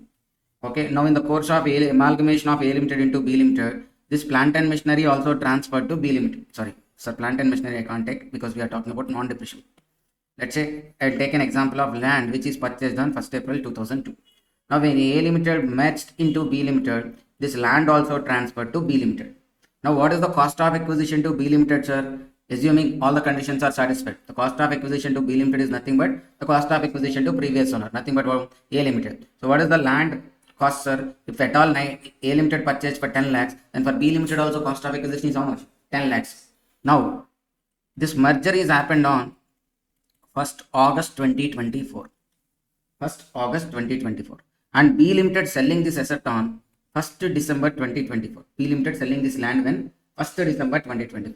Now, sir, during the course of merger, if any assets transferred by A Limited to B Limited, not a transfer. But subsequently, if B Limited is selling those assets, obviously that is a transfer and capital gains has to be calculated. So when they are selling, sir, 1st December 2024. When they are selling it on 1st December 2024, amalgamation happened when? 1st August. That means August, September, October, November. 4 months only held. So if you take count period of holding only from the date of amalgamation, it is only 4 months. Then it remains to be what? Short-term capital.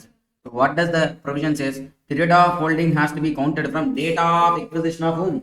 Previous owner. That means what? 1st April 2002. Period of holding has to be counted from when? Date of acquisition of previous owner, which is what? 1st April 2002. Okay. Whereas indexation, sir, can we do indexation in this case from 1st April 2002? No. Indexation can be done only from the date of amalgamation. That means only from 1st August. Since the amalgamation and the subsequent sale are in the same year, you can't do indexation in this case. Sir, understood, sir? Amalgamation is under, okay, indexation from date of amalgamation. Okay. Then, depreciable assets. If there are depreciable assets, are again conditions. Amalgamation is under 21B, satisfied, and amalgamated company is an Indian company. Then what we should take? Cost of acquisition equals to written down value in the hands of amalgamating company. Depreciation claimed has to be reduced. Okay. Sir, written down value in the hands of amalgamating company. Sir, you could write down, sir, written down value, opening written down value of previous year in which amalgamation paid. Opening WDV of previous year in which amalgamation is made. Let's say, sir, amalgamation is made on 1st August 2024. Then which days opening WDV you should take? 1st April 2024 opening WDV you should take. And for the depreciation for the year of amalgamation, sir, here it is there na, a portion between predecessor and successor. Okay, this is what depreciation for the year in which amalgamation carried out. Okay, so the depreciation for the year in which amalgamation has to be carried out. Amalgamation carried out, not has to be, amalgamation carried out. So let's say, sir, in previous year 24-25 amalgamation is happened, and for 24-25 depreciation will be there, right? That depreciation you should apportionate between predecessor na amalgamating company, successor na amalgamated company. It has to be apportioned between the predecessor and successor in the ratio of number of days used. Okay, this example we already did in the PGBP chapter itself. Depreciation for the year in which amalgamation carried out has to be apportioned between the predecessor and successor. Sir, what we should do now? First we'll take opening WDV. For that opening WDV, for the year of amalgamation, again you are calculating depreciation, right? That depreciation, predecessor will also have share, successor will also have share. That predecessor share of depreciation you should subtract from the opening WDV. That is the WDV which will be taken over by the amalgamated company. Let me tell you, sir. Opening WDV on 1st April 2024 equals to 20 lakhs.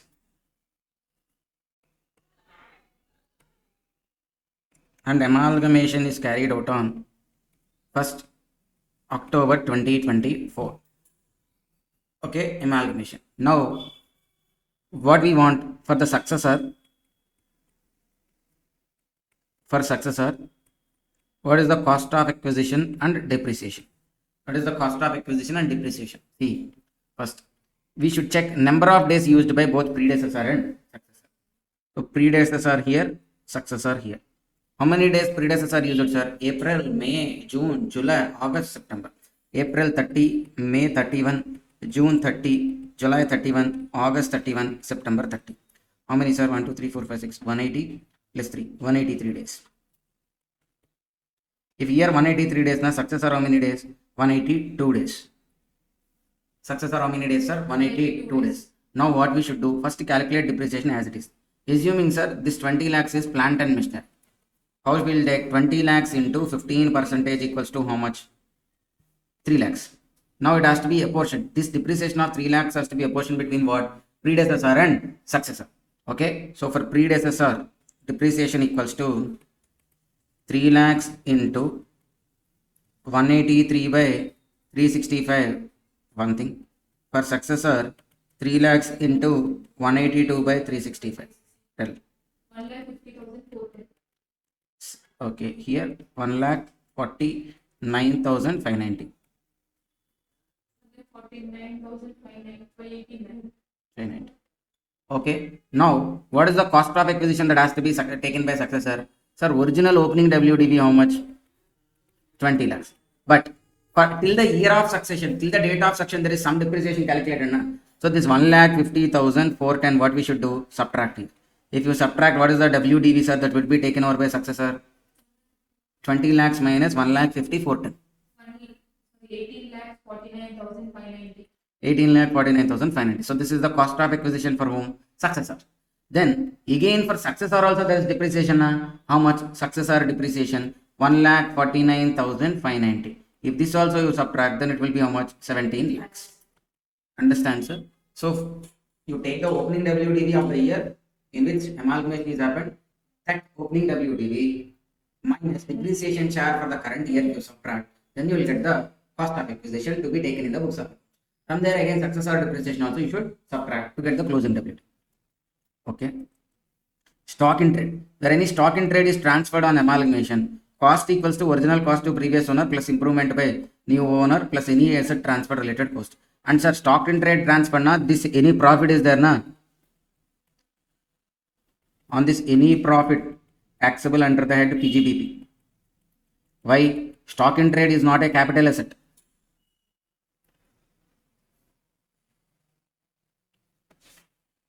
Okay, na sir. So for non-depreciable asset, simple cost of acquisition equals to cost of acquisition to previous owner. Depreciable assets, cost of acquisition equals to WDV. Okay, depreciation for year of amalgamation has to be apportioned between predecessor and successor in the ratio of number of days used. Then for stock in trade, okay, take the cost only plus Improvements is there. Any improvements. Okay, if any profit is there also, that is taxable to the amalgamating company under the head PGB. Then, if amalgamation is not as per 2(1)(b) or amalgamated is not Indian company, then what will take the cost of, sir, here whatever we discussed is like what, when all the conditions are satisfied. If the conditions are not satisfied, then the capital asset of the cost of acquisition for amalgamated company is what? New cost, that is the amount paid for those assets.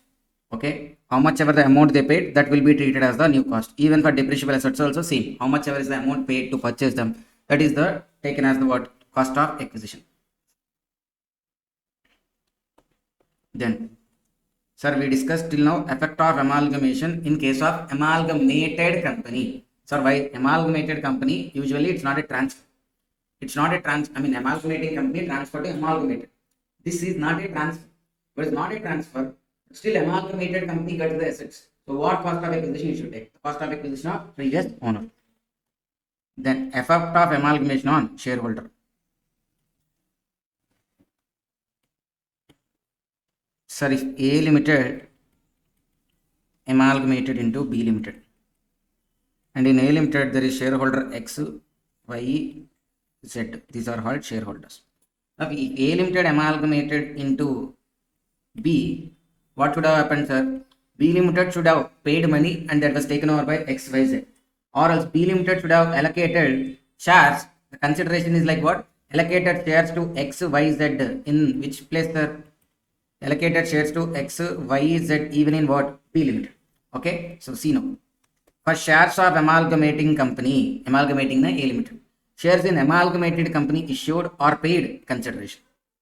Okay, sir, if it is like, again check, amalgamation as per 2(1)(b), condition satisfied, amalgamated company, Indian company, and here sir S is missing, write down as shareholder gets shares of amalgamated company. I mean to the X, Y, Z, two options are there. One is like B Limited can issue shares in B Limited or can pay that in the cash. If shares are issued, then not a transfer, no capital gains, even for exchange of shares for the shareholder. So what happens to X? X, instead of A Limited share, he'll get what? B Limited share. Now his A Limited share got exchanged with what? B Limited share. That exchange of shares is also not a transfer, provided it was happened in the course of amalgamation. Amalgamation condition satisfied. The amalgamating company is an Indian company, and to X, no cash is paid. Only the shares has been given in B Limited for exchange of A Limited shares. If at all shareholder gets consideration in cash or other asset, there is a transfer and capital gains will arise. If at all amalgamation conditions are not satisfied, then also it is what? Transfer and capital gains arise. Okay, sir, in the course of amalgamation, sir, these points are like assuming the condition has been satisfied. Cost of acquisition of new share in B Limited is nothing but the cost of acquisition of shares in A Limited. Sir, in our example, X purchased A Limited shares for 10 lakhs. Now A Limited merged into B and B given some shares in B Limited to the X in exchange of the shares which he has lost in A Limited. Now, what is the cost of acquisition for shares he purchased in B Limited? The cost of acquisition of shares in A Limited only 10 lakhs. Okay, sir. Period of holding. Even the period of holding includes period of holding of old share. But where indexation has to be carried out only from the date of allotment of new share in B Limited. Okay, then amalgamation of foreign company. Sir, where a foreign company amalgamates with another foreign company. That means A incorporation amalgamates into B incorporation. A incorporation is in USA, B incorporation is in UK. Okay. But the capital asset transferred is shares held in Indian company. Above transaction is not a transfer. So this A incorporation, let me tell you, sir.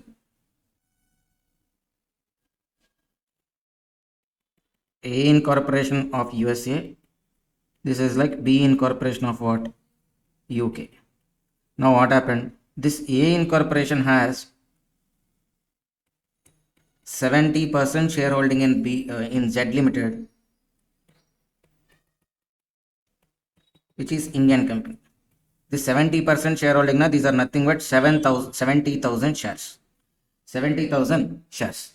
Now A incorporation is happening what? A incorporation merged into B incorporation. During the merger, what happened, sir? A incorporation is transferring all its assets and liabilities to B incorporation now. when it's transferring all the assets and liabilities, its shareholding in Z Limited also will be transferred to whom? B Incorporation. So the asset transferred is being what?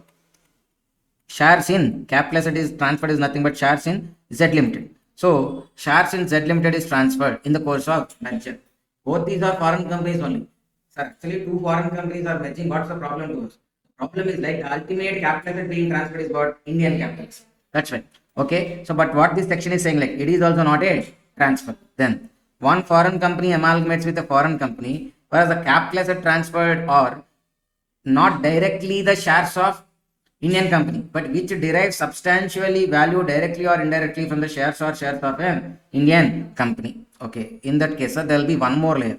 They'll have 100% shareholding in Z Incorporation. Z Incorporation, which is there in Mauritius. Okay, Mauritius. A Incorporation has 100% shareholding in Z Incorporation, which is there in Mauritius. Now this Z Incorporation has again shareholding in X Limited, which is there in India. How much shareholding is there, sir? 90% shareholding is there. Sir, this Z Incorporation, which is there in Mauritius, it doesn't do anything. It has money, it just invested in X Limited. Now, how the share price will move, sir? Because it doesn't have any business. The business will be carried out by whom? X Limited in India. So now understand, sir. If X Limited share price increases, then automatically Z Incorporation share price also increases. If X Limited share price decreases, then even Z Incorporation share price also decreases. Now what's happening? In the course of amalgamation, they are transferring a capital asset. But the capital asset is what? Shareholding in Z Incorporation. That's it. Okay, they transferred what? Shareholding in Z Incorporation. But due to transfer of shareholding in Z Incorporation, the share of Z Incorporation is a capital asset. Right? But it derives value from where? The share of X Limited. If X Limited share value goes up, then even Z Limited share value also will go up. That's right. The capital asset being transferred is what? Shares of foreign company which derive substantially value directly or indirectly from the shares or shares of an Indian company. It is not a transfer. But there are conditions are here. What is the condition? Greater than or equal to 25% of value of shareholders of amalgamating foreign company shall remain shareholders of amalgamated foreign company. I mean, in this A Incorporation, there will be shareholders now. Out of them, 75% shall continue to be shareholders of what? B Incorporation. Okay, then such transfer shall not attract capital gains in the foreign country where amalgamating company is incorporated. Okay, where amalgamating company is incorporated, USA. In USA, this transaction shall not be attracts capital gains, and more than 25% or equal to 25% of shareholders of the amalgamating company shall continue to be shareholders of the amalgamated company. Then come to section 72A, sir. Set off and carry forward of business loss and unabsorbed depreciation. Where there is an amalgamation of a company owning a industrial undertaking, I mean, a company which is having an industry is amalgamated, a ship amalgamated, hotel amalgamated with what? Another company. Or a banking company will be amalgamated with another specified bank. Or one or more PSUs company is amalgamated with one or more PSUs. Okay, this point not much important, sir. So forget about that for the meanwhile. Okay, not needed for the EU and all. Okay, so what is happening? Amalgamation of a company having an industrial undertaking with another company. Amalgamation of a company which is into the shipping business or owns a ship with another company. Which owns hotels with another company. Bank with another scheduled bank, specified bank. One or more PSUs with another PSUs. Then the accumulated business loss other than non-speculative. Sir, this accumulated business loss and unabsorbed depreciation of whom? Predecessor. Who is predecessor? The one who got amalgamating. Who is amalgamating? Okay, their accumulated business loss and unabsorbed depreciation can be. This accumulated business loss can be carried forward for how many years, sir? Another 8 years. Whereas unabsorbed depreciation can be carried forward for indefinite period. Okay, na sir? Okay, where it is an amalgamation, conditions are satisfied. Here also what, sir? Write down, sir. Amalgamation conditions. Amalgamation 2(1)(b). Under section 72 here, write down amalgamation under 2(1)(b) satisfied plus amalgamated company is what? Indian company. Amalgamated company is Indian company. If all these conditions are satisfied, then what? The accumulated business loss of the predecessor or the amalgamating company, or unabsorbed depreciation of the predecessor can be carried forward. How many years the loss can be carried forward? For another 8 years. Whereas unabsorbed depreciation, indefinite period. But for this, there are certain conditions. What are the conditions? The business which was transferred in the course of amalgamation should be carried out by the amalgamating company for at least 3 years in which the loss or depreciation has been occurred. I mean, the business which you are transferring, the loss or unabsorbed depreciation to which business it is related. They should have been into such business for the past period of how many years, sir? 3 years. And the new business which and the new company which has taken over that business and all shall continue that business for at least how many years? 5 years. For continue that business for 5 years. Then, out of the total assets transferred, greater than or equal to 75% of book value of fixed assets are for 2 years prior to amalgamation. I mean, the assets are transferred in the course of amalgamation, no problem. But assets transferred should be there with the amalgamating company for a period of 2 years before.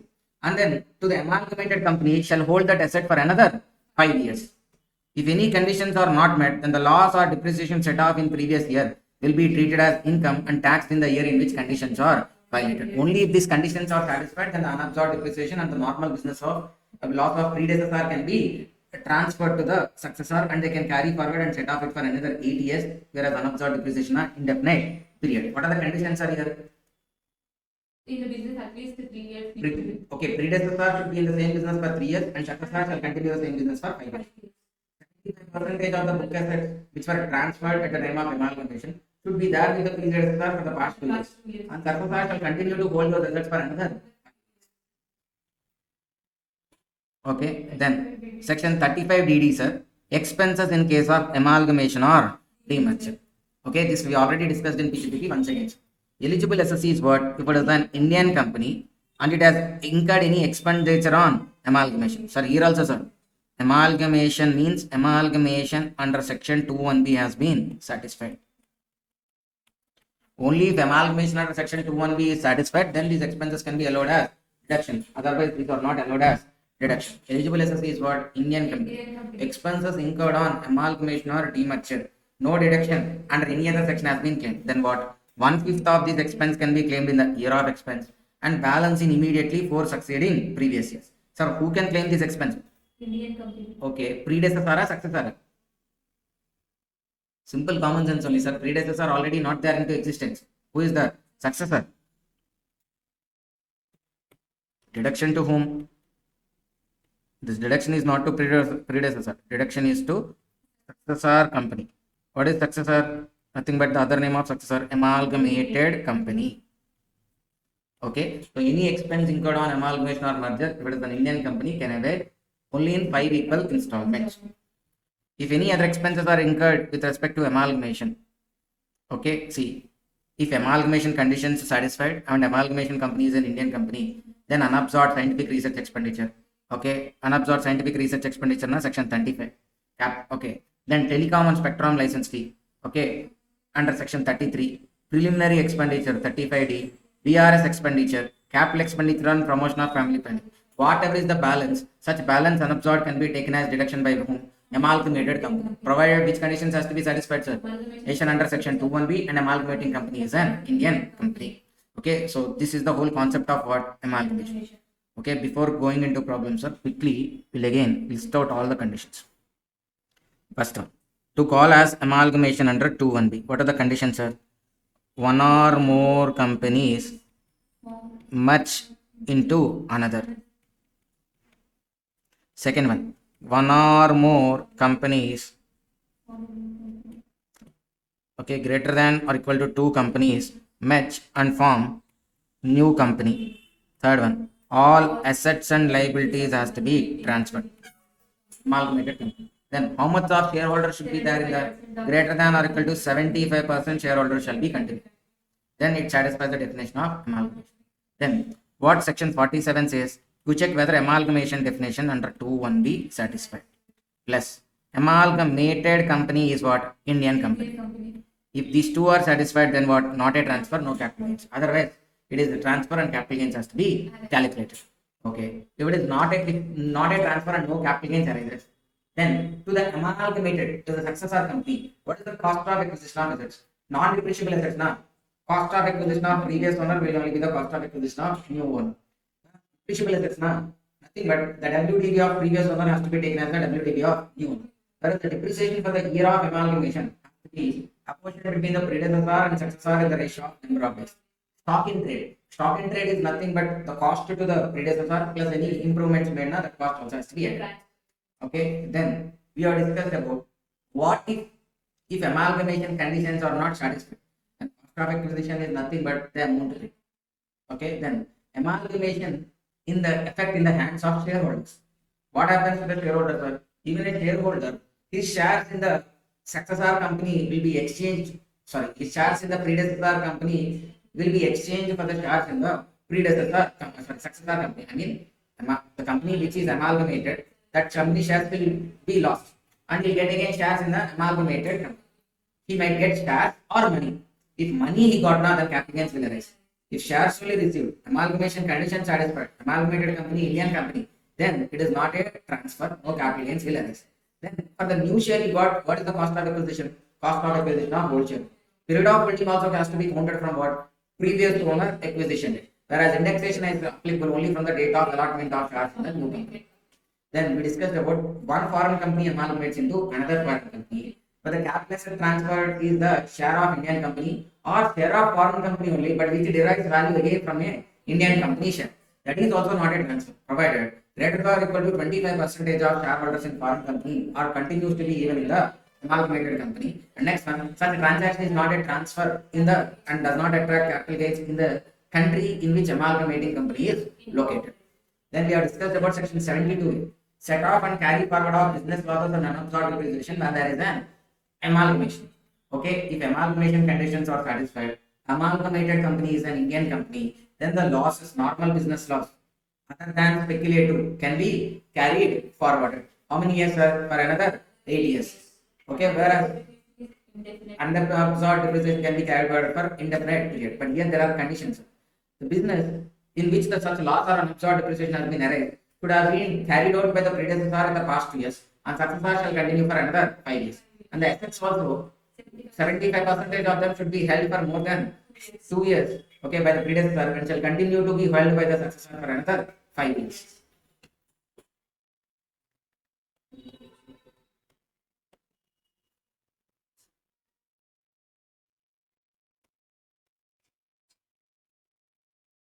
Then we discussed about what, sir? Amalgamation expenses. Okay, the expenses on what? Amalgamation. If any expenses are there on amalgamation, that expenses has to be carried done what, sir? The expenses on amalgamation. Provide again, amalgamation conditions are satisfied, and amalgamated company is an Indian company. Then the expenses are allowed, provided same expenses are not allowed as section under any other section, and that also 1/5 in every year, not fully in the same year. In the year of amalgamation, balance in 4 equal installments.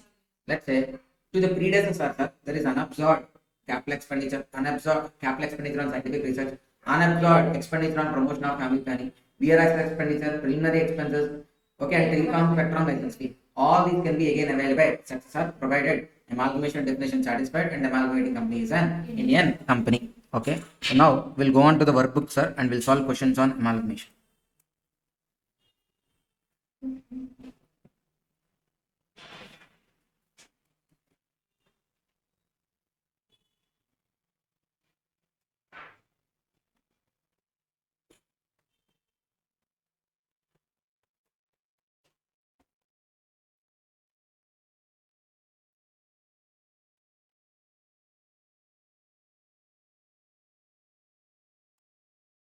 We look at question number 1, sir.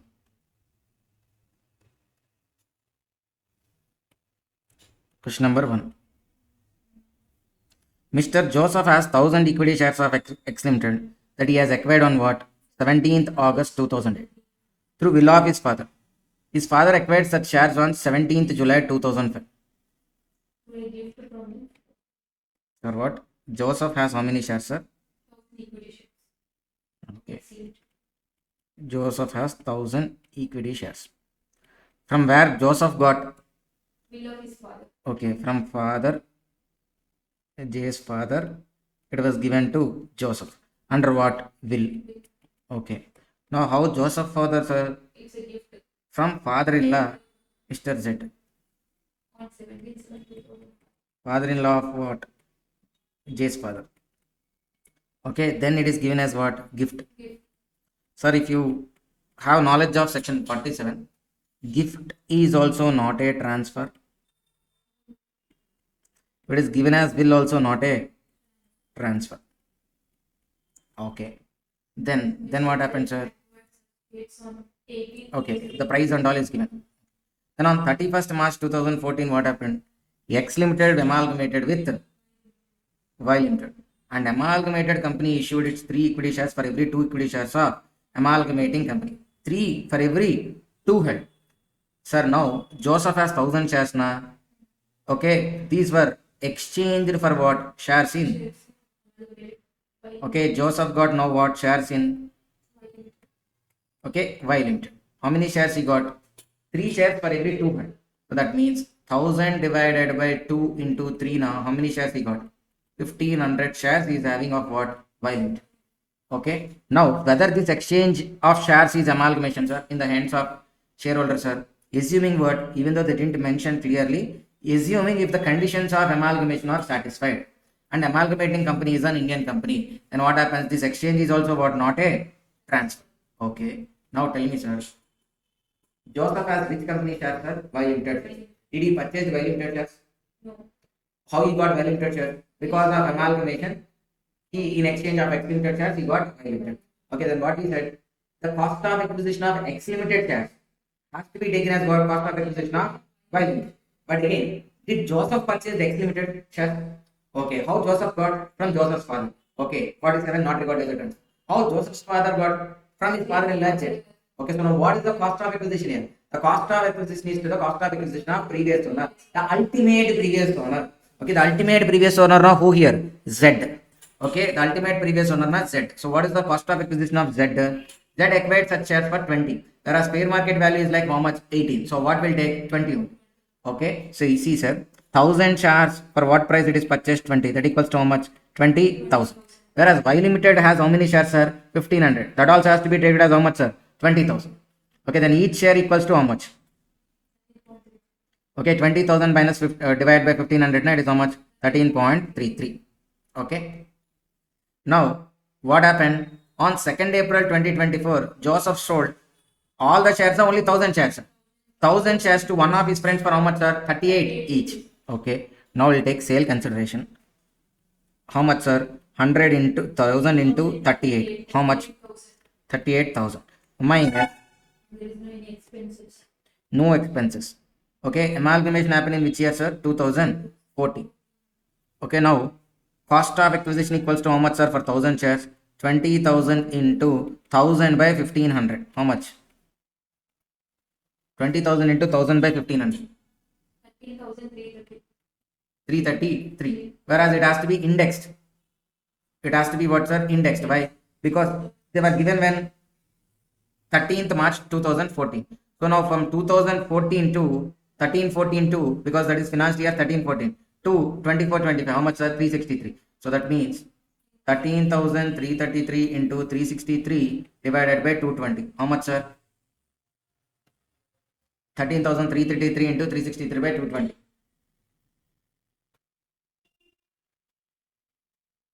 13,458. 13,333 into 363 by 220.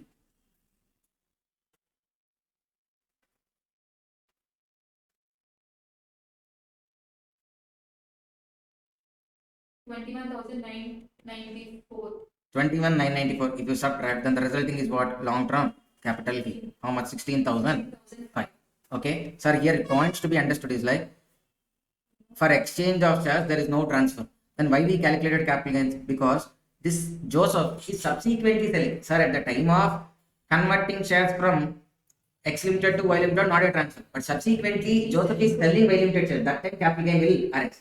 But the cost of acquisition is what? Cost of acquisition of X Limited share. But X Limited share also Joseph didn't purchase. Okay, then what is the cost of acquisition? Because all these are not treated as transfers. The cost of acquisition of ultimate previous owner, nothing but Z. His cost of acquisition we have taken based on that we are calculated. Then indexation. Indexation has to be carried out only from the date of allotment of shares in Y Limited. Whereas spread of holding has to be counted for what, sir? From period of holding has to be counted even the shareholding, I mean, period of holding of X Limited shares also. Okay, I hope everybody understood this question, sir. Question number 1. Then come to question number 6. Come to question number 6.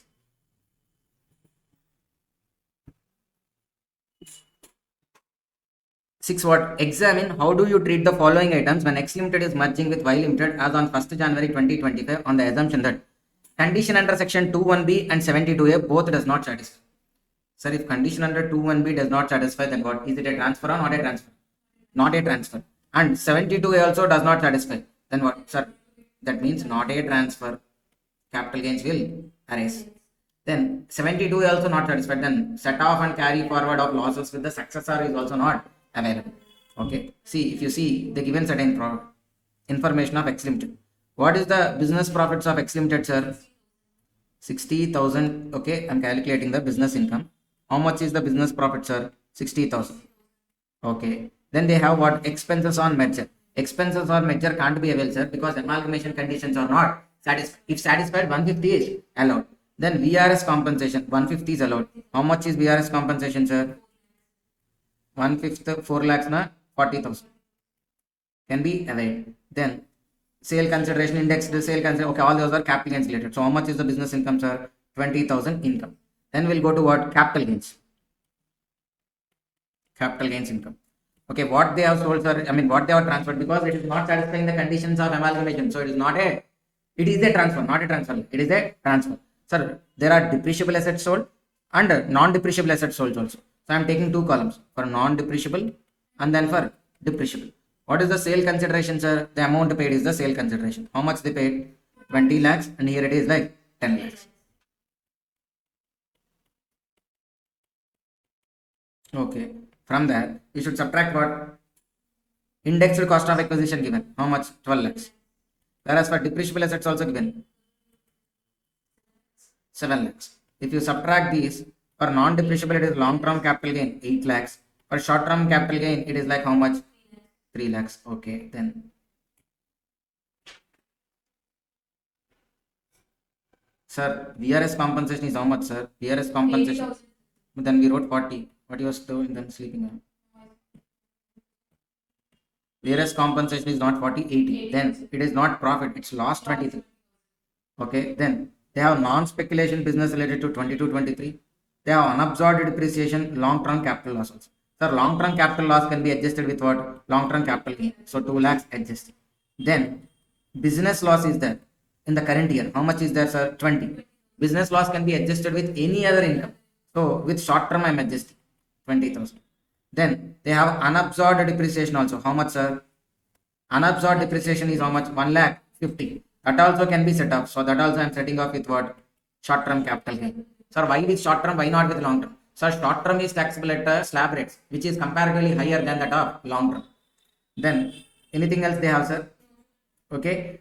They have what? Speculative, non-speculation loss also. This non-speculation business loss has, okay, non-speculation business loss is there, sir. That also can be set off. So, okay, before unabsorbed depreciation, sir, we should set off what first?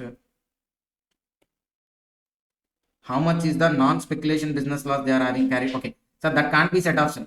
Why? Let me explain you why this non-speculation business loss can't be set off. That was not current year, past years. Once this is a carry forward loss. Once a loss is carried forward, it has to be adjusted only intra-head. But intra-head, sir, I mean within the business head, they have already 20,000 loss. So they can't set off it again. So what is the final income they are having, sir? Long-term capital gain 6 lakhs. 1,30,000 short-term capital. This is what they have. In under which case, sir, this is like amalgamation conditions not satisfied, 72A conditions also not satisfied. Correct only, yeah? Yes. And for Y Limited also they asked to calculate. For Y Limited as what? Y Limited before adjusting losses, they have how much profit, sir? 30. They have long-term capital gain of 3 lakhs. For B Limited. What is the business income, sir? 30 lakhs. 30 lakhs. And then they should have charged depreciation, sir. For them, depreciation also has to be charged. Why? Because during the year when amalgamation is made, the assets are transferred from whom to whom? X Limited to Y Limited. Okay, how much is the assets transferred, sir? sale consideration 10 lakhs. So on 10 lakhs, they should claim depreciation. 10 lakhs into how much? 15% into. Then the amalgamation happens, sir. Day 1st January 2025. Sir, 1st January na Y Limited, okay, Y or B, okay, the new company, successor, didn't use those assets for more than 180 days. So depreciation is restricted to what? 1 by 2. So 10 lakhs into 15% into 1 by 2, na 75,000. 0.75 lakhs. How much it is like? 29 lakh 25,000 is the business income. Whereas they have any capital loss also, na? Not the capital gains. Okay, they have even long-term capital gain also. How much? 3 lakhs. 32 lakhs 25,000. Is the total income in this option. Second one, they are saying like what, sir? Condition under 2(1)B satisfied, but 72A does not satisfy. Okay, then see, sir, condition under 2(1)B does not satisfy. Okay, satisfied. Sir, if condition under 2(1)B is satisfied, then there is no question of calculating capital gains. For whom? Amalgamate. Why? Where the amalgamation definition is satisfied 2(1)B, that is not a transfer. But it's not a transfer, then there is no question of capital gains. Then in that case, what will be the business income, sir? Only loss 20. Okay, not loss 20,000 also, sir. If amalgamation conditions are satisfied, then they can claim merger expenses also, right? 1/5. Sorry, leave, sir.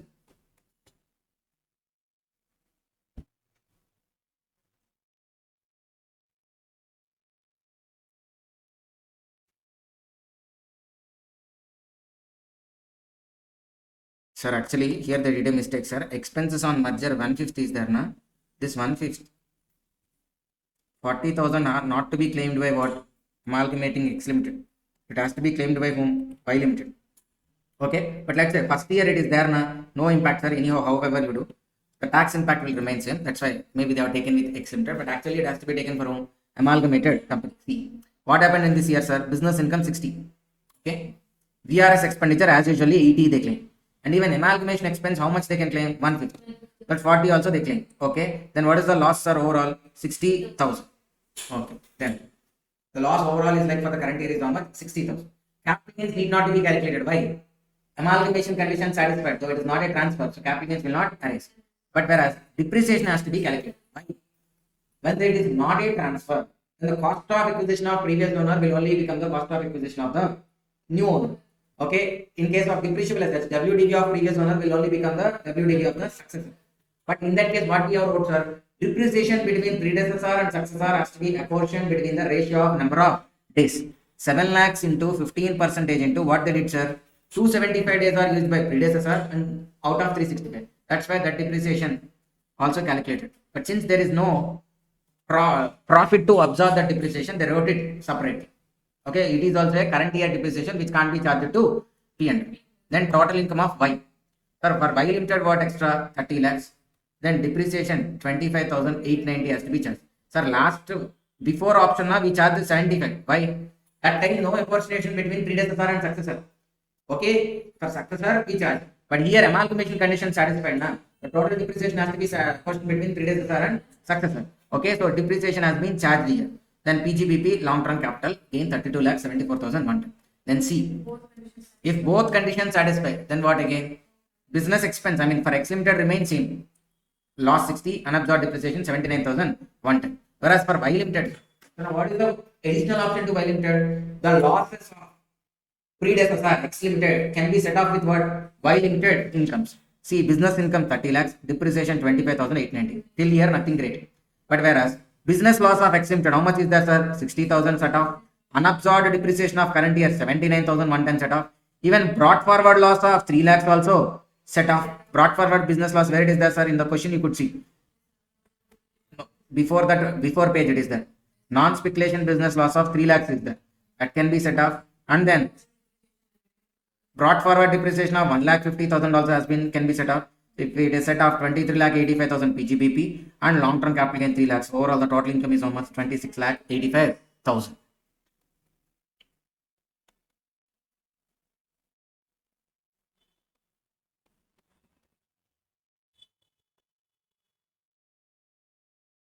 Question number 9, sir.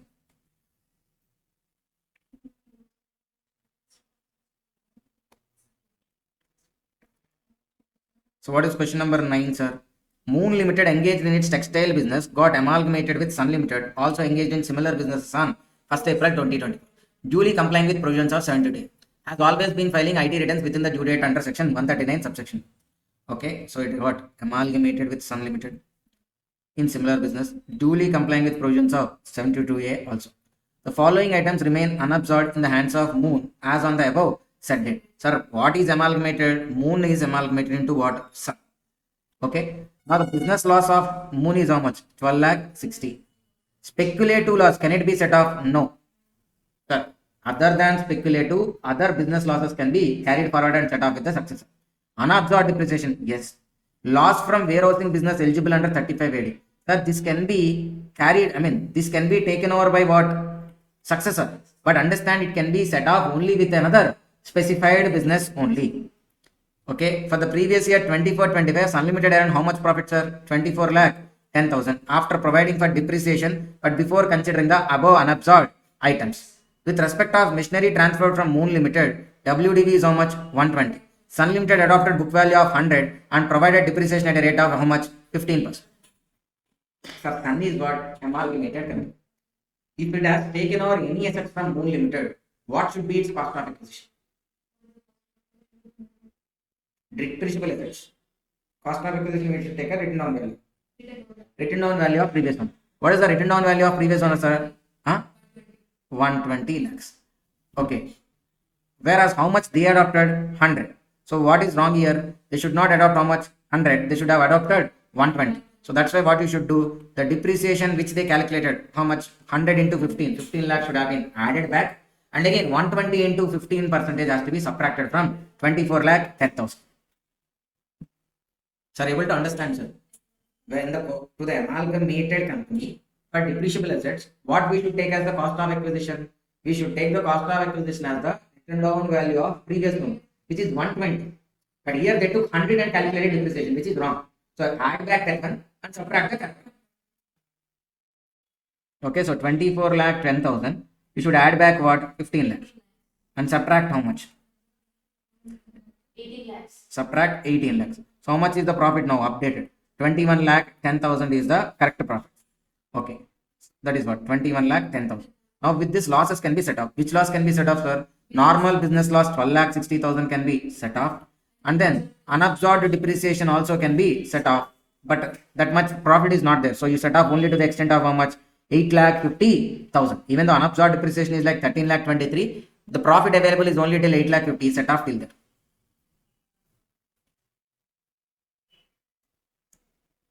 Okay, then balance unabsorbed depreciation can be carried forwarded indefinitely. Speculation losses are not eligible for set off. Specified business loss can be set off only with what? Specified business income. Since here business discontinued and there is no another specified business, such loss can't be set off. Then question number 10, sir. Rosie Private Limited incorporated on 1st April 2018 is engaged in manufacturing activity with 4 equal shareholders. The company has paid a share capital of 40 lakhs with each equity shares of how much? 10 each. Fully paid up. As per the provisions of Income Tax Act, it has the following as on 31st March. Business loss 30, unabsorbed depreciation 20. At the previous year 25 also it is expected that company would have unabsorbed depreciation of how much, sir? 10 lakhs. So it wouldn't have any business loss. The board of directors of the company decided to carry out business restructuring by issuing equity shares for rupees 160 lakhs to new investors. Sir, what is happening? The company has how many equity shareholders, sir? 10. Okay. 4 equal shareholders. Okay, each having how much shareholder capital? 40 lakhs. 4 into 40 lakhs na 160. 160 equals to 100%. Now they willing to brought how much equity share capital extra? 160. So total is how much? 320. Okay. If at all it becomes 320 lakhs as share capital, 320 lakhs as share capital, then if it becomes 320 lakhs as share capital, then for the previous 4 shareholders, how much will be the equity share capital, sir? Now their percentage from 100% it was dropped to how much? 50%. If you remember, sir, in assessment of companies, we discussed the provision where we said like the business loss and unabsorbed depreciation of a company can be private limited company or closely held company can be carried forwarded and eligible for setup if at least only more than or equal to 51% of shareholding is continuing. But here, sir, this equity shareholders share was dropping to how much? 50. Okay, if it was dropping to 15 or less than 51%, then this brought forward business loss of 30 lakhs cannot be carried forward. But this provision of carry forwarding is not applicable for unabsorbed depreciation. So unabsorbed depreciation can be carried forward even the shareholding falls below 50. Whereas business loss can be carried forward only when the shareholding remains at least for 51%. Here it is falling below 51%. So business loss can't be carried forward. Okay, sir, but they asked another question also. Would your answer in case of Rosie Private Limited is an eligible startup in terms of 80 IAC? Sir, for under 80 IAC, okay, under section 72, sir, sorry, 79, there's a proviso, sir, with respect to 80 IAC. 80 IAC, na, these are eligible startups. Sir, these days, all these tech startup companies like Zomato, Swiggy, then Ola, Zepto, all these are the recently came the tech startup companies which use some tech based or app based, like, right. In all those companies, sir, initially they'll have so many losses. Swiggy, Zomato, whatever the tech companies you see, which we think like they are booming business in the upcoming years, they have losses in the initial years. But the promoters or the original founders of company are selling their shares, and then increasing or expanding the company and profit. But initially, yes, they have losses. But what is happening now? Over a period of time, they are reducing their share because they are allocating the shares to outsiders. So many investors coming into the company. So their shareholding is keep on reducing. If at all they keep this 50% target, there also 51%, those startup companies can't set off their past losses. Okay, so to give a flexibility to them, under 79 there is a proviso which says like that percentage criteria is not applicable to 80 IAC companies which are eligible startups. Then what conditions we need to check, sir? See, the revised conditions for them are like the company must be a closely company. Company is an eligible startup, but irrespective of the percentage, sir, at the time of loss, there are 4 shareholders. Those 4 shareholders should be continuing. Whether your shareholding falls below 50 or 40 or 30 or 20 or 10 is irrelevant. But the same shareholder shall be continuing. So in normal case, it's not like same shareholder shall continue. It's like 51% or more of the shareholding shall remain intact. Then the losses can be carried forward or can be set off. Whereas here they are not talking about the percentage criteria, but the same shareholder shall remain. Then such loss incurred also during the period of 10 years beginning from the year of incorporation is eligible for what? Such benefit. Okay, then question number 13 and question number 14, sir. I'm not discussing these two, sir, because we already discussed these questions, this kind of questions in the PGBP chapter. This is nothing but there is an amalgamation here. The depreciation has to be apportioned between the predecessor and successor. Actually, in what ratio the depreciation has to be apportioned, sir? Depreciation has to be apportioned in the ratio of number of days used by predecessor and successor. Okay, this model, this concept I already explained, so you could try on your own 13 and 14. Okay, so with this we have completed what the concept of amalgamation. Okay, so next we are continuing with the topic demerger. So first of all, let us understand what is called demerger.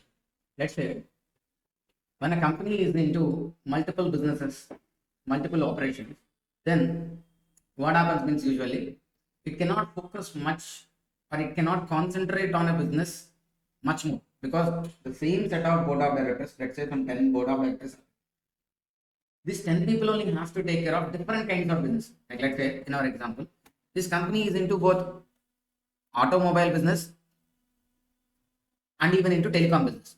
Now the same set of directors have to focus on both telecom as well as automobile. Okay, but if at all is split into 2 different companies, both these companies will have 2 set of composition of directors.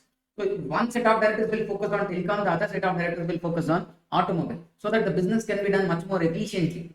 Okay, so that's why companies, when they become big, when they are into multiple businesses, they may split okay, into small different companies so that the business can be carried out much more efficiently. Understand, sir? So the one which is there originally, sir, understand, sir, in amalgamation, the one which amalgamates loses its substance. I mean, it doesn't be continuing. But in demerger, companies will be continuing. None of the company will shut down its operations. It will be continuing only. See here, R Limited, it's the parent company because it's the main one. Now, what it did, R Limited is still carrying only. Okay, it retained telecom business. Whereas they formed a new company R Auto Limited, which is called resulting company. Okay, so it was what the child or the resulting company. Okay, so in the demerger, it doesn't mean the parent company will be dissolving. The parent company also continues, but a part of it will be transferred to whom? Resulting company. Okay, so now when it is transferred, what is the effect of capital gains and all we'll be discussing here. Is it a transfer first? Does capital gains attract? All the properties of undertaking. Okay, sir. First of all, just like as amalgamation, even for demerger also there is a meaning. Okay, we should remember. Demerger. In demerger, what would have been happened? If an undertaking is transferred, a particular business segment or undertaking is transferred, all the properties of such undertaking and the liabilities of undertaking shall be transferred. All the assets and liabilities of such unit or undertaking have to be transferred. Then, such transfer of assets and liabilities should be at what value, sir? Book values. Ignore revaluation. And then resulting company shall issue what? Shares to the shareholders of parent company. Sir, in R Limited, X is a shareholder. Now in R Auto Limited also, to the X, cash will not be paid. Sir, because when R Limited is there, it is into telecom business and automobile business. Now, I am a shareholder. I have ownership even in the R Limited telecom business and even automobile related also. But automobile is formed as a new company. Okay, then I'll be getting even share in what? R Auto Limited also. Okay, so now the shareholders, resulting company will issue what? Shares to the shareholders of a parent company. Greater than or equal to 3/4 of shareholders in parent company shall become shareholders of what? Resulting company. And transfer of undertaking should be on what? Going concern basis. To be satisfied. First one, all assets. Second one, liability. Third one, sir, assets and liabilities should be at book values. Fourth one, shareholders shall get the shares in the parent company. The shareholders of parent company shall get shares in the resulting company. Then more than or equal to 3/4 of shareholders in value, not number. So let's say some 10 shareholders are there. It doesn't mean some 8 shareholders should be there. 5 is also enough. They were requiring that 3/4 is only in terms of value, not in terms of number of shareholders.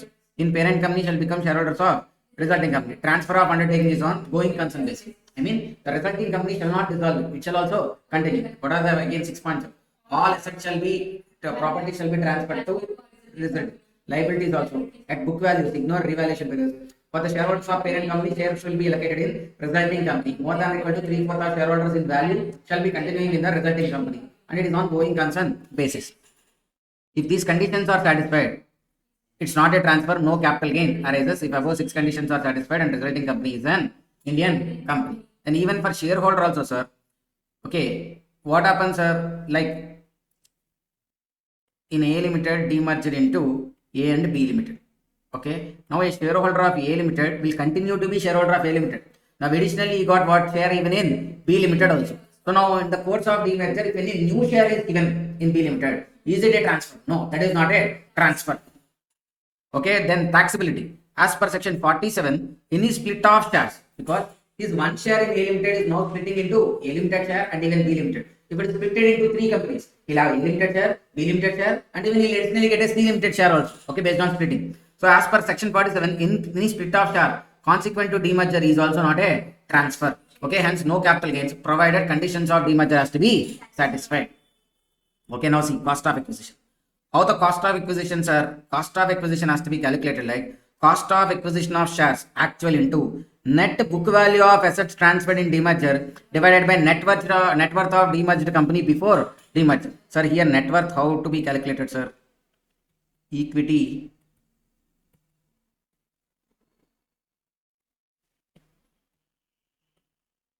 plus reserves and surplus is called as the net worth. So usually we can do what? Assets minus outside liabilities is also net worth. The other way is like equity plus reserves and surplus is also net worth. So we'll be calculating here equity plus reserves and surplus. Then what is net book value of asset? Sir, it is not there. It was mistakenly written as like not book value. It is like net book value. Cost of acquisition of shares into net book value.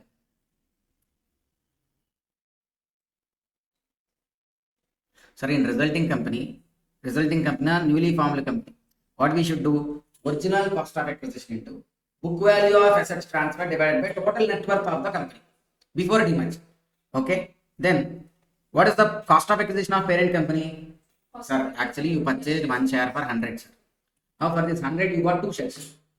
Now this 100 also has to be divided between the 2 shares. Now how you are dividing? For parent company, this 100 into book value of assets transferred divided by net worth of demerged company before demerger. This is for what? Resulting company. Whereas for parent company, this calculated minus original cost of acquisition. Okay, so the original share is how much? 100. So here in the first box for resulting company, you calculate, now that you subtract, you'll get the cost of acquisition for what? Parent company. Period of holding. For both the cases, sir, period of holding has to be counted from the date of acquisition of original share. Indexation. With respect of shares in resulting company, indexation has to be done from the date of application of share in the resulting company. Whereas for parent company, it has to be calculated from the date of acquisition of original share. Then 72A, set off and carry forward. Business loss except non-speculation and unabsorbed depreciation can be carried forwarded even to the successor, even to the resulting company also. But how? Loss plus depreciation to relation or resulting to business of resulting company. Okay, if it is related specifically to the resulting company, then can be set off and carry forward of resulting company. If it is not specific to any undertaking, general loss, okay, it's not specific to any of their business, then it has to be split between both in proportionate to what? Assets distributed. Understand, sir? If it is specifically related to the business which the resulting company has got, then completely it can be eligible for set off and carry forward. If it is a general, not specific to any of these businesses, then it has to be split between the parent and resulting in the ratio of assets distributed. Then demerger of foreign companies. For one foreign company demerges, parent company demerges and forms another resulting company. But in the process of demerger, the capital asset transferred is what? Share of an Indian company. And the next one, parent company demerged and with another foreign company and formed another foreign company, but the capital asset transferred is foreign company share. But again, such share is derived in value directly or indirectly from what? Indian company share. Then what are the conditions? It is not a transfer. Provided conditions. What are the conditions? Greater than or equal to 75% of the shareholders in demerged foreign company. Okay, greater than or equal to 75% of shareholders in the demerged foreign company continue to hold shares in resulting foreign company. Okay, then next one, sir, that less than or equal to symbol you strike off. This transaction is not a transfer in foreign company where demerged foreign company is also incorporated. Okay, demerger. What happens in demerger? One company will split into two.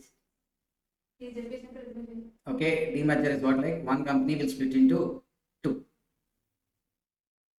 Okay, parent company will split into one or two or more than two also. Why? Because to have much more focus on particular business segment, they'll split so that there'll be a new set of board of directors who can effectively focus on that. What are the conditions for demerger? All the properties of undertakings are transferred to resulting company. All the liabilities also shall be transferred. Such a transfer of assets and liabilities is at what? Book values. Resulting company will issue shares to the shareholders of parent company. Greater than or equal to 3/4 shareholders in parent company shall become shareholders of what? Resulting company, and transfer of undertaking is on going concern basis. Then, if these conditions are satisfied, then such demerger is not a transfer, no capital gains will arise. Whereas for shareholder, initially he has share in parent company, but due to demerger, he is getting a share even in resulting company also. Splitting of share. The splitting is also not a transfer. But how his cost of acquisition has to be found out in the parent company and resulting company. First take the original cost of acquisition into net book value of assets taken over by the resulting company divided by total net worth before demerger. Then you will get the cost of acquisition for what? Resulting company. What is for parent company? Original cost of acquisition minus this cost of acquisition calculated, you subtract. You will get the cost of acquisition of parent company also. Period of holding for both of them starts from acquisition of original data of share. Whereas indexation in case of resulting company has to be commenced only from the date of allotment of shares in resulting company. Whereas as parent company, it starts from date of acquisition of original shares. Then carry forward of losses. Is it possible? Yes. Business loss other than speculative and unabsorbed depreciation can be carried forward and set off even by the resulting company. If they are exclusively related to the business which was transferred to resulting company, completely they can be set off. If they are partly related to the, they are not specific to any of the business, then they have to be split between the predecessor and the resulting company. I mean parent and resulting company in the ratio of their assets taken out. Then demerger of foreign companies. Two foreign companies, one foreign company demerged and formed another foreign company. But the capital asset transferred is like Indian share or a foreign company share only which derives value from Indian company share. In that case also, it need not be treated as a transfer provided greater than or equal to 75% of shareholders in the demerged company remains to be shareholders of the resulting company, and in the country in which demerger is happened, there also it is not a transfer. Okay, then okay, now if you look at question number 2, it's about the problem on demerger. See, Dona purchased 600 equity shares of XY Private Limited on 1st April 2024 at rupees 150 each. On 31st December 2024, XY Private Limited is demerged. In the scheme of demerger, Division Y was transferred to Y Private Limited resulting company. On that day, the balance sheet is as follows. Okay, which division is transferred, sir? Y is transferred to Y Private Limited. And the given assets and liabilities. Y Private Limited, in consideration of demerger, issued equity shares of 100 each to the shareholders on proportionate basis. You are required to compute what number of shares received by Dona and cost thereof, cost of acquisition of shares held by Dona, capital gain if Dona sold 200 shares. So first of all, demerger. Okay, consequent to demerger, if any assets transferred, not a transfer. Consequent to demerger, assets transferred, capital assets transferred, and satisfied the conditions, then not a transfer, no capital gain. And even to shareholders also, share split is there, that is also not a transfer. First point done. But the question they asked is, first point is about what? Number of shares Y Private Limited will receive Dona. First of all, we should understand how many shares Y Private Limited has to issue. For that, we need to find out the book value of assets. What are the book value of assets, sir? Land 2 lakh 50, plant 1 lakh, stock 2 lakh 30, debtors 45, and cash in bank 70. Add all of them until. Okay, so the cost is how much, sir? The assets value is like 7 lakhs minus liabilities. Sir, assets 7 lakhs minus liabilities. How much is the loan and creditors, sir? 75,000 and 45,000, which are like specific. How much this is like 1,15,000. Then there is a specific loan also. General loan also. This general loan 2 lakhs has to be distributed among them in the ratio of their assets. How much are their assets, sir? Like Y 7 lakhs, total 14 lakhs. Nothing but 1:2. So general loan 1 lakh. If you subtract all this, what is the value of assets, sir? This is the net value of assets. Net value of what? Assets. So for 4,85,000, each share, how many value they are going to issue, sir? 100. So the total number of shares in Y Limited. 4,850 shares. 4,85,000 divided by 100, if you do, it is like how much? 4,850. Okay. But understand, sir, next point. Dona. They asked about how many shares Dona will get. Sir, Dona has how many shares? 600 equity shares. Okay. In XY on 1st April at 150 each. On 31st, it is demerged in the scheme of demerger. First, sir, how many shares are there in 6,000 equity shares in total before demerger? 6 lakhs, 6,000 shares. Out of the 6,000 shares, Dona has how many? 600. That means how much is having 10%. So in this 4,850 shares also, how many shares will get? 10%. So Dona will get 10%. How much? That equals to 485 shares. Okay, the first answer we got. Number of shares of Y Private Limited received by Dona and their cost. Sir, we got 485 shares. We want cost also. What is the cost of acquisition? How to calculate, sir? Cost of acquisition equals to, what is the cost of acquisition of original shares he purchased? 150 into 600. That means 600 into 150 na 9 into book value of assets transferred. How much? 4,85,000 divided by net worth before demerger. What is net worth, sir? Equity, share capital and reserves. So that is how much? 10 lakhs. So 90,000 into 4,85,000 divided by 10 lakhs. So what is the cost, sir? 43,650. 43,650 is the cost of acquisition of what? Resulting company shares. Whereas parent company cost of acquisition equals to 90 minus 43,650. How much? 46,350. 46,350. This is the cost of acquisition of what? Resulting company. Okay, we found out both cost of acquisition of shares held in Dona after demerger also. After demerger, how much are there? We calculate both 46,350, 43,650. Then capital gain, if Dona sold 2,000 shares of XY at 125 and 100 shares of Y Private Limited at 110. 25,000. So how like XY and Y? I am taking two columns here. XY here Y. So what is the sale consideration? 200 into 125. 200 into 125. How much? 25,000. Whereas Y? 11,000.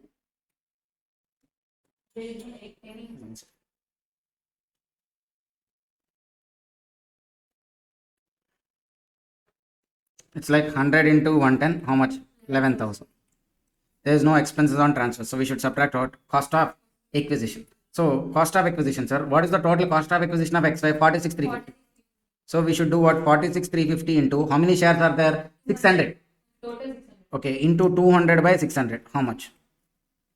Because they didn't sold the total share. 15,450. Whereas for Y total cost of acquisition is how much? 43,650. Out of them, how many shares sold? 100. Into 100 divided by how many shares he has? 438, 485. So total how much? 9,000. If you subtract this, they'll get the capital gains. How much, sir? 9,550, 2,000.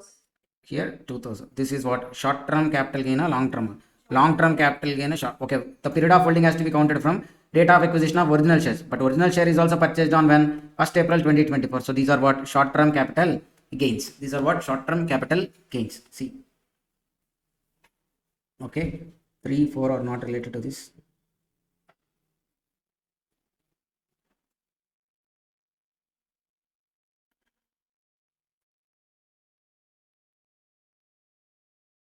Question number 8.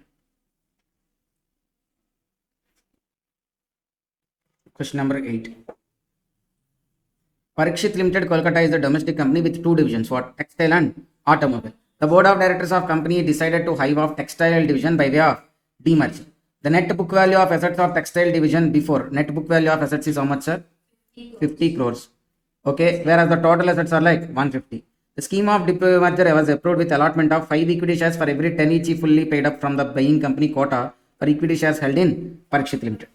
5 equity shares of 10 each fully paid up from the buying company for each equity shares held in Parikshit. Okay, if you have 1 share in Parikshit, how many shares will get in the quota, sir? 5 shares. The demerger was made on April 2024. Burman is one of the shareholder of Parikshit with how many shares, sir? 2,000. Okay, so he has 2,000, sir. But how many shares he'll get in the new company quota? For every share, 5 shares will get, na? So he'll get how many shares? 10,000 equity shares. Okay, whereas this 2,000 shares are purchased for how much? 8,40,000. He sold other shares received from quota for 30 lakhs. Cost inflation index is also given. First thing. So they are asking what? Is the transaction of demerger of textile division by Parikshit Limited attracts any consequence in its hands? No. Why, sir? Consequent to demerger, if it satisfies the conditions, then and the parent resulting company is also an Indian company, that is not a transfer. Not a transfer, no, then no capital gains will arise. Then, how much is the capital gain in the hands of Burman on exchange of shares of Parikshit Limited for shares of Quota Limited? Then also, sir, even in the shareholder, in the hands of shareholder also, consequent to demerger, if any share split is happened, it is also not a transfer, no capital gains will arise. Compute capital gains on transfer of shares of Quota Limited by Burman. Subsequently, sir, he sold the shares in resulting company. Then it is a transfer. Capital gains will arise. How, sir? First, 10,000 shares he got. How, for what price he sold, sir? 8,40,000. 30 lakhs he sold. Okay, so the sale consideration is how much? 30 lakhs. Whereas the cost of acquisition is how to calculate, sir? Original cost purchase price is how much? 8,40,000 into what is the book value of assets given, sir? 50. Okay, and net worth they given, sir. If net worth is not given, the total book value of assets itself is the, wait, sir, it can be taken in another way, I think.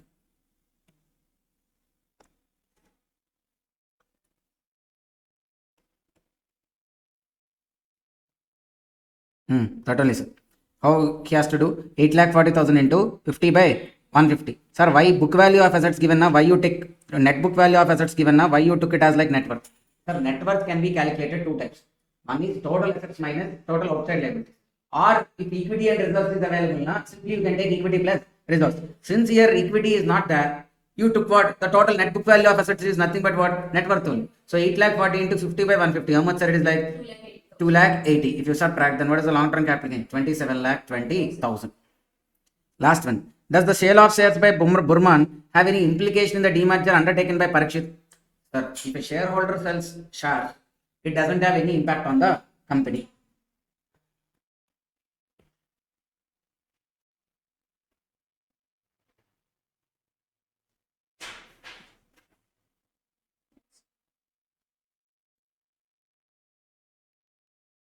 Okay, sir. Then we are moving on to what? Slump sale.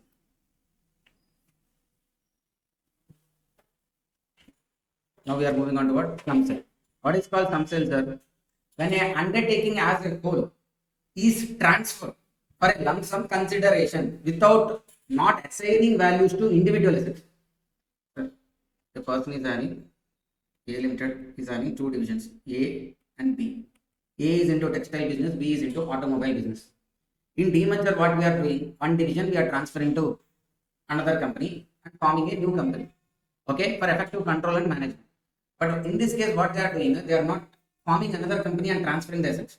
Simply they are doing what? They are selling off that whole unit for a lump sum consideration. Where an undertaking as a whole is transferred from a lump sum consideration with no value being assigned to individual assets and liabilities. Okay, where an undertaking as a whole is transferred for a lump sum consideration with no value being assigned to individual assets and liabilities. We don't bother about individual assets and liabilities. What about we bothered, sir? We bothered about transferring the whole division for a lump sum consideration. Whole division, whole undertaking, whole unit we are transferring.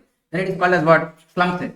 Okay, so for slump sale there are no exemptions there. Slump sale is always a transfer, capital gains will RX. Only if it is demerger, then there is no capital gains. But if it is slump sale, no capital gains will RX. Okay, what are the conditions are here? The capital asset from the date of commencement of business to the date of transfer, if the period of holding is less than or equal to 36 months. The period of holding, sir, with respect to slump sale, if the business is there, the unit or undertaking which you are transferring is there for a period of more than or equal to 36 months, then long term. More than 36 months. If it is less than or equal to 36 months, then short term. The resulting gain is also short term. And on slump sale, indexation is not available. What are the tax rates, sir? Before 23rd July, if it is slump sale is a long term, not 20% tax rate, short term capital gain, na normal rates. Post on or after 23rd July, sir, long term capital gain it is 12.5, short term capital gains, na normal rates. Okay. Sir, in slump sale, tell me whether you are selling a single asset or selling all the group of assets as a lot. As a lot. Not only assets, you are even selling the liabilities also. Sale consideration, okay, you will find out, okay, what are the amount they paid. How do you take the cost of acquisition? Cost of acquisition is simple, sir, net worth. Net worth of that undertaking will be treated as what? Cost of acquisition. How do you calculate net worth? Net worth is what here? Assets minus liabilities. So for assets, when you are taking liabilities, sir, for depreciable assets, what you should take? Written down value. Very important, sir. For self-generated goodwill, you should take what? Nil. For others, you will take what? Book value. If any revaluations are there, na, ignore. Liabilities, sir, you will take whatever are the liabilities relevant to that undertaking fully. If it is general liabilities, na, then you will apportionate based on the book value of assets. Understand, sir? Cost of acquisition in case of a slump sale is what? Cost of acquisition is what? Net worth. How to calculate net worth? Assets minus liabilities. What values you should take assets? Depreciable assets, not WDV. Goodwill, not nil. Others, book value. Non-depreciable assets will come under where? In this categories, non-depreciable assets come where? Land, building, and Book value. okay, others. So they'll be has to be taken at what? Book value. Okay. So cost of acquisition, you should subtract from the sale consideration.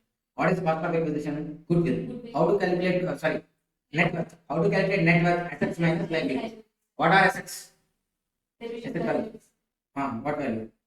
WDV. Okay. Goodwill. Goodwill, not only goodwill, sorry, if any section 35 AD exemption claimed also. Okay, write down here one more point.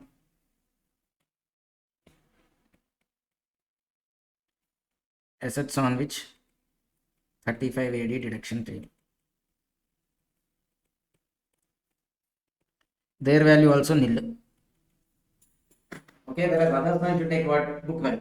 Ignore revaluations. If any revaluation is made also, you shall ignore the revaluation impact and from there you should subtract liability. General, specific. Specific, everything you subtract general.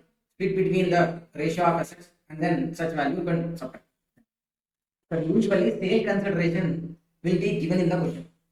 Okay, but there is rule 11 UAE which suggests a new sale consideration also. Out of these two, whichever is higher has to be taken as the sale consideration. Sir, in certain questions, all this you need not calculate. Whatever given the question as sale consideration, you will take. But this will come when they paid partly in monetary consideration and they paid partly in non-monetary consideration. Then you should calculate in two ways. Out of these two, whichever is higher will be taken as what? Sale consideration. Two ways you should calculate, whichever is higher has to be taken as what? First one, sir. Right side one if you see. Fair market value of consideration received or accruing. If the fair market value equals to how much we should take, sir? monetary consideration plus non-monetary consideration. Sir, monetary consideration, it is there in money value. Non-monetary, it's not there in money value. So how to find out money value? For immovable property, you will take what? Stamp duty value. For shares and securities, you will take fair market value as per 11 UA. For other properties, you will take what? Open market value. Simple, sir. Monetary plus non-monetary. How do you find out non-monetary? Non-monetary, they could be land and building, shares, others. Open market value. Market value under 11 UA. Immovable property, you add those values to what? Monetary consideration. Then you got one fair market value. This is one approach. The other way also you should calculate and compare whichever is. The other one is what, sir? Assets minus liabilities. Sir, assets minus liabilities is also called as what? Net worth. If you remember what is cost of acquisition under slum sale? Cost of acquisition to some net worth equals assets minus liabilities. So here also what we said? Assets minus liability. But the way of computation differs. For net worth under cost of acquisition, what value you are taking? Depreciable assets now? WD. Nil. Others now book value we are taking. But here they said like book value of assets other than below. I mean other than below, you should take what? Book values. Whereas for jewelry and artistic work, value as per registered value. Shares and securities, fair market value. Immovable property, stamp duty value. Other assets, book value. Sir, for cost of acquisition, what will take? Other assets, book value. Immovable property also, book value. Shares and securities also, book value. Jewelry also, book value. Only for depreciable assets, what will take? Written down value. Then for liabilities, sir, you should subtract all the liabilities, exclude what? Equity share capital, dividend, set aside, reserves and surplus, provision for taxation, provision for unascertained liabilities, and even contingent liabilities other than arrears of dividend. Understand, sir? How many ways you should calculate, sir? Two ways. Like monetary plus non-monetary. Money value plus non-monetary. Na? Immovable property, SDV. Shares and securities, FMV. Others, now you take what? Open market. Whereas the other way of computing fair market value is like what? Assets minus liabilities. Jewelry, take market value of registered value. Shares and securities, open market value, 11 UA. Immovable property, stamp duty value. Others, now book value of assets. From there, all the liabilities you should subtract except equity share capital, reserves and surplus, dividend set aside, provision for taxation, provision for unascertained liabilities also. Okay. But whenever slump sale is applicable, sir, SSC shall furnish a report by chartered accountant, okay, on the date of audit under section 44AB, okay, by the date of 44AB indicating the computation of net worth. I mean, the certificate has to be submitted by a person certifying the net worth calculated is correct. Now come to the workbook, sir.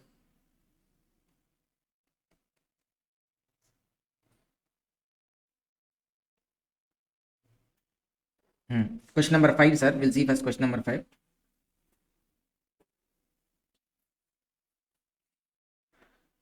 X Limited has several undertakings carrying on several businesses. During the year 24-25, the company sold one of its undertakings for a lump sum value of how much, sir? 300 lakhs without assigning value of individual assets and liabilities. Book value of sundry assets and liabilities of the undertaking as on the date of sale is as under. Sir, these are the book values and these are the market values. And the brokerage paid is how much, sir? 5%. Sir, they said like what? Consideration completely lump sum. How much? 300 lakhs. So what you will take sale consideration straight away as like 300 lakhs. From there, what you should subtract? 5% brokerage. If you subtract brokerage, sir, how much it is? 15 lakhs. Then the net sale consideration is how much? 285 lakhs. Then we want what? Cost of acquisition. How to calculate cost of acquisition, sir? Net worth. Net worth is what? Assets minus liabilities. Okay, what is the value of assets? Land. So what value you should take? They given 3 values. For calculating cost of acquisition, book value. Okay, 50 lakhs. Machinery. Machinery is 60 lakhs. WDV. Furniture. 90 lakhs. WDV. Stock 30. Lakhs. Debentures. Debtors 40. Minus creditors 50. If you subtract all that, what is the cost of acquisition, sir? 220 lakhs. If you subtract the 220, then the long term capital gain is how much? Okay, this is as simple as that. Question number. Then come to question number 7 also, sir. Tiger Private Limited is what? Engaged in manufacturing of textile garments and automobile parts. It has been incurring losses in manufacturing of what? Automobile parts. The management is of the decision that company wants to disinvest automobile parts manufacture for a lump sum consideration of how much? 500 lakhs.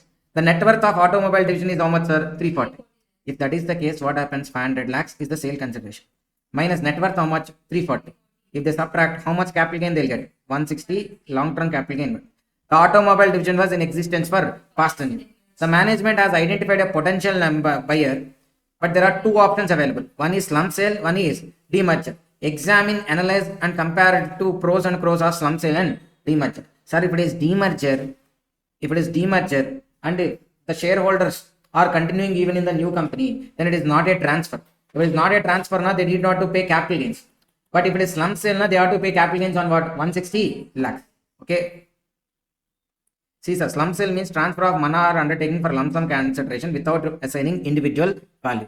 Any profit gains arising from slump sale shall be taxable as capital gain if it is a long term. When it is long term, when it is held for more than or equal to more than 36 months. Here it is for 10 years now, so it is always what? Long term. So what is the tax, sir? 160 lakhs plus 12.5% tax. Plus since the income is more than 1 crore, surcharge at 7% also applicable, HEC at 4%. Total tax is how much? 22,25,600. Whereas in the case of demerger, what, sir? Where all the property of undertaking of a demerged company held immediately before transfer is transferred to becomes the property of the resulting company. Okay. So what section 47 says, like, in demerger, if any capital asset is transferred by demerged company to the resulting company, then it is not a transfer. Therefore, capital gains will not attract. It's the sale consideration. But however, sir, in case of demerger, they shall not give 500 lakhs right away. What they should do? The sale consideration is discharged by resulting company, like what? By issuing shares of demerged company, there would be no tax consequence. So, sir, which option will be better, sir? Demerger only. Because in demerger, there will not be tax consequence.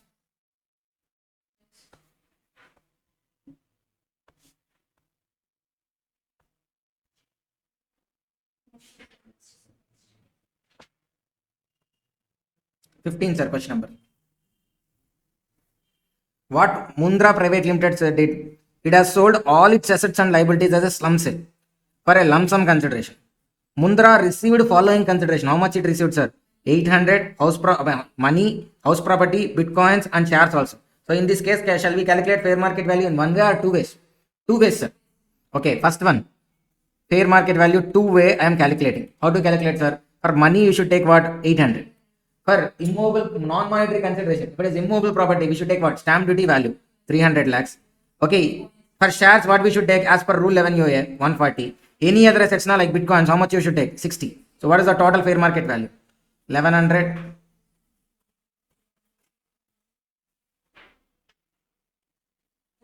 1300, sir, in this option. Another option also we should do. What? Assets minus liabilities. But understand, sir, their asset values. Immovable property, stamp duty value. Shares and securities, fair market value.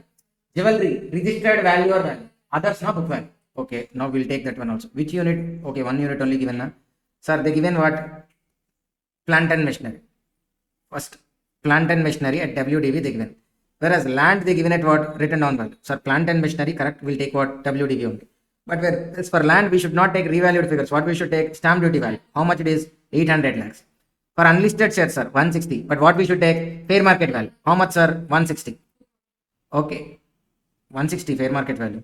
Oh, sorry, 241. Correct one. Then we should add what? Debtors, bank balance, loans and advance, closing stock. 600, 4, 300, 500. What is the total, sir? 2,944. 944. From there, we should subtract what? Liabilities. What are the liabilities, sir? 160 creditors, bank borrowing 1000, and unsecured loans 50. So you should subtract total how much? 1210. 1734. So fair market value 1 is like 1734, whereas 2 is like how much? 1300. So what you should take as sale consideration? Whichever is higher. So what is the sale consideration, sir? 1734 is the sale consideration. Now you should again calculate what? Cost of acquisition. What is cost of acquisition? Assets minus liabilities. Okay. So again, depreciable assets now you should take what? WD. So how much, sir? Depreciable assets now 500. Then for immovable property, what you should take, sir? Book value. While taking book value, you should ignore what? Revaluation. Okay. So what you should take, sir? Plant and machinery at how much, sir? Plant and machinery 500 only will take, not. Okay. Here. Okay. Previously also we did wrongly, na? Okay. Book value. Previously, na, we'll take book values only. But now we'll take what? WDV only. So plant and machinery, how much will take? 400. Whereas for land, revalued figure will not take. What will take? Book value only. What is the book value now? 200 only. Because the cost of land is how much? 200 only. For shares, you will take how much? 160. For debtors, 600. Cash and bank balance, 4. Loans and advances, 300. Closing stock, 500. From there, again, you should subtract how much, sir? 1210. If you do all this, what is the cost of acquisition, sir?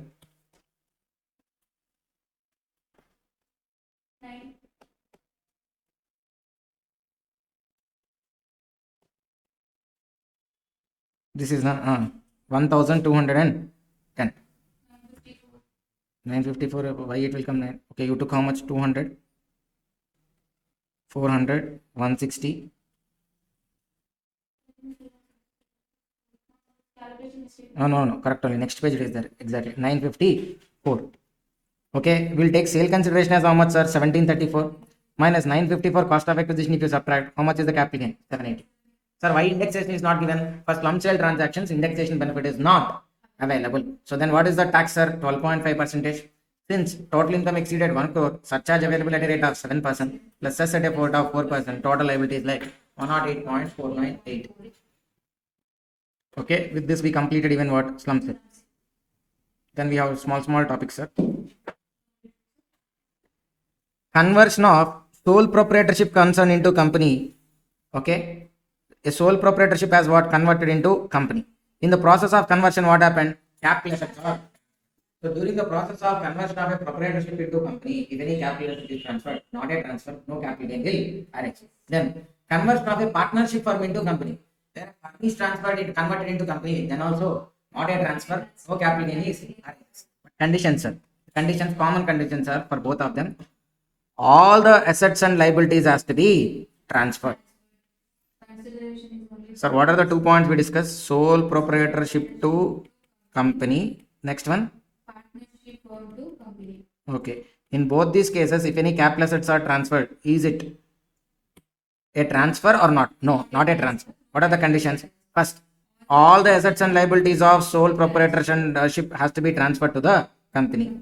Consideration is only by way of shares in successor company. Consideration is only by way of shares in successor company. Then, proprietor and all the partners. Sir, if it is case of sole proprietor, sole proprietor. Firm, all the partners shall have together how much, sir? More than or equal to 50% of company's voting power, and shall maintain it for how many years, sir? 5 years from date of succession. This is important.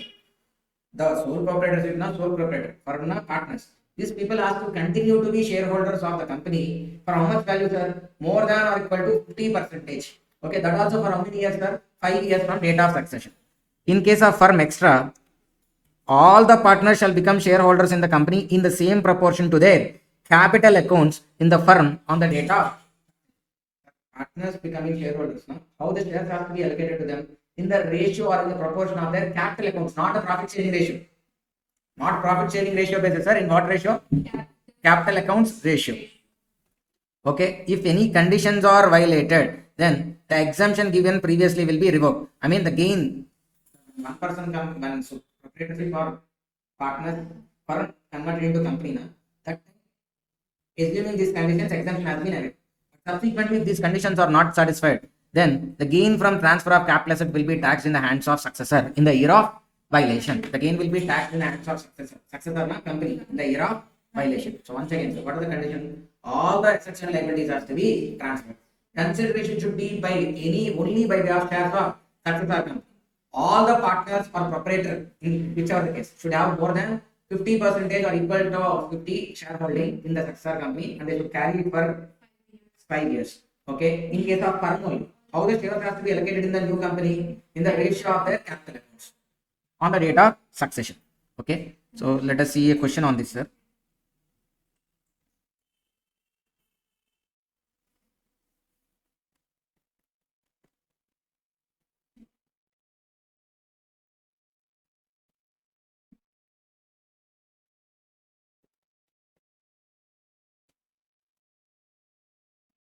One done.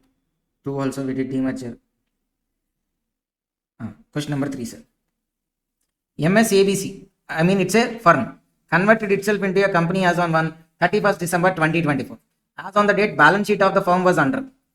They have what? A's capital 40, B's capital 1 lakh 10, C's capital 50, and creditors 1 lakh 10,000. Okay, 1 lakh. Machinery, they are having WDV 1 lakh, investments 50, stock 70, debtor 60, bank 20, total 3 lakhs.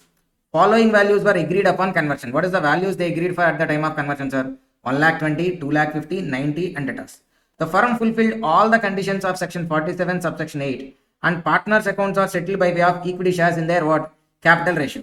However, on 1st December 2025, all partners transferred all of their shares. Show tracks treatment. So first of all, here what? Firm converted into what? Company. When firm converted into company, a transfer of capital assets is not a transfer. No capital gain will arise. As per section 47A3, 47. okay, what are the other points, conditions, sir? The shareholders should get share. I mean, the partners should get shares in their capital contribution there. And out of the total share capital of the company, they should have more than or equal to 50%. And they should continue it for how many years? 5 years. 5 years. Okay. Here they are continuing a no. So first they can avail exemption, but subsequently once they violate this condition, capital gain exemption will be withdrawn and to the company it is taxable. Okay, or not. Where any of the conditions are not compiled with the gains exempted shall be charged to tax in the hands of what? Successor. Okay. One of the conditions is that what? Partner of the old firm cannot transfer shares in the successor company till how many years, sir? 5 years. In the given case, all partners sold shares of the successor company within how many years, sir? 5 years. Hence, earlier exempted gain shall be what? Revoked and taxable to company. First. What they given, sir? Stock and debtors, sir. These are not capital assets. Understand? Okay, so on stock and debtors, no capital gains will arise. Only capital gains will arise on what? Machinery and investments. That's why they're calculating only on those two. Stock and debtors are not capital assets, first of all. That's why no capital gain. Sale consideration 2,50,000, 1,20,000. Cost of acquisition. For what value machinery has been purchased, sir? Sir, for machinery, if at all you sold, what value are taking 1,20,000.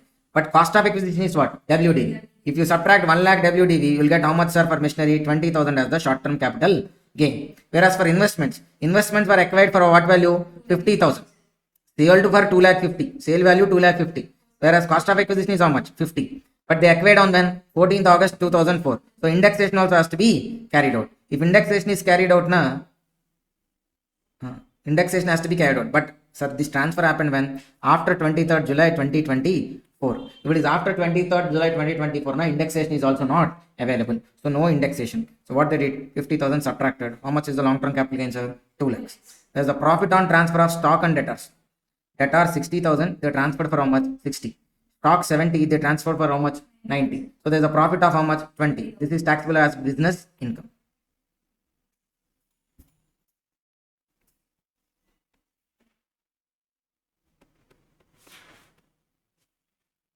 Okay, that is the only question available, sir. Next one, sir. On the next concept, we have 2 questions. What is the next question, sir? A private limited company or unlisted public company is converted into what? LLP. A private limited company or unlisted public company is converted into what? LLP. Okay. Company converts into LLP. Capital asset is transferred. It is not a transfer and capital gains also will not arise. What happens, sir? A private limited company or unlisted public company transferred into what? Converted into what? LLP. During this process, capital assets has been transferred. That is not a transfer. But there are conditions. All the assets and liabilities has to be transferred. All the shareholders of the company should become partners in the LLP. In what ratio, sir? Their profit sharing ratio in the LLP shall be equivalent of their shareholding proportion. Then consideration is only the share in LLP. I mean, they should not settle it through money. Only share in LLP has to be given. All the aggregate of all the shareholders' profit sharing ratio in LLP should be greater than or equal to 50% of profit sharing ratio, and they should continue it in the successor for how many years, sir? 5 years. And then before conversion, the company turnover should be within how many lakhs, sir? 60 lakhs for the past 3 years. Then the value of company assets in books of accounts before conversion should be within how much? 5 crores. I mean, the company before conversion, if its assets value is more than 5 crores, then this exemption is not available. Or that turnover more than 60 lakhs, then it is also not available. Then no amount can be paid to any partner from accumulated profit in the company account for 3 years from date of conversion. From date of conversion, okay, the firm cannot give the profits to the shareholder or to the partners, which is the accumulated profits of the company. Okay, what are the conditions? Are 8 conditions once again. All the assets and liabilities has to be transferred. All the shareholders shall become partners. Profit sharing ratio is equivalent to that of their capital ratio in the company. Contribution consideration is the only share in LLP. All shareholders' profit sharing ratio together should be more than or equal to 50%, and they should continue it for a period of 5 years. If it is the company, before conversion, the company turnover should be more than 60 lakhs in preceding 3 years, and in all the 3 years before conversion, the book value of the assets shouldn't be more than 5 crores, and no amount can be paid to the partner from any accumulated profits of the company until the expiry of 3 years. Then this point common, sir. Next point, where firm converted into company, sole proprietorship converted into company, or company converted into LLP. The business losses can be carried forwarded for 8 previous years by whom? Successor. And unabsorbed depreciation can be carried forward how long, sir? Indefinitely. If at all the conditions are not satisfied, then the depreciation allowed and set off made will be treated as income in the year of violation. Okay, so let us solve a question on this also, sir.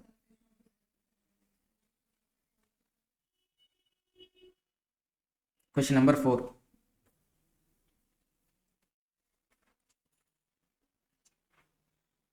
Balance sheet of Handu and Handu Private Limited. Land 10 lakhs, market value 50. Building 13, market value 30. Machinery 6 lakhs, market value 10.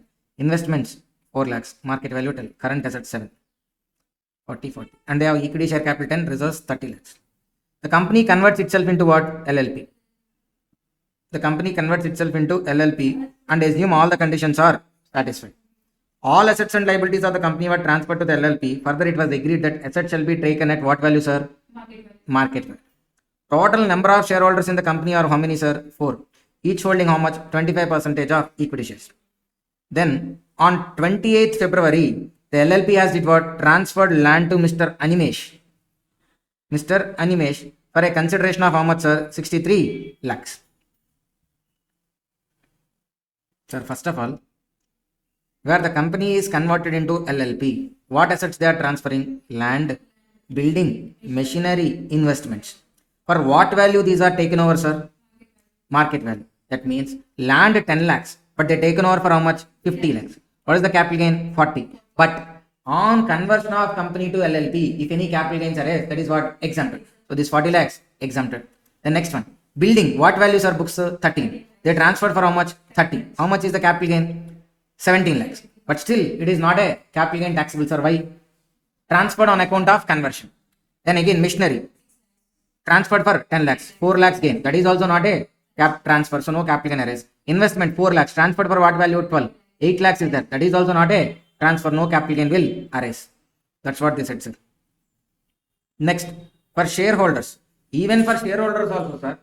They are losing the shares in the company and they'll get what?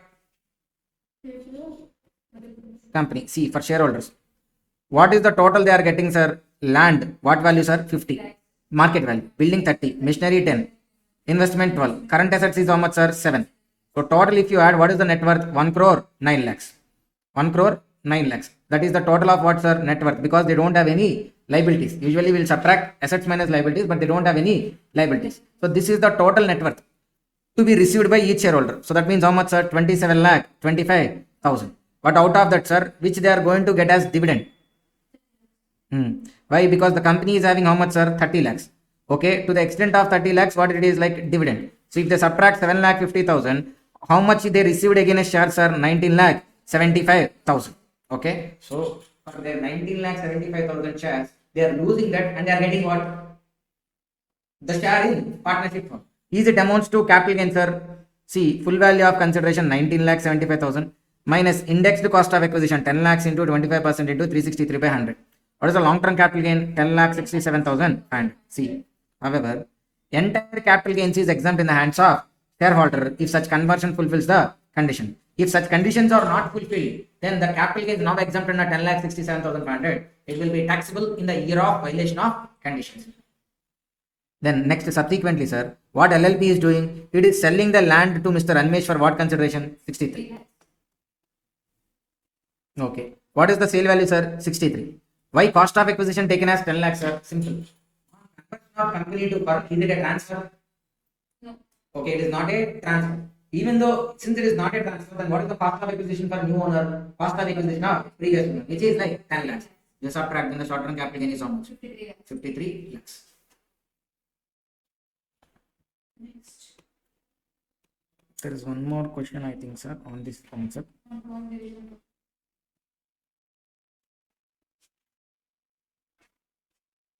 Question number 11, sir, you could see. Patel & Co. has 4 individual shareholders, Arun, Bimal, Chirag, Dawal. 4 equal shareholders. It was decided to convert the company into LLP. The company has brought forward depreciation of 5 lakhs, business loss of 10 lakhs. Shareholder does not want to continue in the business and wants to transfer his shareholding to Arun. You are the tax counsel of the company. So first of all, what are the conditions? Are all assets and liabilities has to be transferred. Then Shareholders immediately become. the compensation to the shareholders it shall not be settled in money, only by their share in the LP, and they should be continuing, sir. Okay, then okay, how much voting share they should have, sir? Total more than 50%. See, sir, what are the conditions? All assets and liabilities, all shareholders shall become partners. PSR shall be in their shareholding proportion. Consideration should only be the share in LLP. Aggregate of all shareholders' profit sharing ratio should be greater than 50% and should maintain it for how much, sir? 5 years. Turnover should be within 60 lakhs before conversion for 3 years. Book assets will be less than 5 crores.